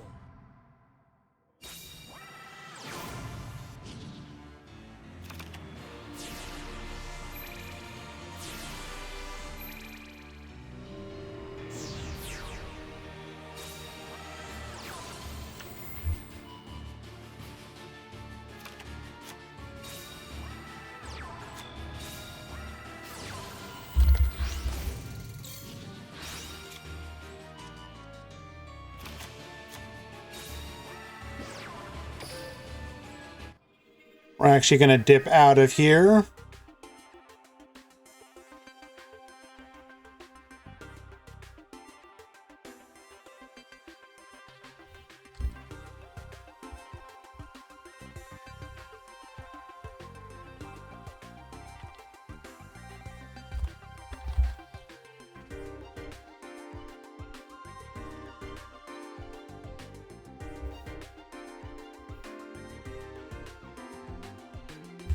Sorry,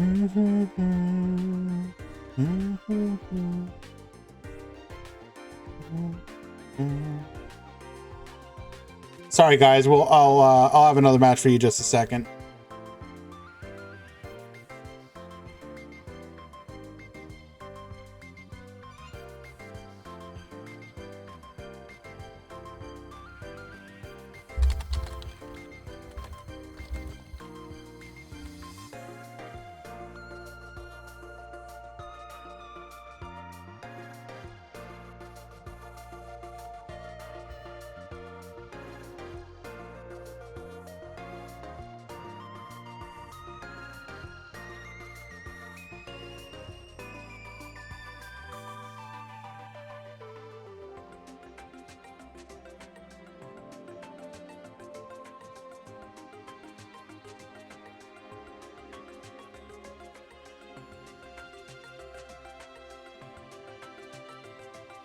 Good night, Sakadetsu.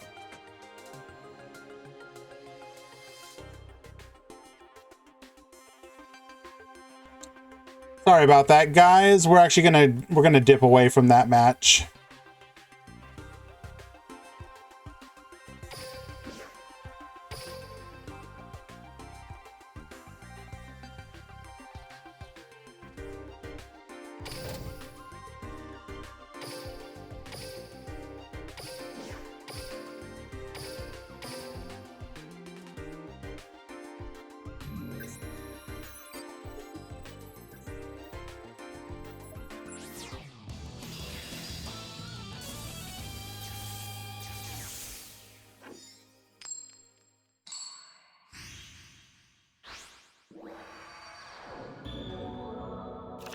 Duel.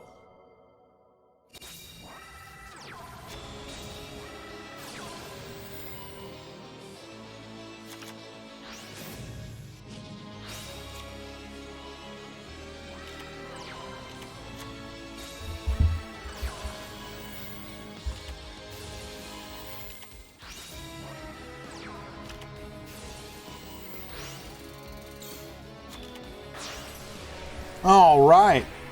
We are back. We are watching the Rocket player once again. We have Wostis at the bottom running Synchron. We are going to get hit by a Treacherous here, which will stop our plays, except it won't able to summon our Junk Synchron. Junk Synchron will go into our Junk Warrior, triggering the Synchro Chase. That's going to bring back the Junk Synchron, allowing us to go into Stardust Dragon. Stardust Dragon will give us the 2500 we need to go into our Tuner Mons, or our Signer Dragons. We'll be able to then use a skill, as we do have a Stardust Dragon in the graveyard, into Shooting Quasar Dragon. And there's nothing to stop this 4000 direct lethal.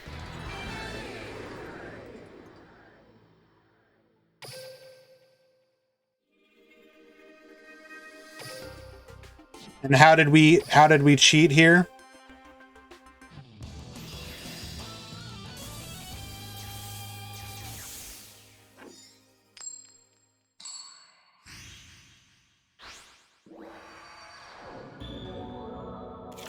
Duel.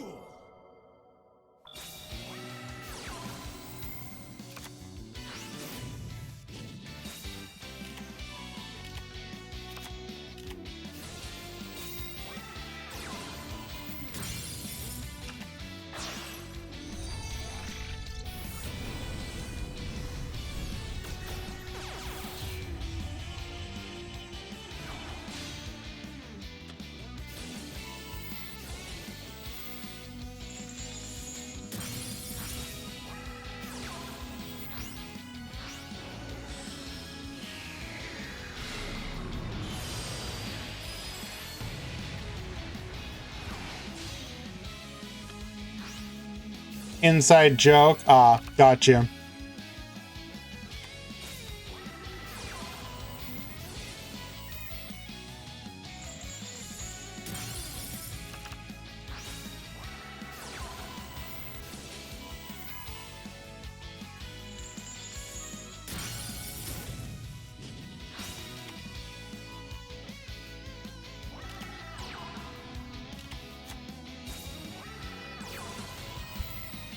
All right, so once again, we have ripped away the Tatsunoko.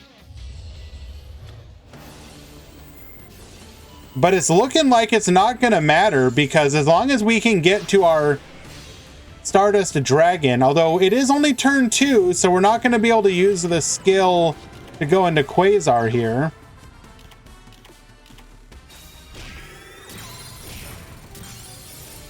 We will double float. It's not game.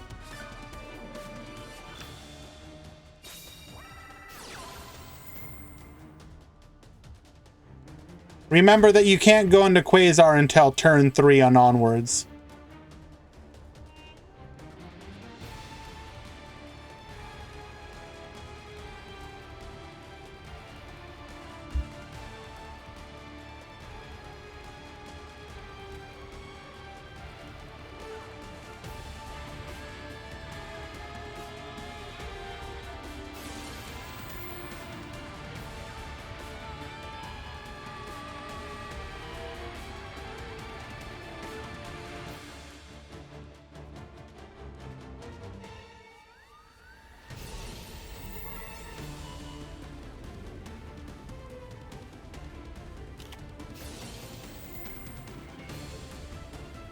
One second, be right back.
Okay, we are back. Sorry about that. One of them has a duelist pass. Yes. All right. Getting into another copy of Jet Synchron just to wall up here.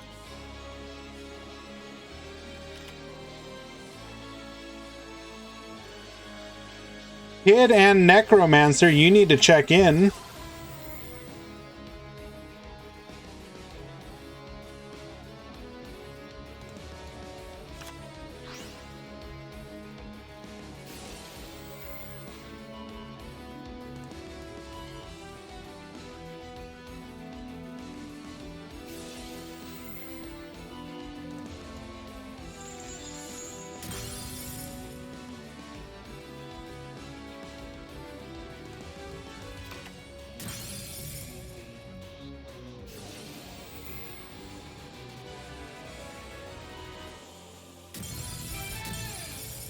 All right, we will get the concession scoop, and Bismuth continues his meteoric rise through the top 32, winning in a 2-1 victory against Synchron's. Very well done.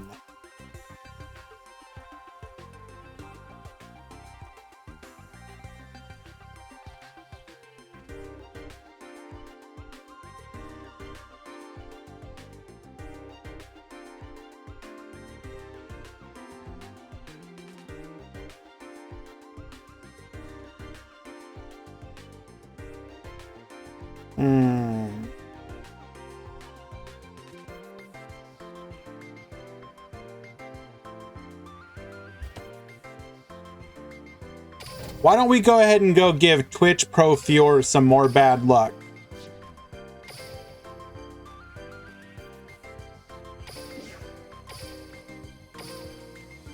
Oh wait, the match is already over. Never mind.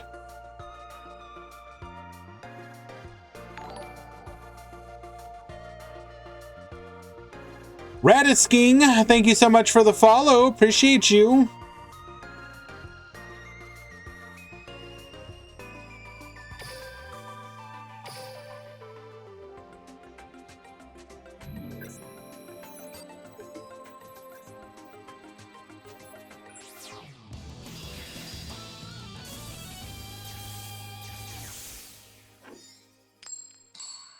All right, we got Aaron at the bottom, Twitch Pro Fior at the top. Hero Alliance versus Synchrons.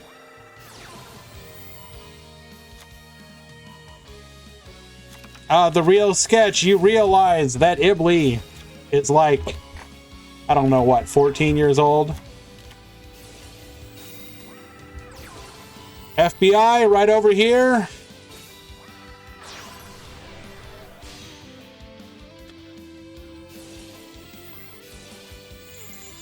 All right, we have the Doppels.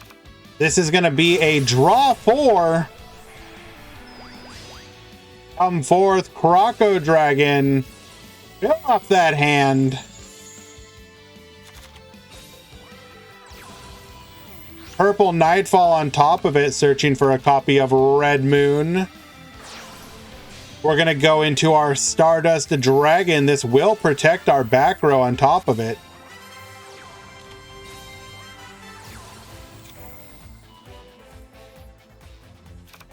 I heckin' love you, say. Book of Moon into a super polymerization. Come forth, Great Tornado. Get cracked downin'.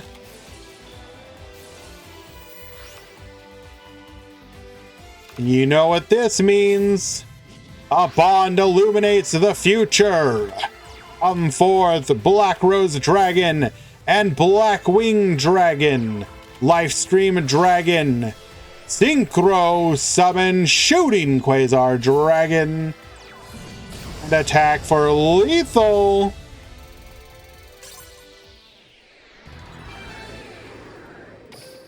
I heckin' love you, say.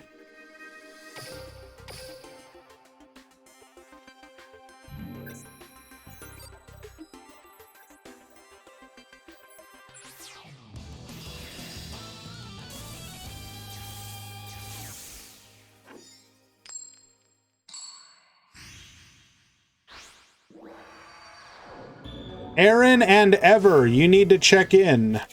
Duel.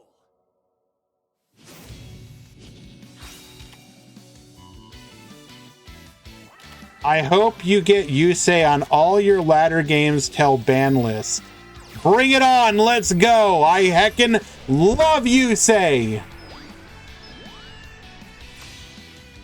Come forth, Tatsunoku, into Super Heavy Samurai Musashi.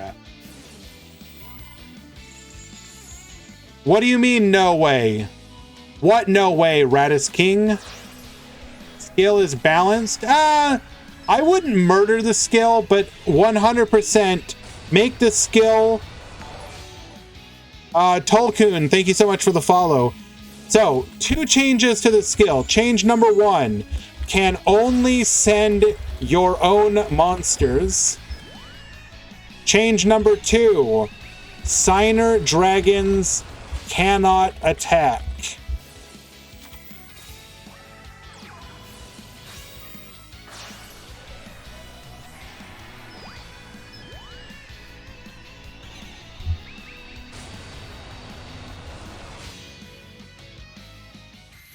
Now, it's actually funny. Need them to attack? No, because you just use the Signer Dragons to go into Quasar. The entire point of the skill is to go into Quasar. The point of the skill is to not summon the Signer Dragons and attack. You don't get to just get free. You don't get to trade one monster for 2. That's broken. The whole point is to set up Quasar. Would you agree that the purpose of the skill is to go into Quasar? But what about friendship? Thank you for helping me go into Quasar. What more do you want? I heckin' love you for making me get into Quasar. Like, remember that time when Yusei was fighting against Zone? And then he resummoned, just manifested the Signer Dragons out of nowhere? And then had the opportunity to go into Quasar Dragon, but he was like, no, I'm just going to attack for game. I sure remember that part.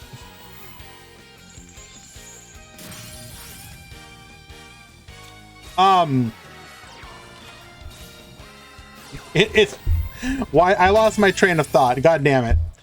Oh, so one thing that the Speed Duels does, which I think is actually really interesting, they will probably never implement it in Duel Links, but I am actually unironically very interested in it. So in Speed Duels, they will limit to 3 skills. Which means if you use a skill, it counts as one of your 3 limit 3s. So if you wanted to remove certain cards or limit the number of them that they could play, you could absolutely limit a skill to 1, 2, or 3 to remove access to those cards or limit them in some way. So for example, I mean, it's not going to be a huge deal, but ban everything, no fun allowed? That's not what we're talking about, though.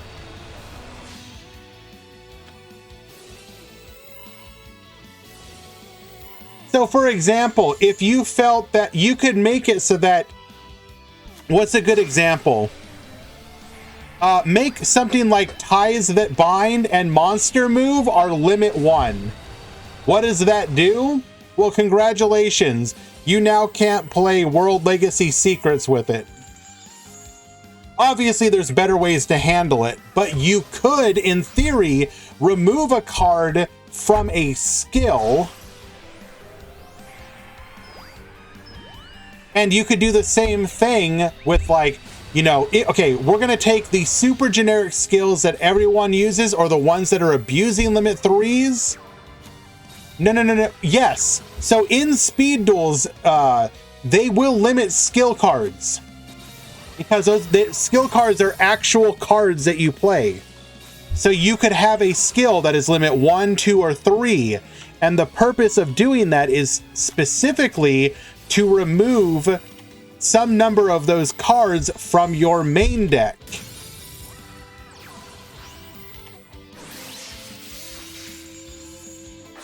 I think that could be a cool way to further limit certain powerful skills, other than just nerfing the skills into oblivion.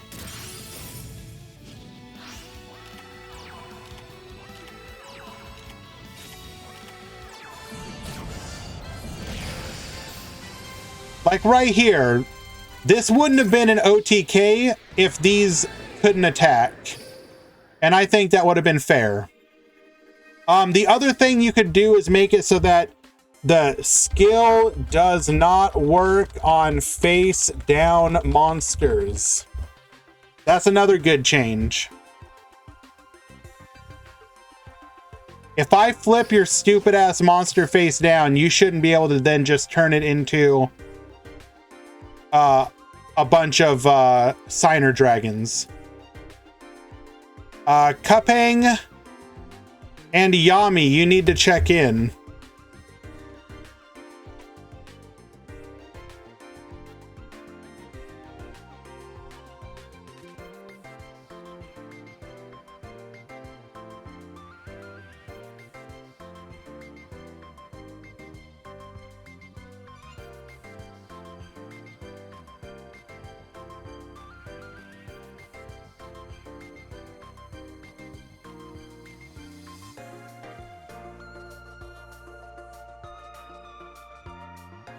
Literally can't. Okay, well, Yami, I hope you can hear me because you made your name unpingable.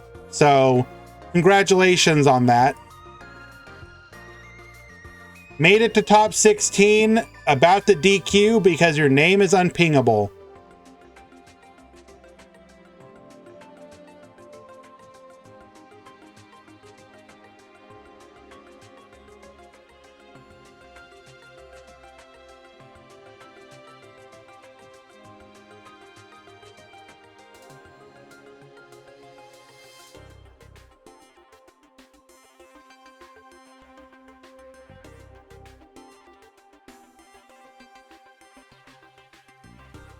I too love having random ass characters in my name that makes it unpingable.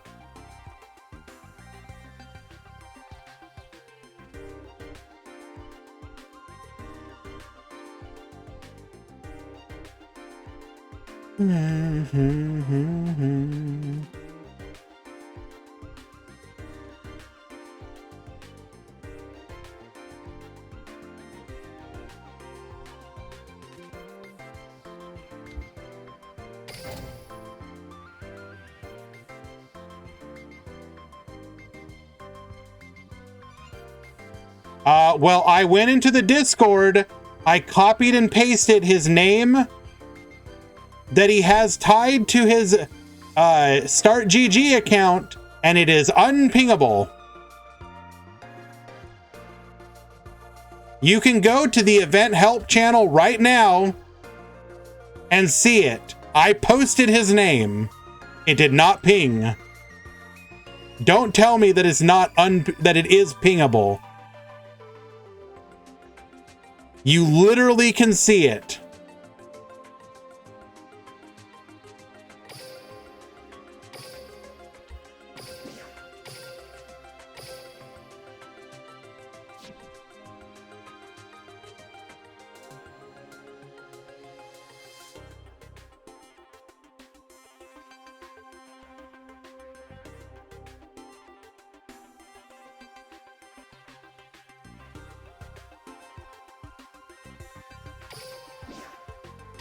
Sit here and tell me that it's pingable.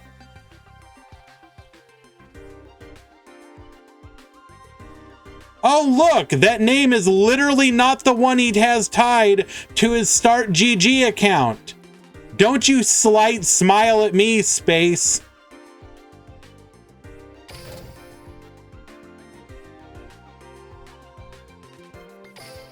Swear to God. People like you are the reason I have premature graying hair.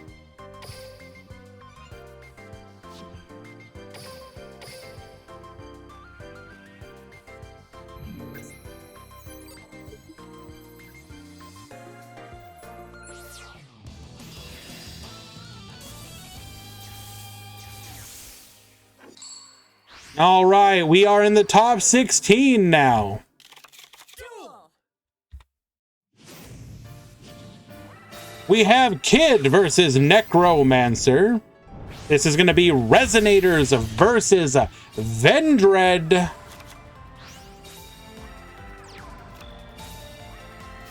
Cosmic Cyclone on the Book of Moon. Good luck, gamer. You are incredibly dead.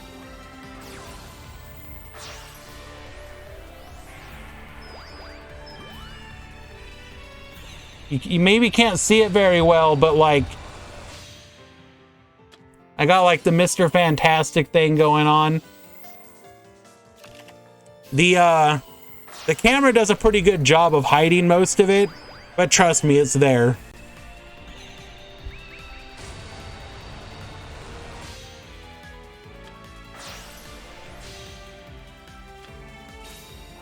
That's just because I'm a boomer.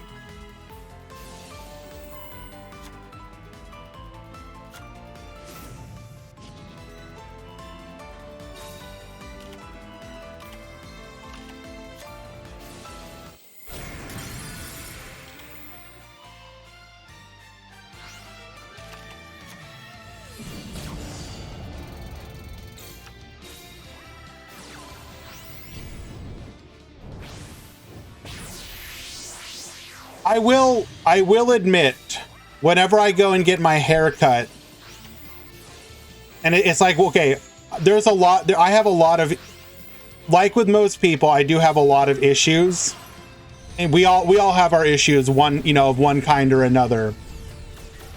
But I will say, whenever I go to like my barber, the hairstylist, whatever I happen to be going to at the time, they, you know, I'll get like these. So the one I go to right now, for example, has a bunch of like, I think they're like Pacific Islander women. And they have like they're like very obviously like first generation. They have really thick accents and they will always just like gush. They're like, oh, this hair is so beautiful. Oh, there's so much of it here. And I know half the time I feel like they're gaslighting me for a tip.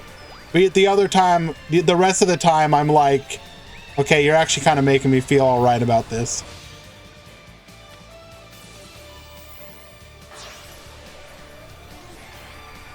What do you mean, cap? Do I have to like... Okay, hold on.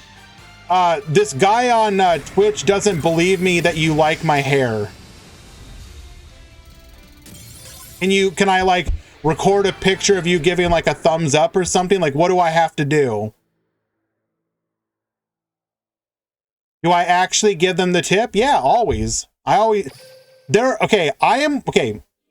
unironically, I am one of those people who hates tipping.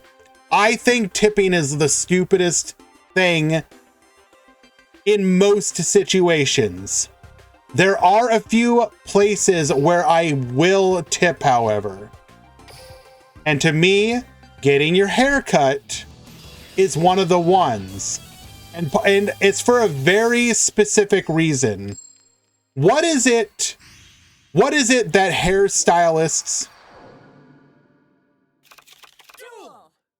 One of the things that a barber or a hairstylist will do, and I'm sure all of you know this, they will talk endlessly.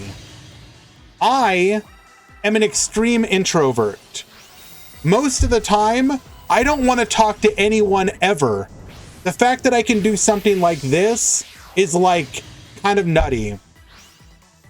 So when I go to a barber or hairstylist, whichever, again, the case may be, I literally just want to be like, just don't talk to me. I have nothing against you. I literally just want to sit here and vibe to the feeling of you cutting my hair. Just, I will tip you extra just to shut up. And not because not because I'm sure you're like a bad person. I just don't want to talk right now.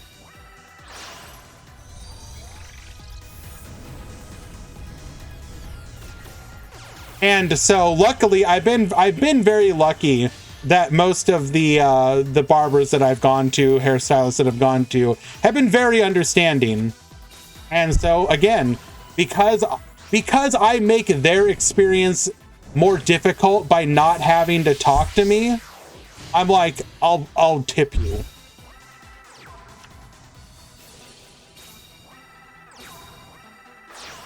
Well, see, here's the thing. During COVID, the COVID lockdowns here in the US, I had to get used to cutting my own hair.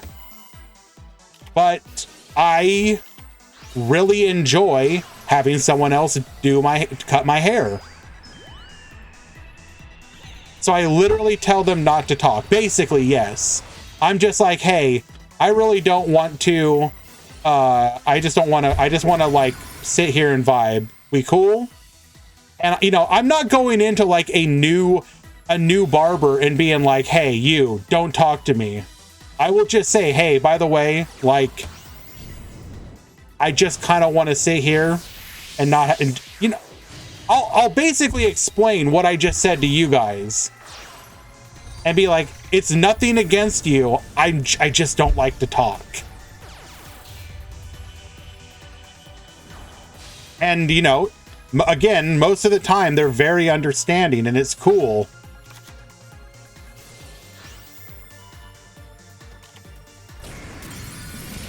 Getting in for... Wait, did we know that that was a resonator? Why would we attack with the...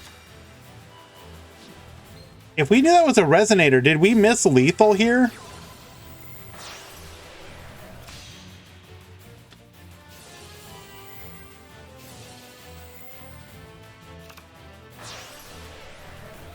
Thoughts on tipping for carryout? That is absolutely the stupidest thing I've ever heard. Why in God's name would you tip somebody for carryout? Are you carrying it to my car for me? Like, what is carryout? Carryout is when you order online or over the phone, like, hey, pizza place, I'd like 3 pizzas. And they're like, cool, is this for delivery? No, I'll be in there in 20 minutes to pick it up. Then you show up and they hand you you hand them the money, they hand you the pizzas, and then they'll hold their hand out and be like, where's the tip? And it's like, you didn't do anything. You made my pizzas, I paid you for them.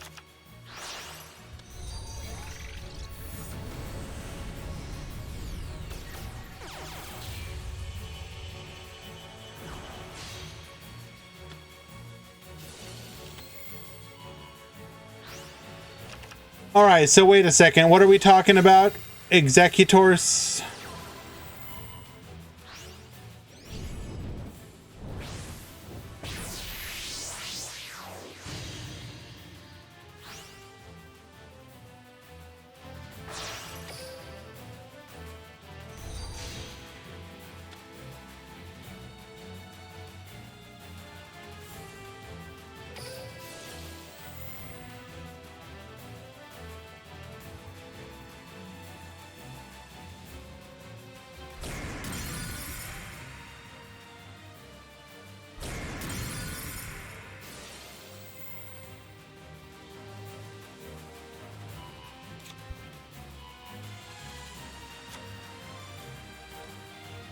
Oh, don't get me wrong, Alien HR. Like, yes, obviously people should get paid a livable wage. And obviously I end up tipping for a lot of things that I would rather not because of stuff like that. But it doesn't mean I'm happy about it. The other thing that I particularly dislike is the idea of pre-tipping. So for example, if you order delivery through like a delivery app, right? Like your Uber Eats, etc. Why in God's name are you paying a tip before you've gotten the stuff? The whole idea of a tip is, cool, thank you for not throwing my food against the side of my building, like the side of my house, or leaving it in the dumpster instead of on my doorstep. That's the point of a tip. The tip isn't, oh, well, thank God you actually decided to show up. Like, I don't know. I obviously the reason they do it is because if they didn't force people to tip before, or encourage people to tip beforehand, then a lot of people wouldn't do it. See, Minimoto, the problem with that is that a lot of the drive, you know, the delivery apps, if you put in a order and your order does not include some kind of tip, they just won't take your order. You'll literally be like, "Oh, huh. It's been like an hour now, and it still says that my order's in the works and they're having trouble finding a delivery driver." That's funny considering I'm in literally like just outside of downtown of the state capital of my state, and yet they're having trouble. Weird. I wonder why that is.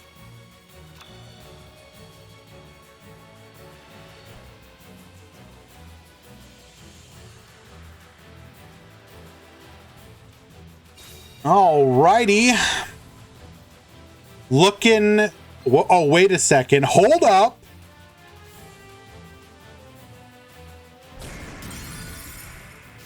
Samsara's gonna float here. Did we attack in the wrong order?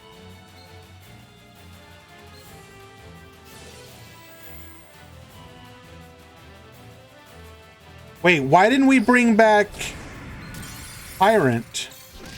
Did we not?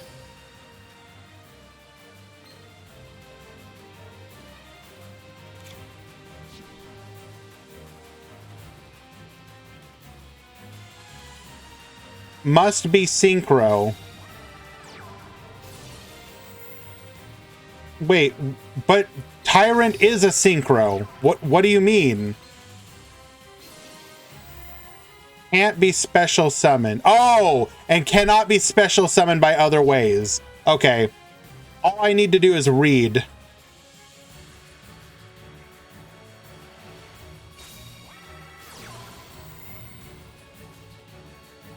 Enemy controller, okay.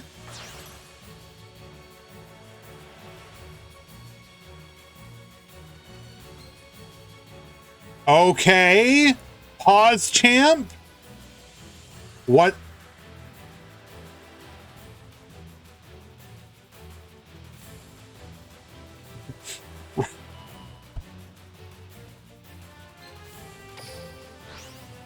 Okay, hold.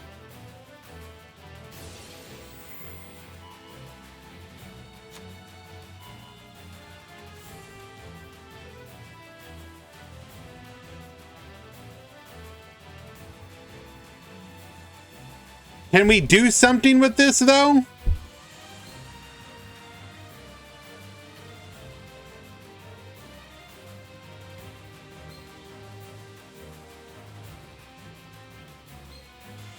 No.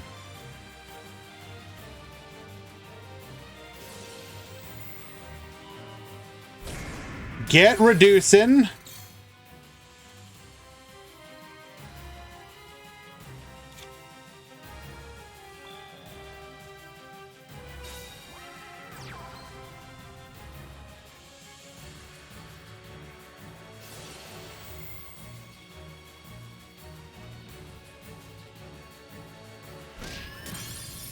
Are we really gonna... We're BMing with the red resonator. Oh my god. The kid receives 1 warning, penalty severe for extreme unsportsmanlike conduct.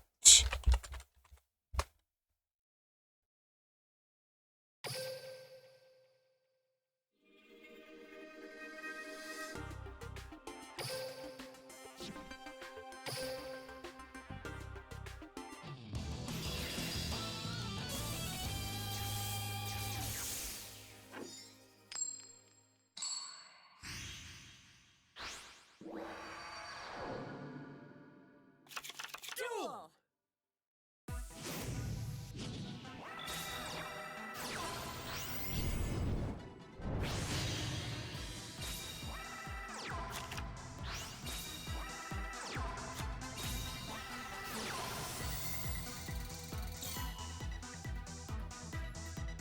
Well, guess I die.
Well done, Necromancer. And to you as well, kid. One day, the Vendread sweep will be real, but today is not that day.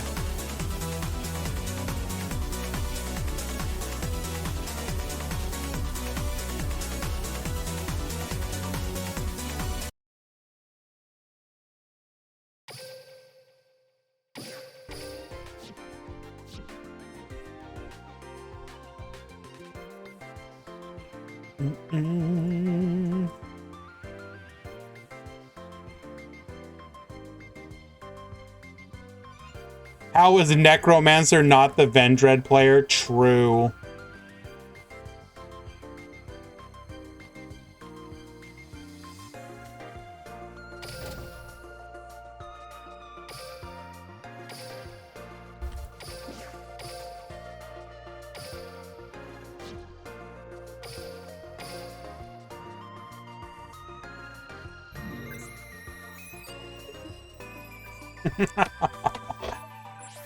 Imagine being doomed to forever play zombies because of your unfortunate name choice.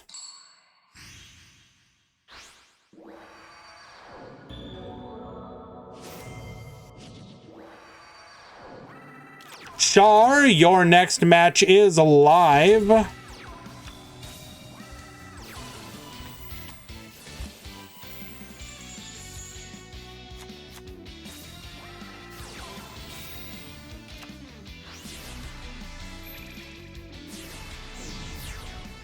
Pendulum summon. Wait, we are playing Elatea, and our opponent just scoops Angelia Gracia. Is that turn 2? Did I miss something? Okay.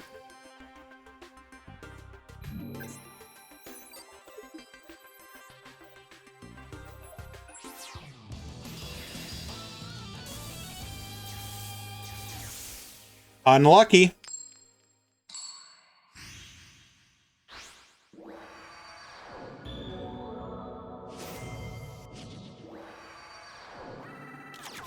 Let's duel. All right, opening up. Get Synchron for our skill, Synchron Explorer. We're going to be able to go into, oh my Jesus. Sunoku, Jet Synchron, Doppel Warrior effect, incoming draw 4.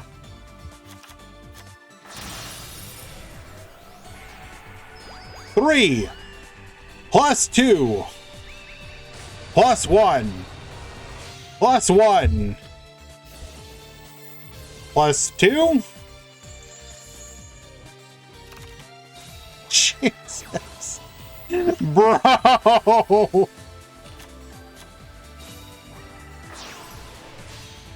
Stardust a Dragon to protect our back. This is the part that's so funny. We are unironically playing Stardust Dragon just for additional negate protection, or protection against, to keep our back row safe.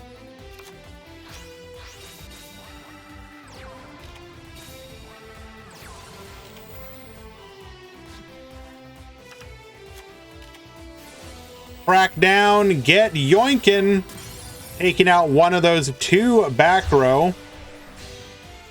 Going into Vermilion Dragon Mech, we're going to force out that last back row. It is Compulse.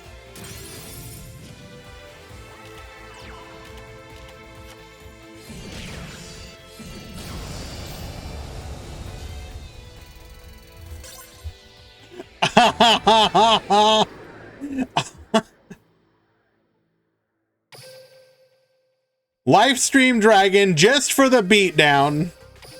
Yo, is that my boy Pimp Jr.? Has it really been a... Oh my god, how has it been a year already? I really need to get my sub badges created. As soon as Easy Mech is free, I will get those. Oh my Jesus.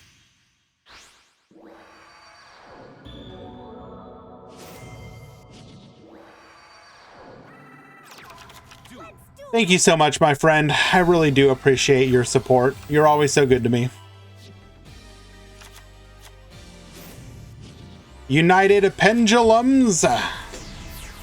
And to summon 1 and 2. Gracia searching for a copy of Musica.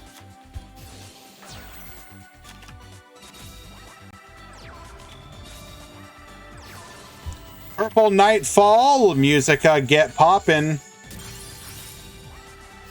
We've got the tuning.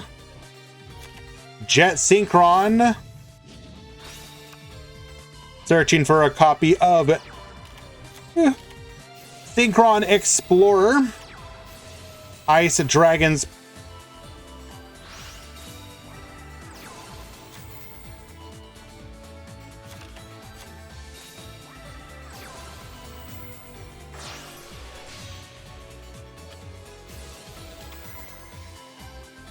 Have we've already used our, we haven't used the pop yet, right?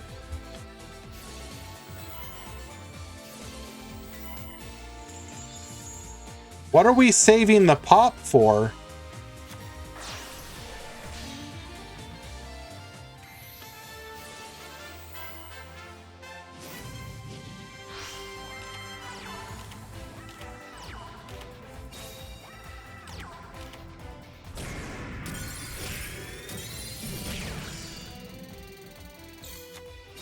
Did we wait, did I just miss the use of the Coolia pop?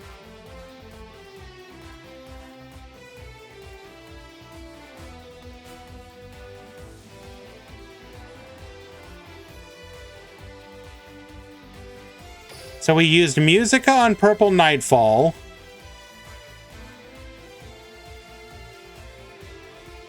We IDP'd the Red Moon. We summoned Blue Sky. Normal summon Synchron Explorer.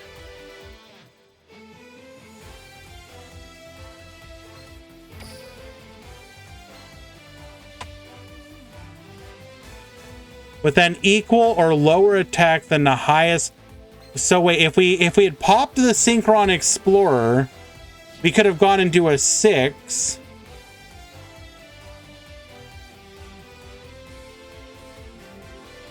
What? Yeah, so we could have popped the Explorer, which would have stopped the Tatsunoko play, which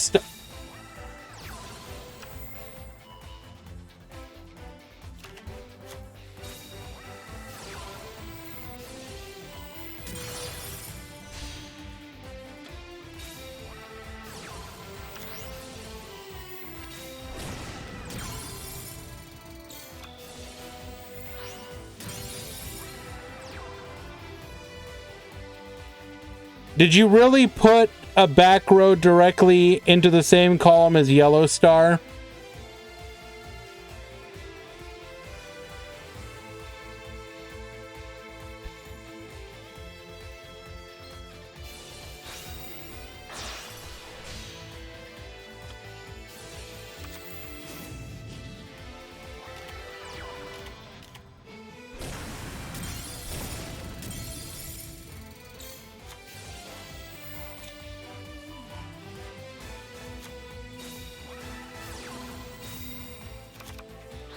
It definitely feels like there was some misplays done here.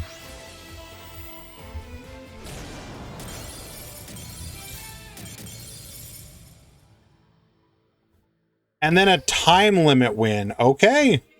Well, I mean, a win's a win. We weren't dead yet.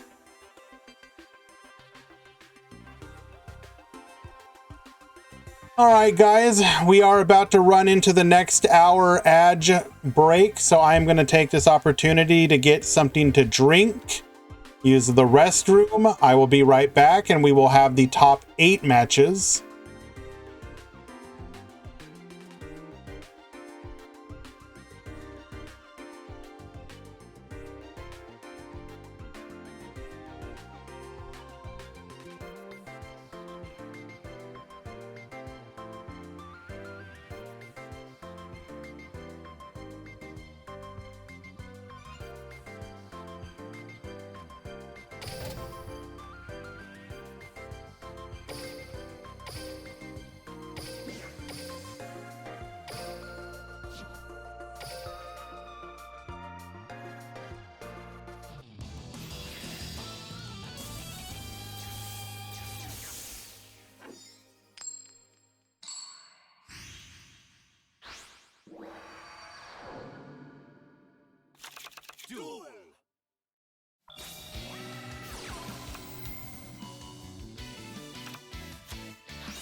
The current top 8 is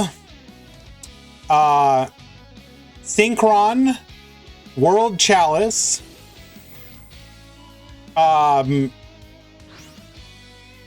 Rocket, Mech Knight, Code Talker, Heroes, Dark Magician, Resonator, and Heroes.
Okay.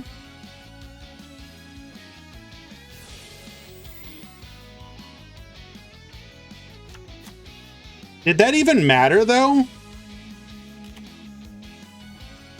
You're... Oh, so we could have sent the IB to the... Oh, yeah. So we had to.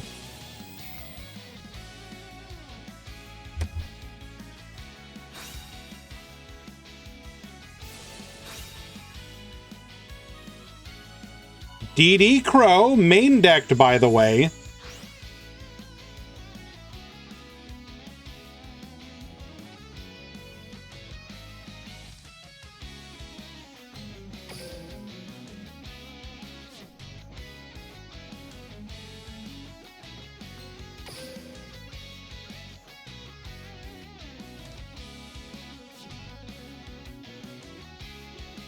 I don't think I would call the new Odd Eyes skill broken.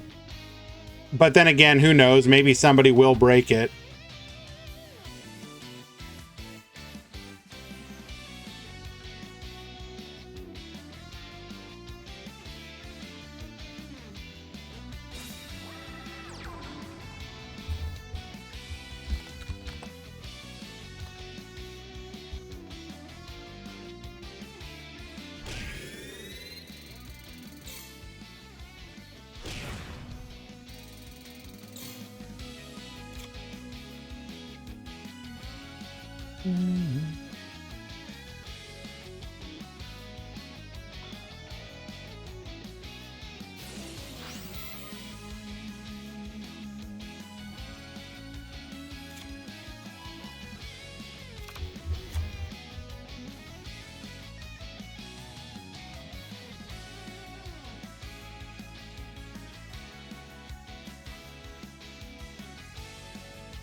The current Odd Eyes skill is bad compared to other meta skills. Well, I don't think the Odd Eyes skill itself is bad.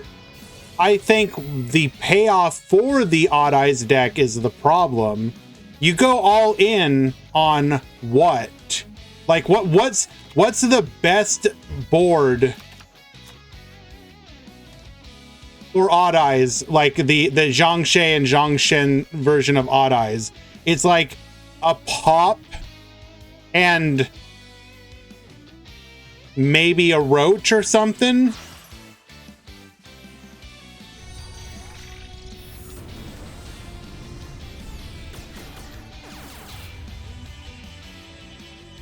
The difference is that the DDD cards are actually good space.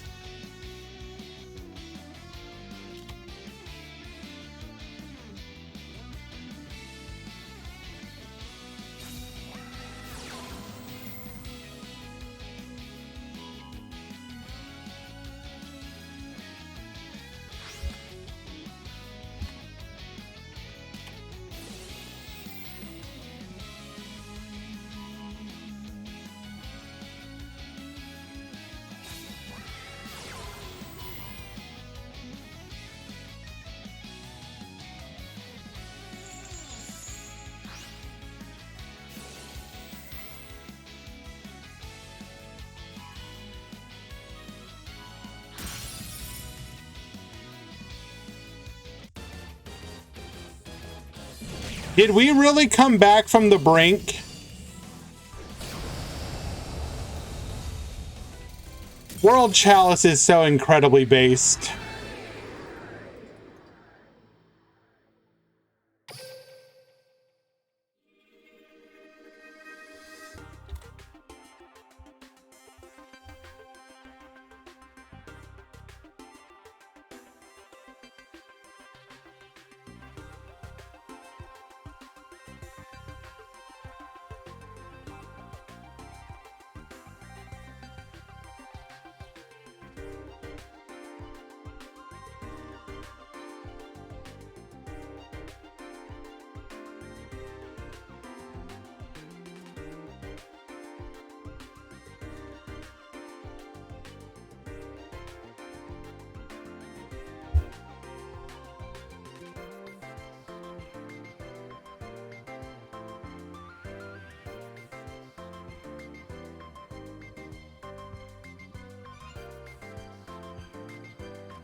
All right, game number 2.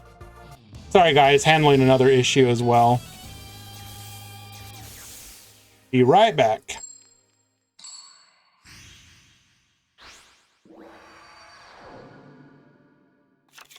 Duel.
Is this just the same game?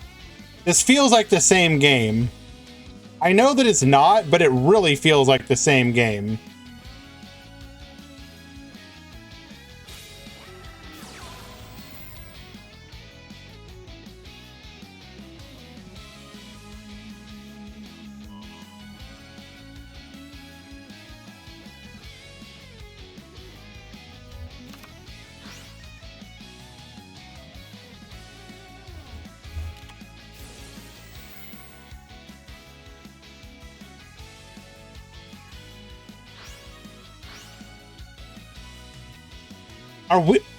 Are we literally just watching the same game? I know it's not.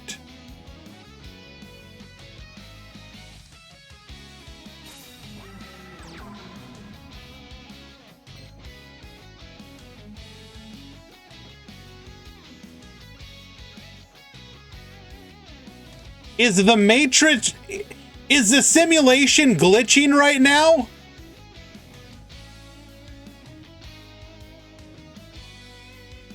Can you guys see the pixels too?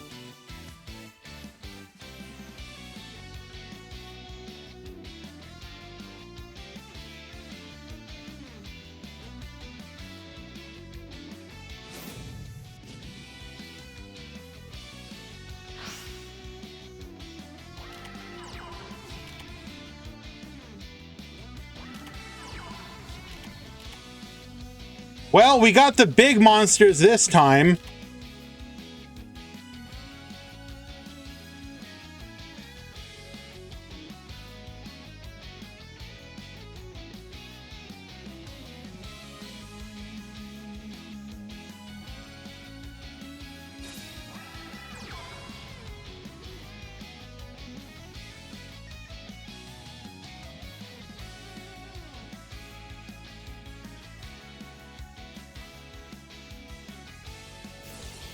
Get bouncing.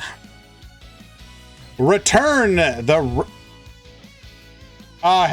Judge. 9-card extra deck. Judge.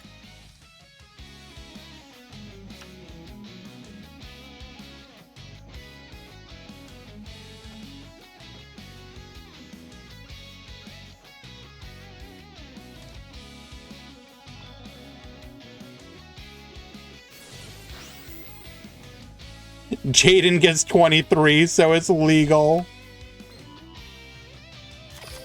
Oh my goodness. Searching for a copy of World Legacy Succession that is going to be able to return the Firewall Dragon to the field.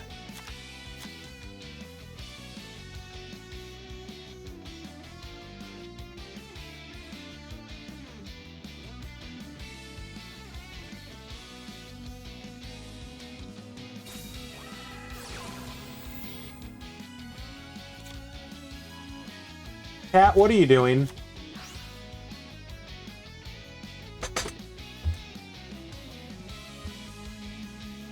Stop peeking through the window. What are you doing?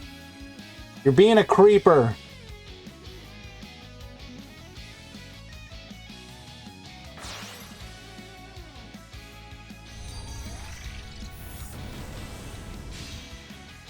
My cat is staring at me from the window. You think the skill is BS that it just lets you summon 2? Okay, first of all, it's not 2,500. You could get Ancient Fairy Dragon and Red Rose Dragon. Show us the kitty or else. I mean, I've shown pictures of her before.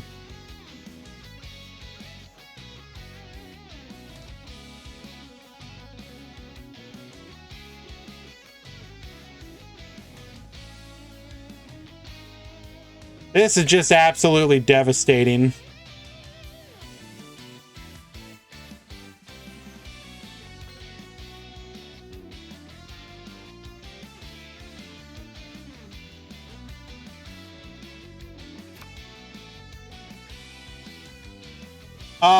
How do you know they're all what the genders are, Hans? Anytime you see Stardust Dragon in humanoid form, I do seem to recall it being a lady.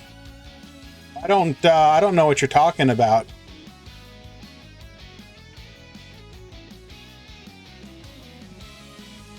And if I'm not mistaken, let's see, Stardust Dragon Icon Cross Duel.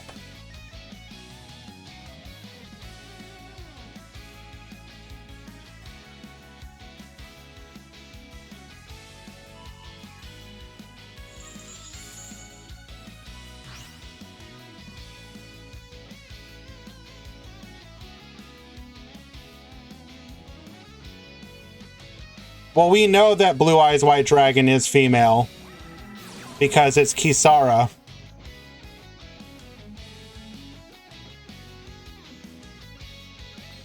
Wait, did we activate IDP not realizing that Stardust Dragon...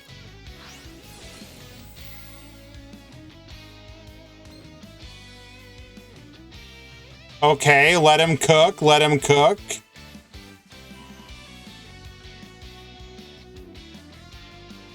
But can we actually do anything from here?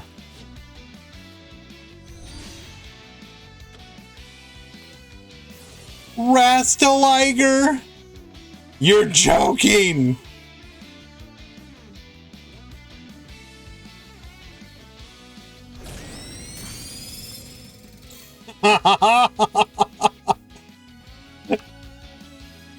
There's no way we survive this though. We lose on the crackback, right?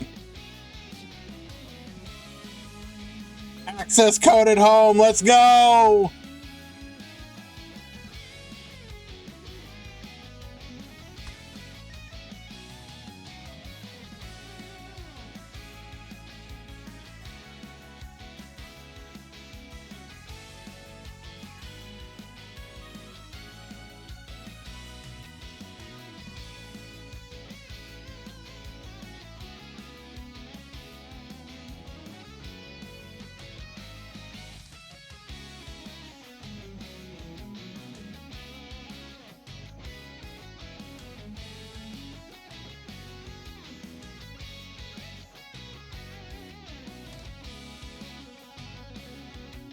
No, it's just for the turn.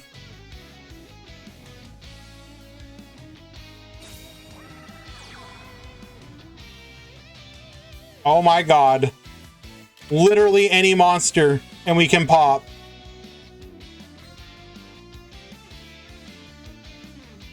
Literally just need a monster.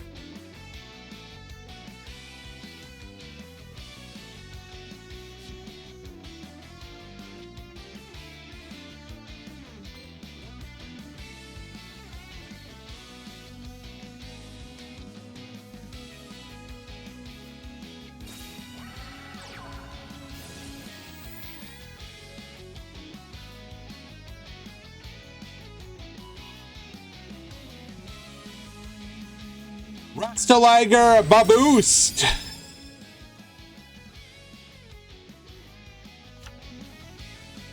Pat, you're being a creeper again.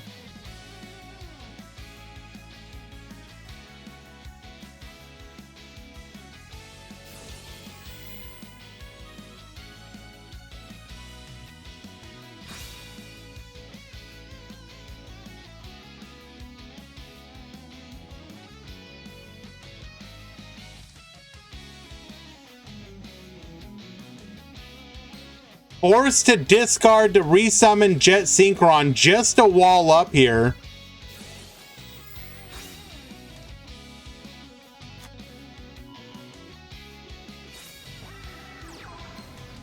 Summoning Lee. And that's gonna be it. Rastaliger, get poppin'. Oh, we don't even need to pop. We can just attack over. Lee attacking. Rastaliger. 4,500 directly. And Francesco will win game number 2. 2-0. Coin flip simulator. Like, Aaron, what turn was that? No offense, but that was a pretty good game. You cannot call that a coin flip. Literally any good top deck from either player wins that game. And you're gonna tell me that's a coin flip simulator? Come on. What do you want, dude?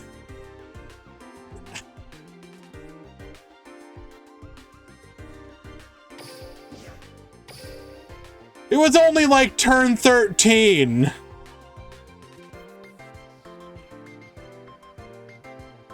Bro, I understand that you're sad you lost. It sucks to lose. I get it. Totally. But that, from a viewer's perspective, that was a really good match, at least in my opinion. You got double crow? I mean, yeah. Your opponent came ready for you, bro. I can confirm the crows are legit.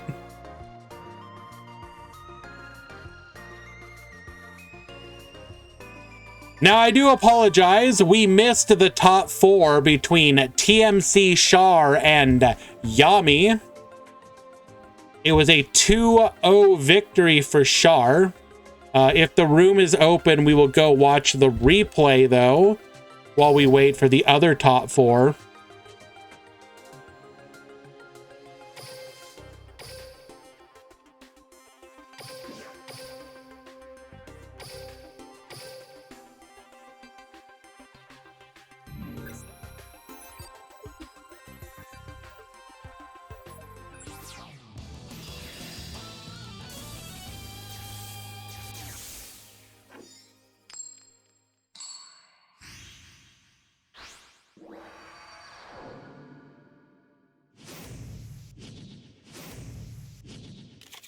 Duel.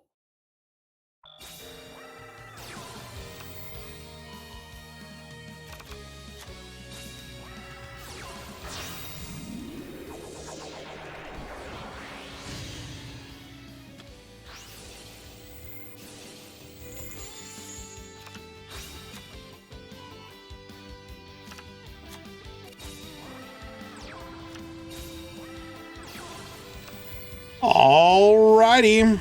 So triple set from Char. We're gonna poly here with the Liquid Soldier.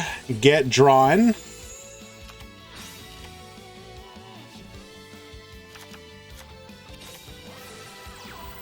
Book of Moon, not able to summon another body. Did we really not want to commit to another summon? Okay. Not sure I agree with that choice. MST, expendable die, get poppin'. Summoning a Neos to the field, and that will be lethal. Did you miss Rockets? Yeah, we missed Rockets. They got 2-0'd by Yami. Wait, no, Playmaker. Who's currently in the top 4. Playing against, Francesco.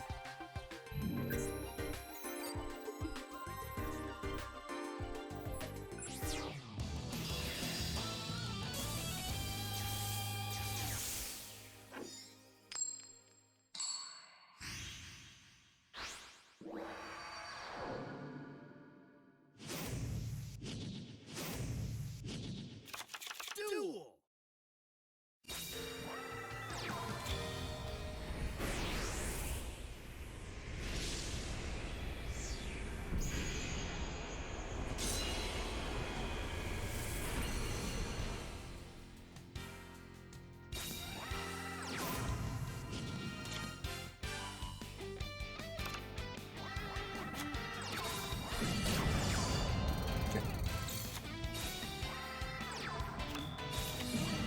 Oh, we really did just brick, huh? Super polymerization into a sunrise.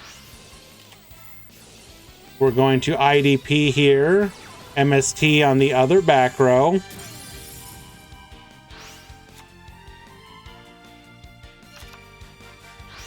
Here's our chance to come back.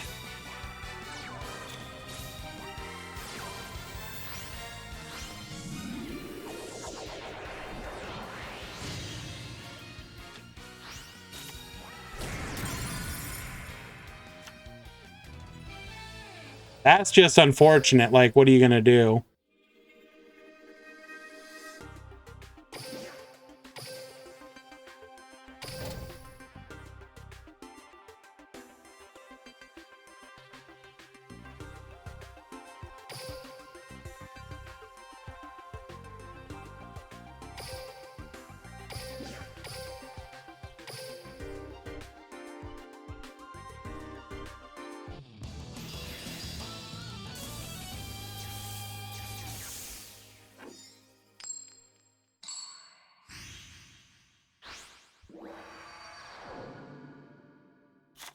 Duel.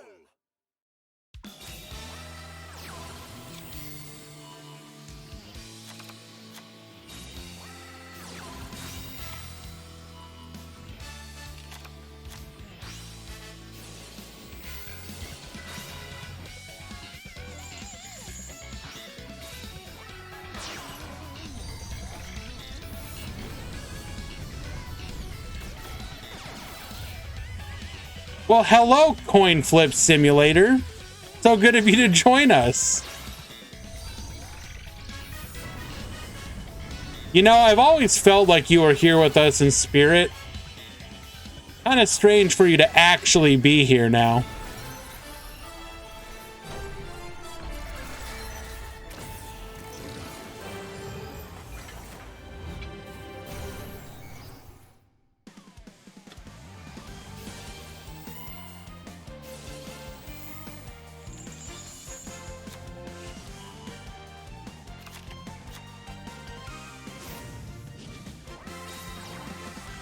Triple set the back row. Good luck, gamer. We're gonna normal summon Blue Boy, adding secrets. Secrets adding knowledge. Master revealing knowledge. Getting a copy of Fate. Activating knowledge. Frostwipe. We will then Fate on in response to this.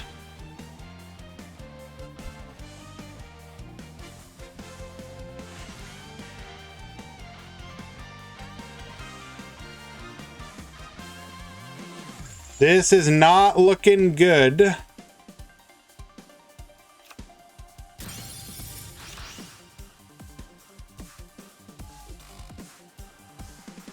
Oh, wait a second. So we were able to send the Spellbook of Fate, so we were still able to draw.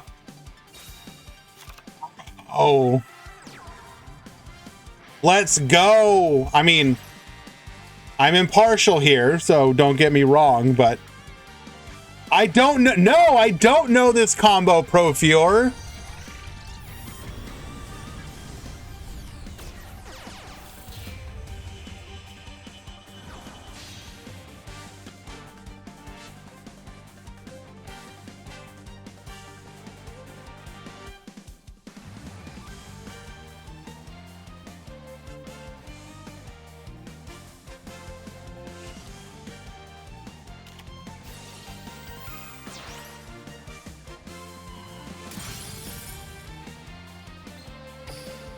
Wait, so we returned the trap and not the unknown back row?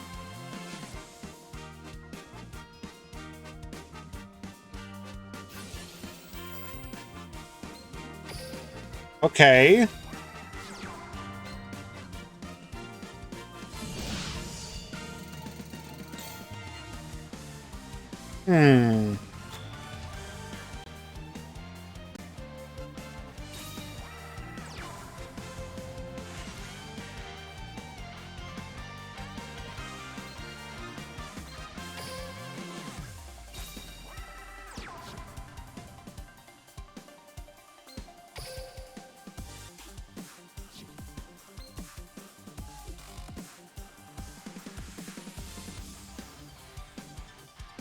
What happened?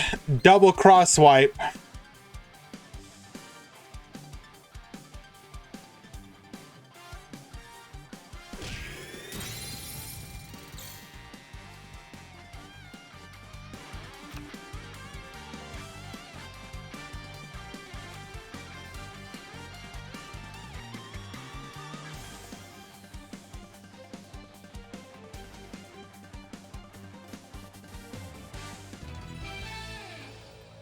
Really? We didn't want to give it a try. We could have guard dragon to bring back the labyrinth wall, right? Then we could have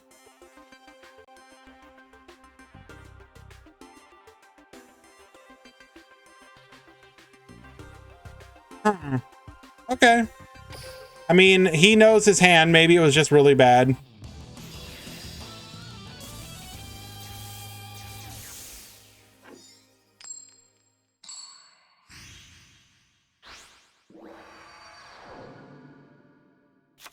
Duel.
Sorry about that, guys. I am back.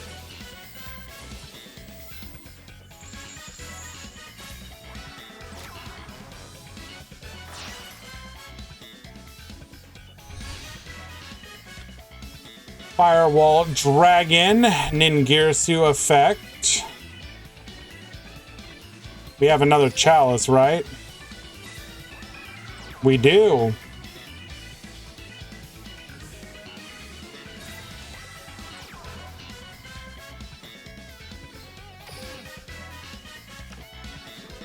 All right, good luck, gamer.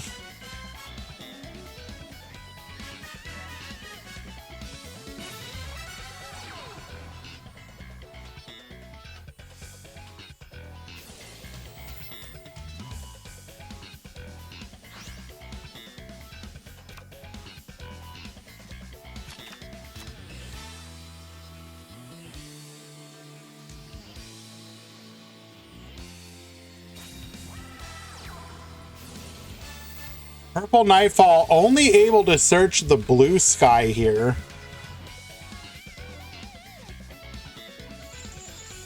That means the rest of them are in hand.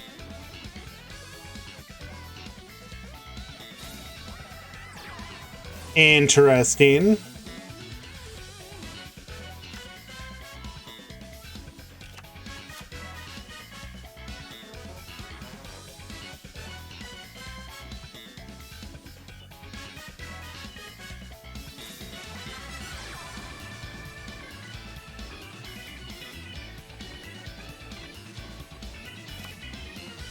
Special summoning the backup secretary. We have the microcoder in hand. This will allow us to get to our decode talker, but we still have to deal with the world chalice and the unknown back row.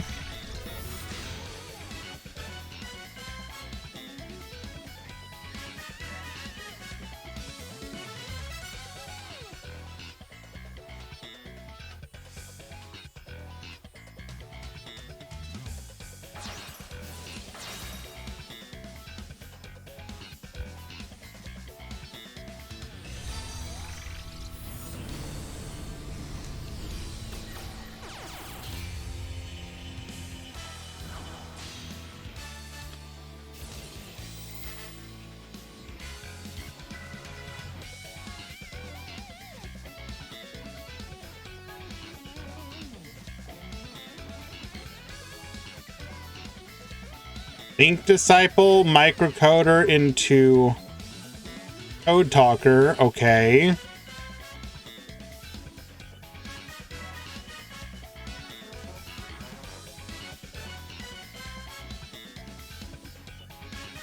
Like, is the goal here to get the cross wipe to take out the chalice?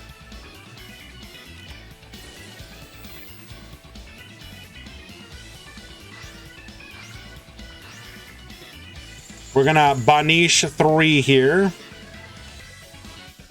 Sending the Code Talker.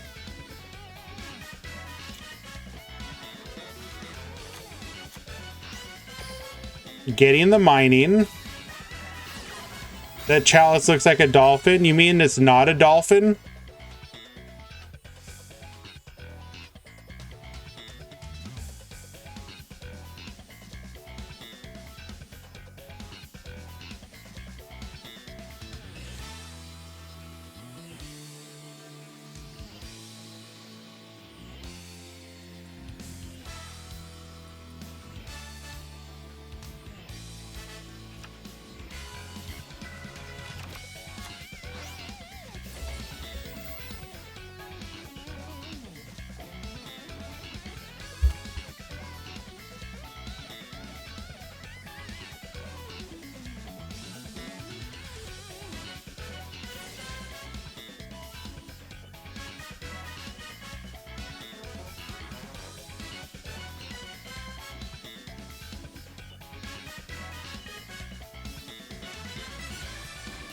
If it's a chalice, how do you drink from it?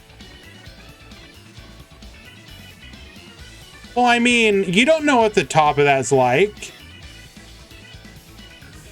What if it's a chalice for, like, a giant robot?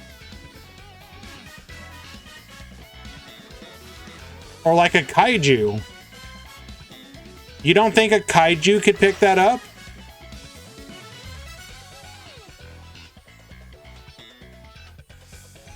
You don't want to drink from the evil fairy chalice. Why not?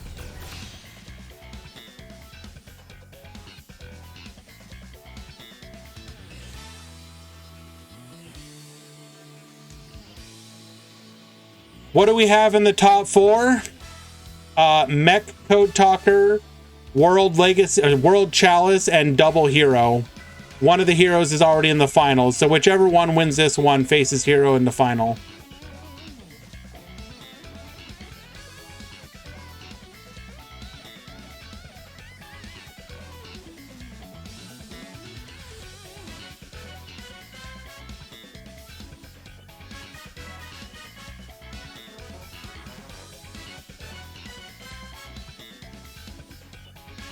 I will once again reiterate, Lee did nothing wrong.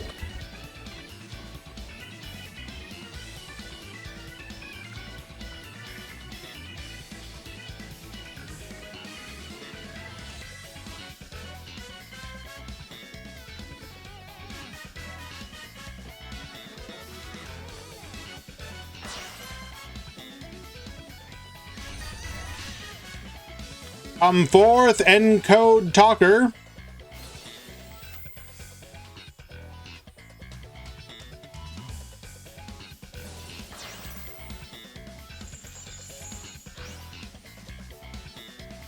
Is PK dead? What do you mean specifically?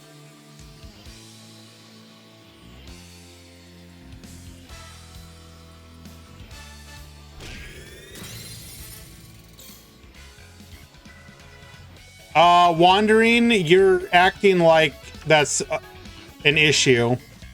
Is the ban list out? No, but you're out of this channel for the next minute.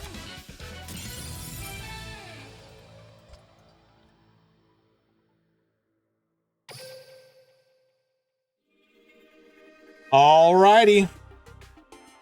That's a swift well, not swift. A metaphorically swift 2-0 victory. Wait, no, I lied. What am I talking about? That's literally just game number 2. I am jumping the gun on my... Game number 3, I lied.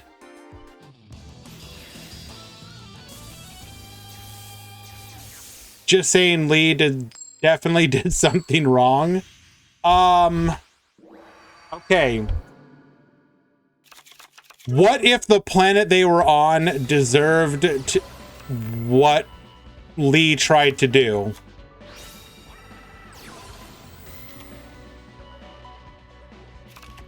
Did you ever consider that, Wandering?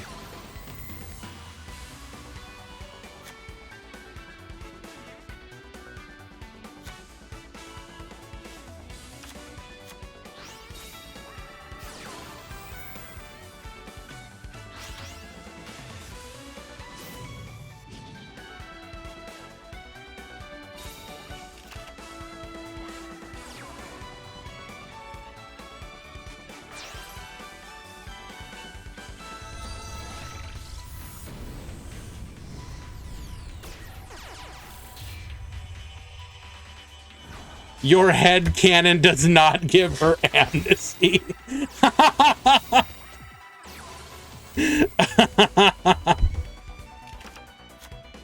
Does he play pure code talker, pure talker, or salad talker? It is mech knight code talker. So closer to pure, but more, but not quite. Excuse me.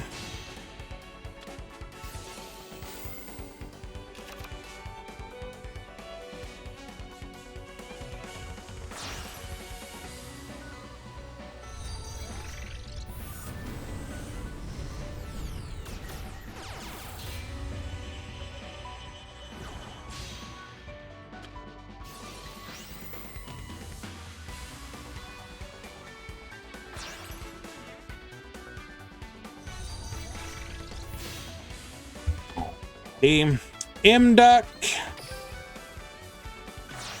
So it's looking like we're gonna have basically the same setup as last time, as long as we have exactly another world chalice.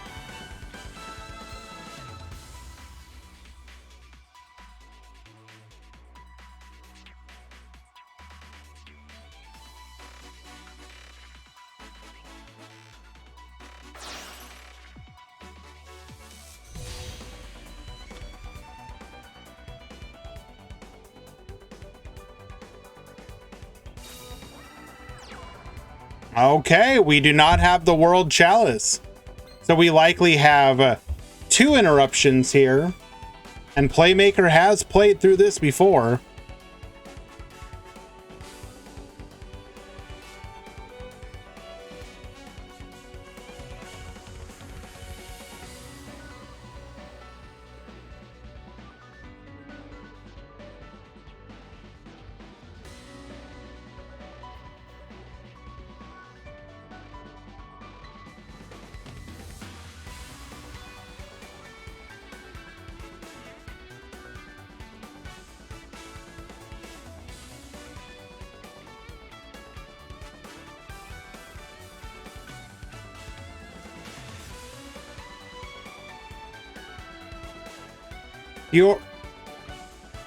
Pure World Chalice, 4th place.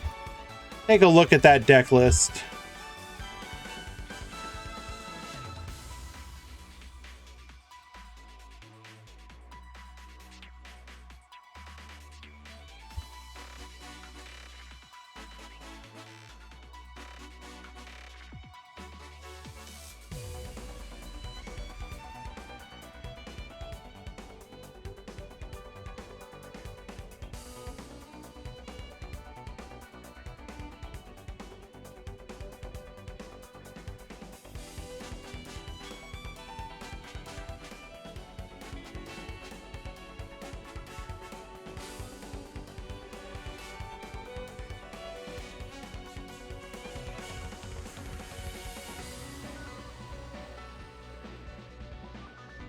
Looks like, well, rank 4 was both Madolche and World Chalice.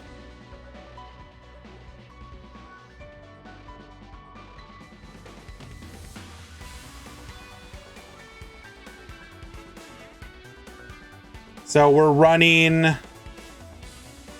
the Chosen by the World Chalice as the additional normal.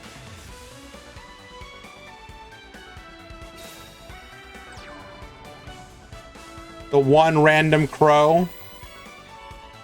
Oh, you mean you're drawing half your deck, so you're likely to see it anyways?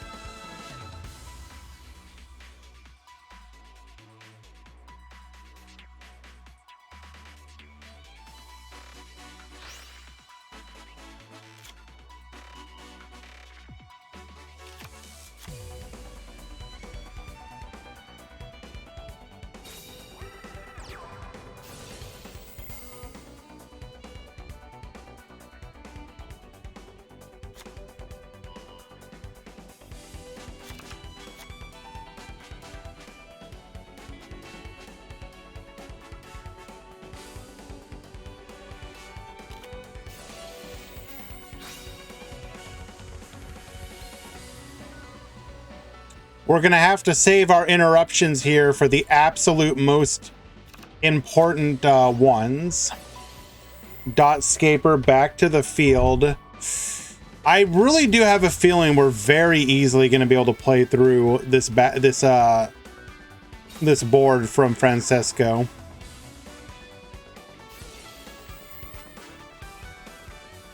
If this is standard, then we've seen him search it, so we probably have the Spellbook of Fate. We have the Firewall Dragon Bounce, 4 cards in hand, including a Microcoder, which is going to be able to search, or a Crosswipe potentially.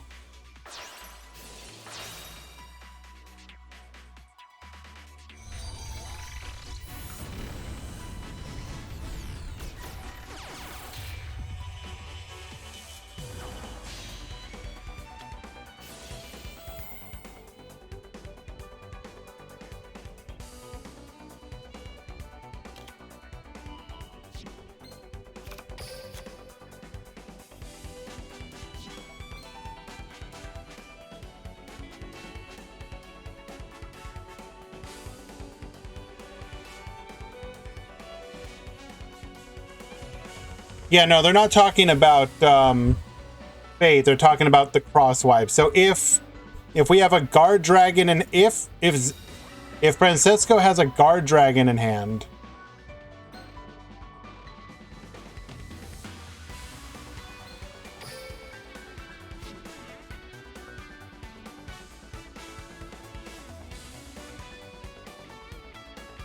then we can protect. What happened to PK? Just not enough extension.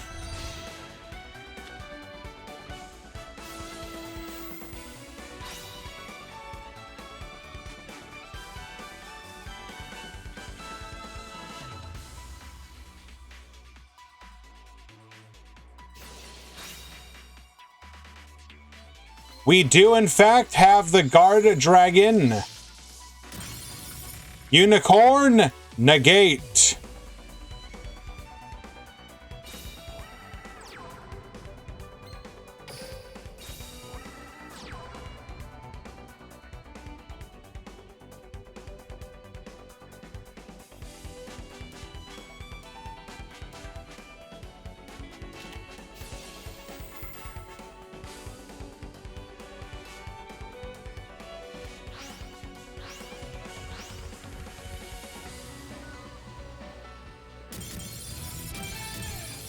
Oh my goodness, we just scoop. So we would Banish, we would bounce.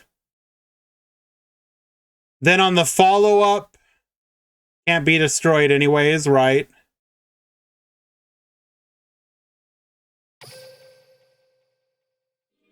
And then on the follow-up, we can search for our World Legacy Succession.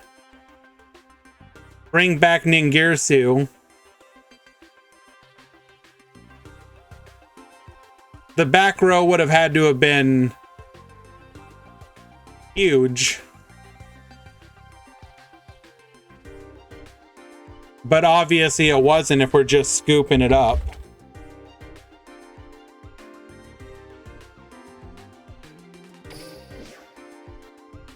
Congratulations to both duelists. That was a very good match.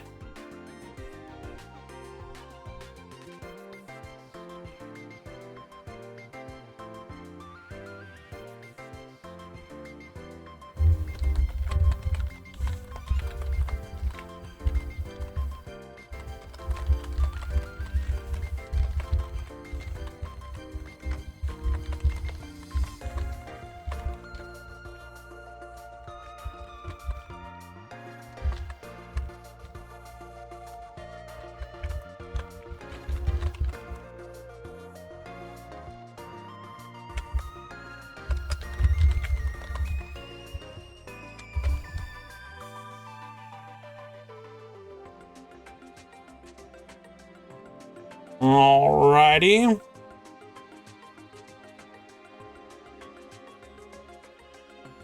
Jinzo, best Solfachord tech. Unironically, maybe not wrong. Francesco and TMC Shar, your match is live.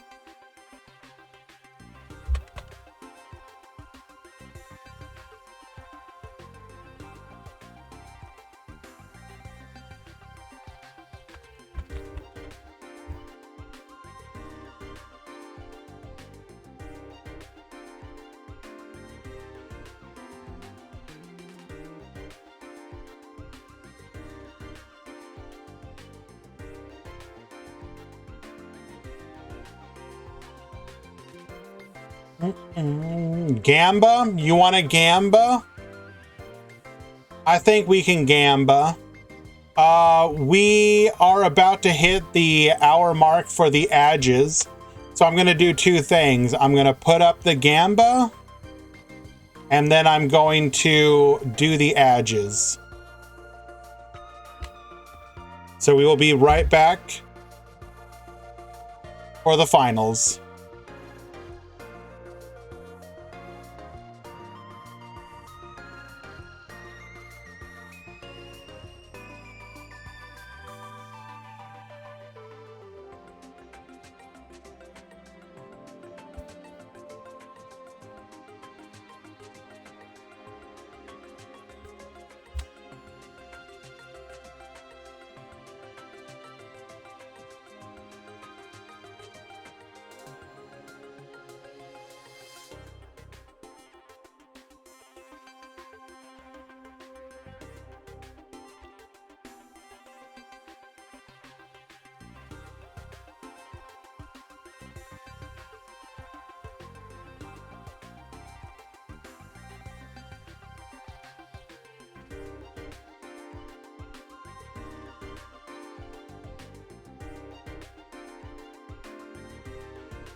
Are we back? Yes, we are. Alrighty. Nice to, while Francesco may be a bit of an old hat at the competitive scene, I believe this is the first time that that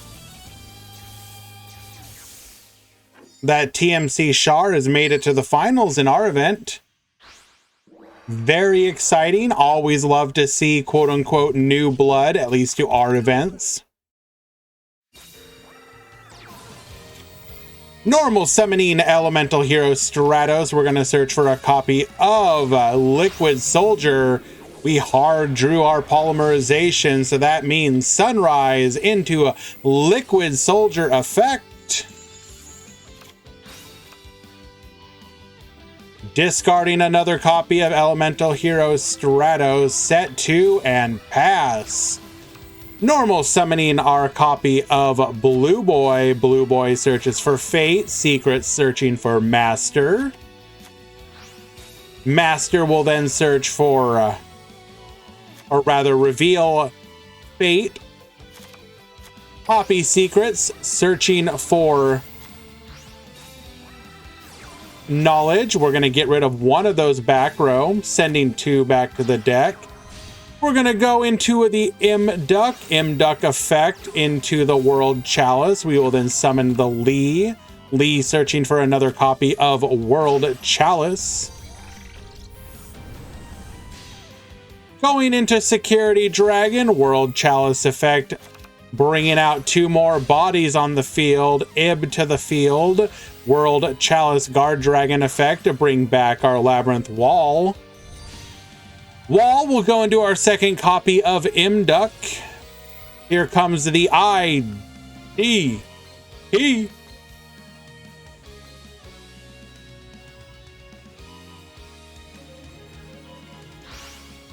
Banishin, the Blue Boy, and the Ib.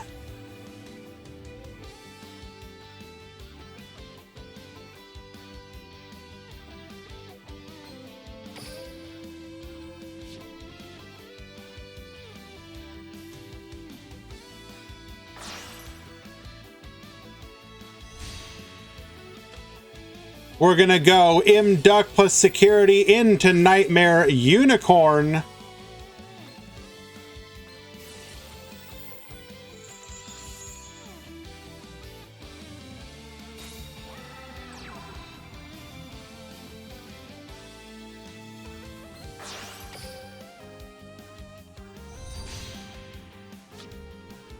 Rastaliger to the field. Rastaliger copying the Nightmare Unicorn and attack directly for lethal. Holy Jesus. Played through 2 back row, including a successful IDP. Insane. Francesco winning game number 1.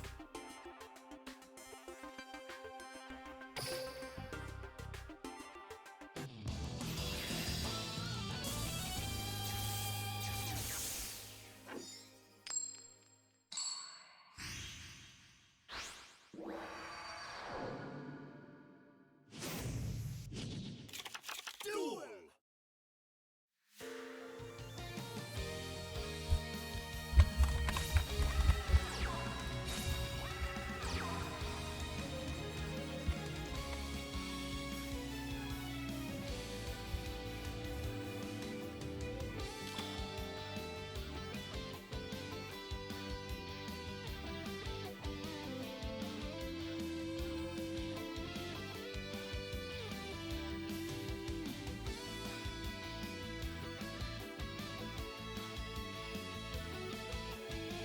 Setting 1 and 2. This is unfortunate. Unless we also happen to brick.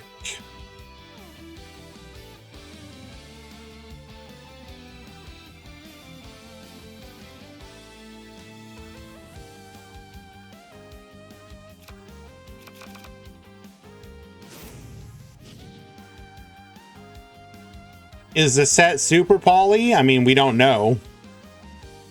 Could be.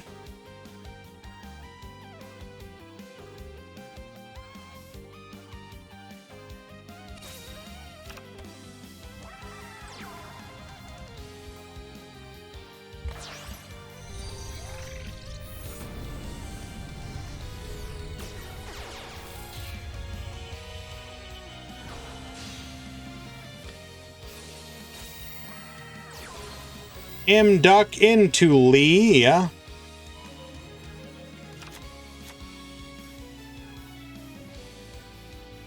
Searching for a copy of a World Chalice.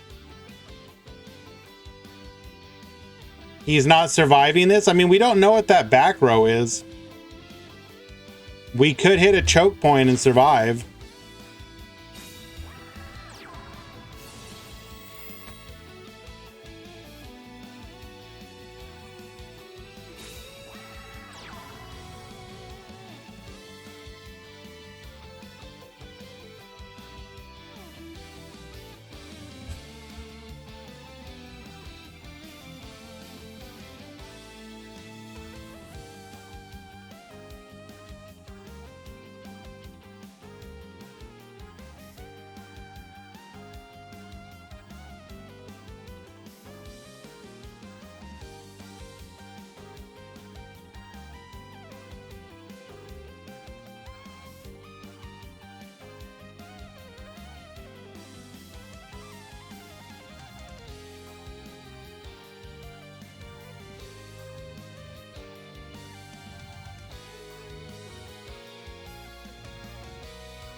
Fourth security dragon.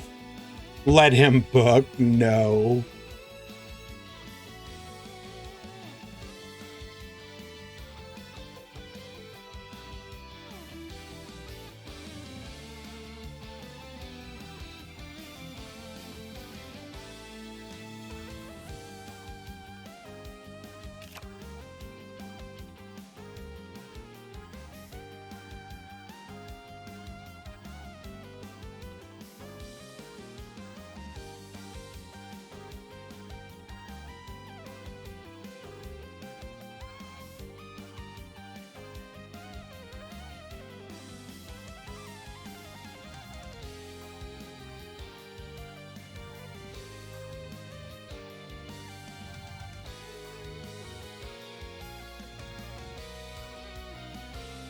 We are big thinking right now.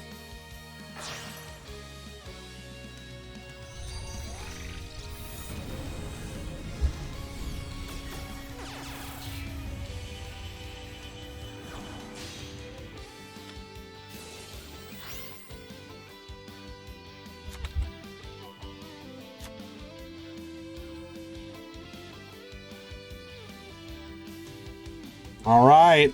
When are we going to reveal that back row?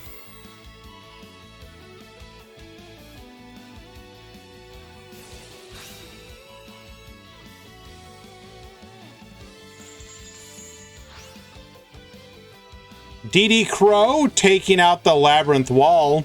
We will not be able to extend here.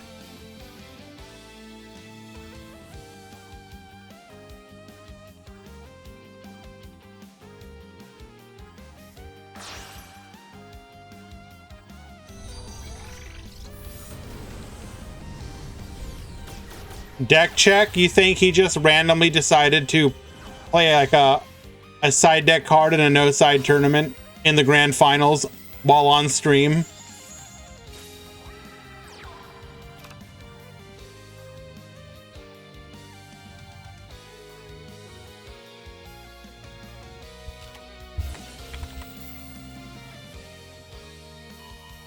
Two people did it last week. Okay, I mean...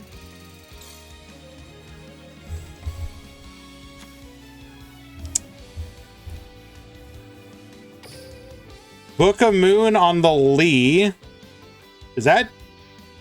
Did we... Oh, we were stopping the Rastaliger play. Okay.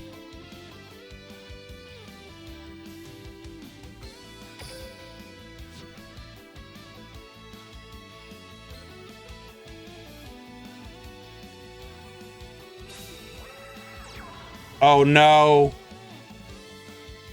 Not like this. Setting 2 and passing the turn. Oh no, TMC Char. Not like this. Everyone is here rooting for you. Take down Francesco.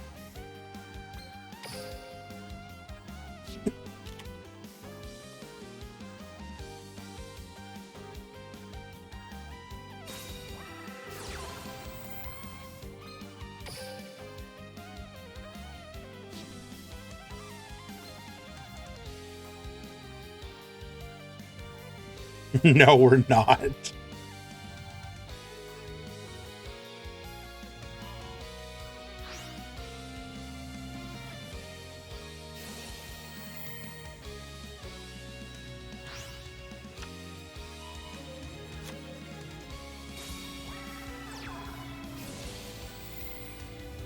Activating Lee.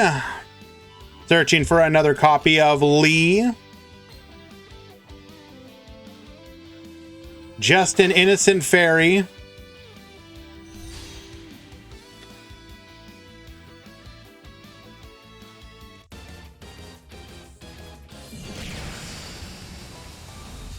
And dead back row.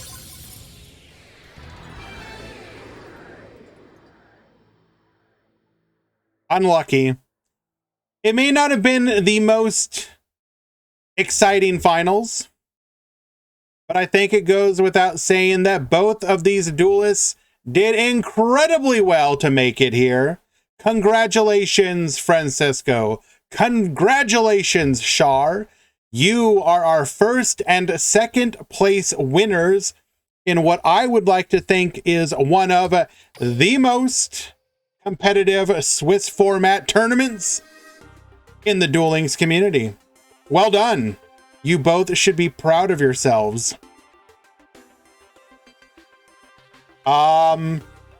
Heroes is definitely a cool deck, but I'm not gonna lie, it's pretty cool to see World Chalice win. Like, to see that deck actually coming into its own is kind of cool. Not gonna lie.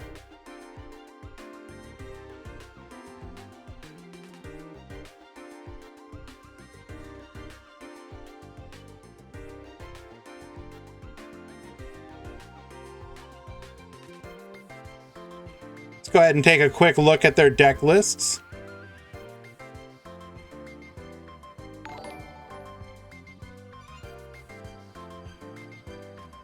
Minimoto, thank you so much for the follow.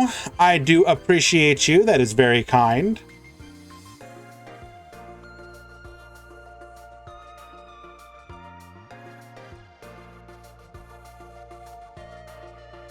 I do want to reiterate, please, if you are interested, not only do we have a Asian region and EU friendly tournament tomorrow at 6 a.m. Eastern. That's going to be a single elimination event. In addition to that, I have not put up the link yet, but if you join the Discord, we will be hosting a Legacy Duel GX tournament. Either Friday or Sunday. You can make your deck by going into the PvP arena. Go to Duel Room, click Create. Rules, change to Legacy Duels. Click OK. Confirm. You will now be in the event deck, and you can build or choose the loner deck that you would like to play. we're going to be hosting a tournament using this format, and I think it's going to be a lot of fun. We did one for the last Legacy Duel format, and it was quite enjoyable. We had a Harpies versus Clown Control final. But if you heckin' love the idea of like old school heroes or Cyber Dragon or Cyber Dark or Armed Dragon or Horus Turbo or whatever the hell this abomination is, or whatever this abomination is, like it's like a chaos control almost.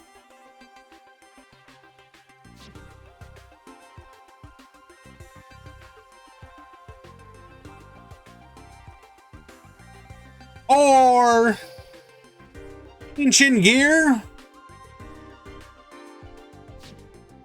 or there's a bunch of neat decks that you can play, in my opinion. So we're gonna host a tournament for this. I will put up again the Discord link probably tomorrow, and it'll probably be for, oh, you wanna have fun. Here we go, baby. Master of Oz, OTK, what are you gonna do?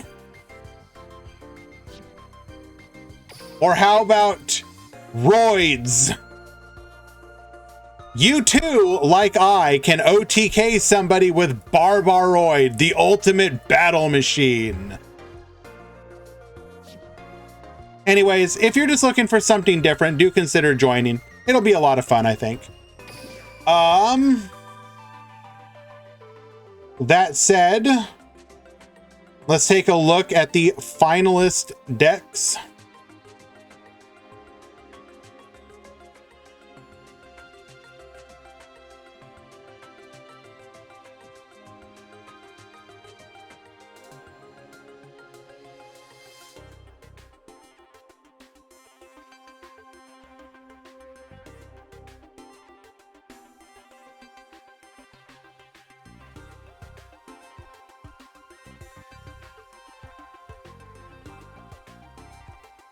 Your first place winner, Francesco, with Labyrinth Builder World Chalice.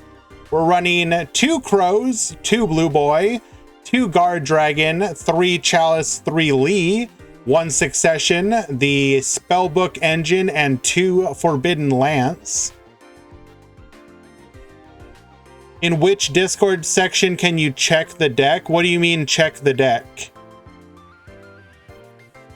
Can you be more specific? Close out the Gamba. Choose outcome. Francesco, World Chalice, click. What won? World Chalice.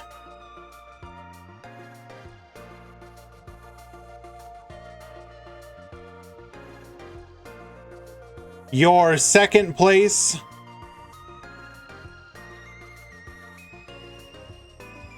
We are on 3 Stratos, 2 Crow, 2 Liquid, 2 Blazeman, 3 Neos, 1 Super Poly, 2 MST, 2 Book, 2 Miracle Fusion, 1 Poly, 1 IDP, and 1 Crackdown. Check the Grand Prix tourney decks.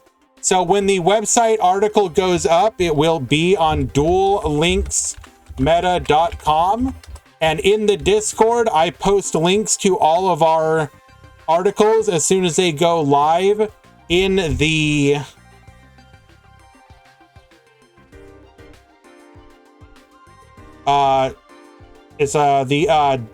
DLGP report channel. If you go to that channel in the Discord, when the website article is live, you'll be able to click on it, see the breakdown and all that good stuff. If you want the deck lists for the top 8 today, that article will go up a little bit later. I have to collect all the deck lists and post it into the deck builder. So that'll probably go up, I'm guessing probably tomorrow. Excuse me, because I do have to go to bed here in a little bit so that I can be up for the next tournament tomorrow. 6 a.m. Eastern. CD, thank you so much for the follow. Appreciate you. With that, guys, we're going to go ahead and raid. You want me to raid Sean? Yeah, we can raid Sean. To the winners, I will reach out to you in the Discord for your prize support. Thank you, everybody. Again, if you're going to be around 6 a.m. Eastern, we will host another tournament then. Feel free to stop by. If not, you can always find it in the VODs or on the YouTube channel, which is where I put all the VODs as well. Thank you very much, guys, to all the support, everybody that hung out today.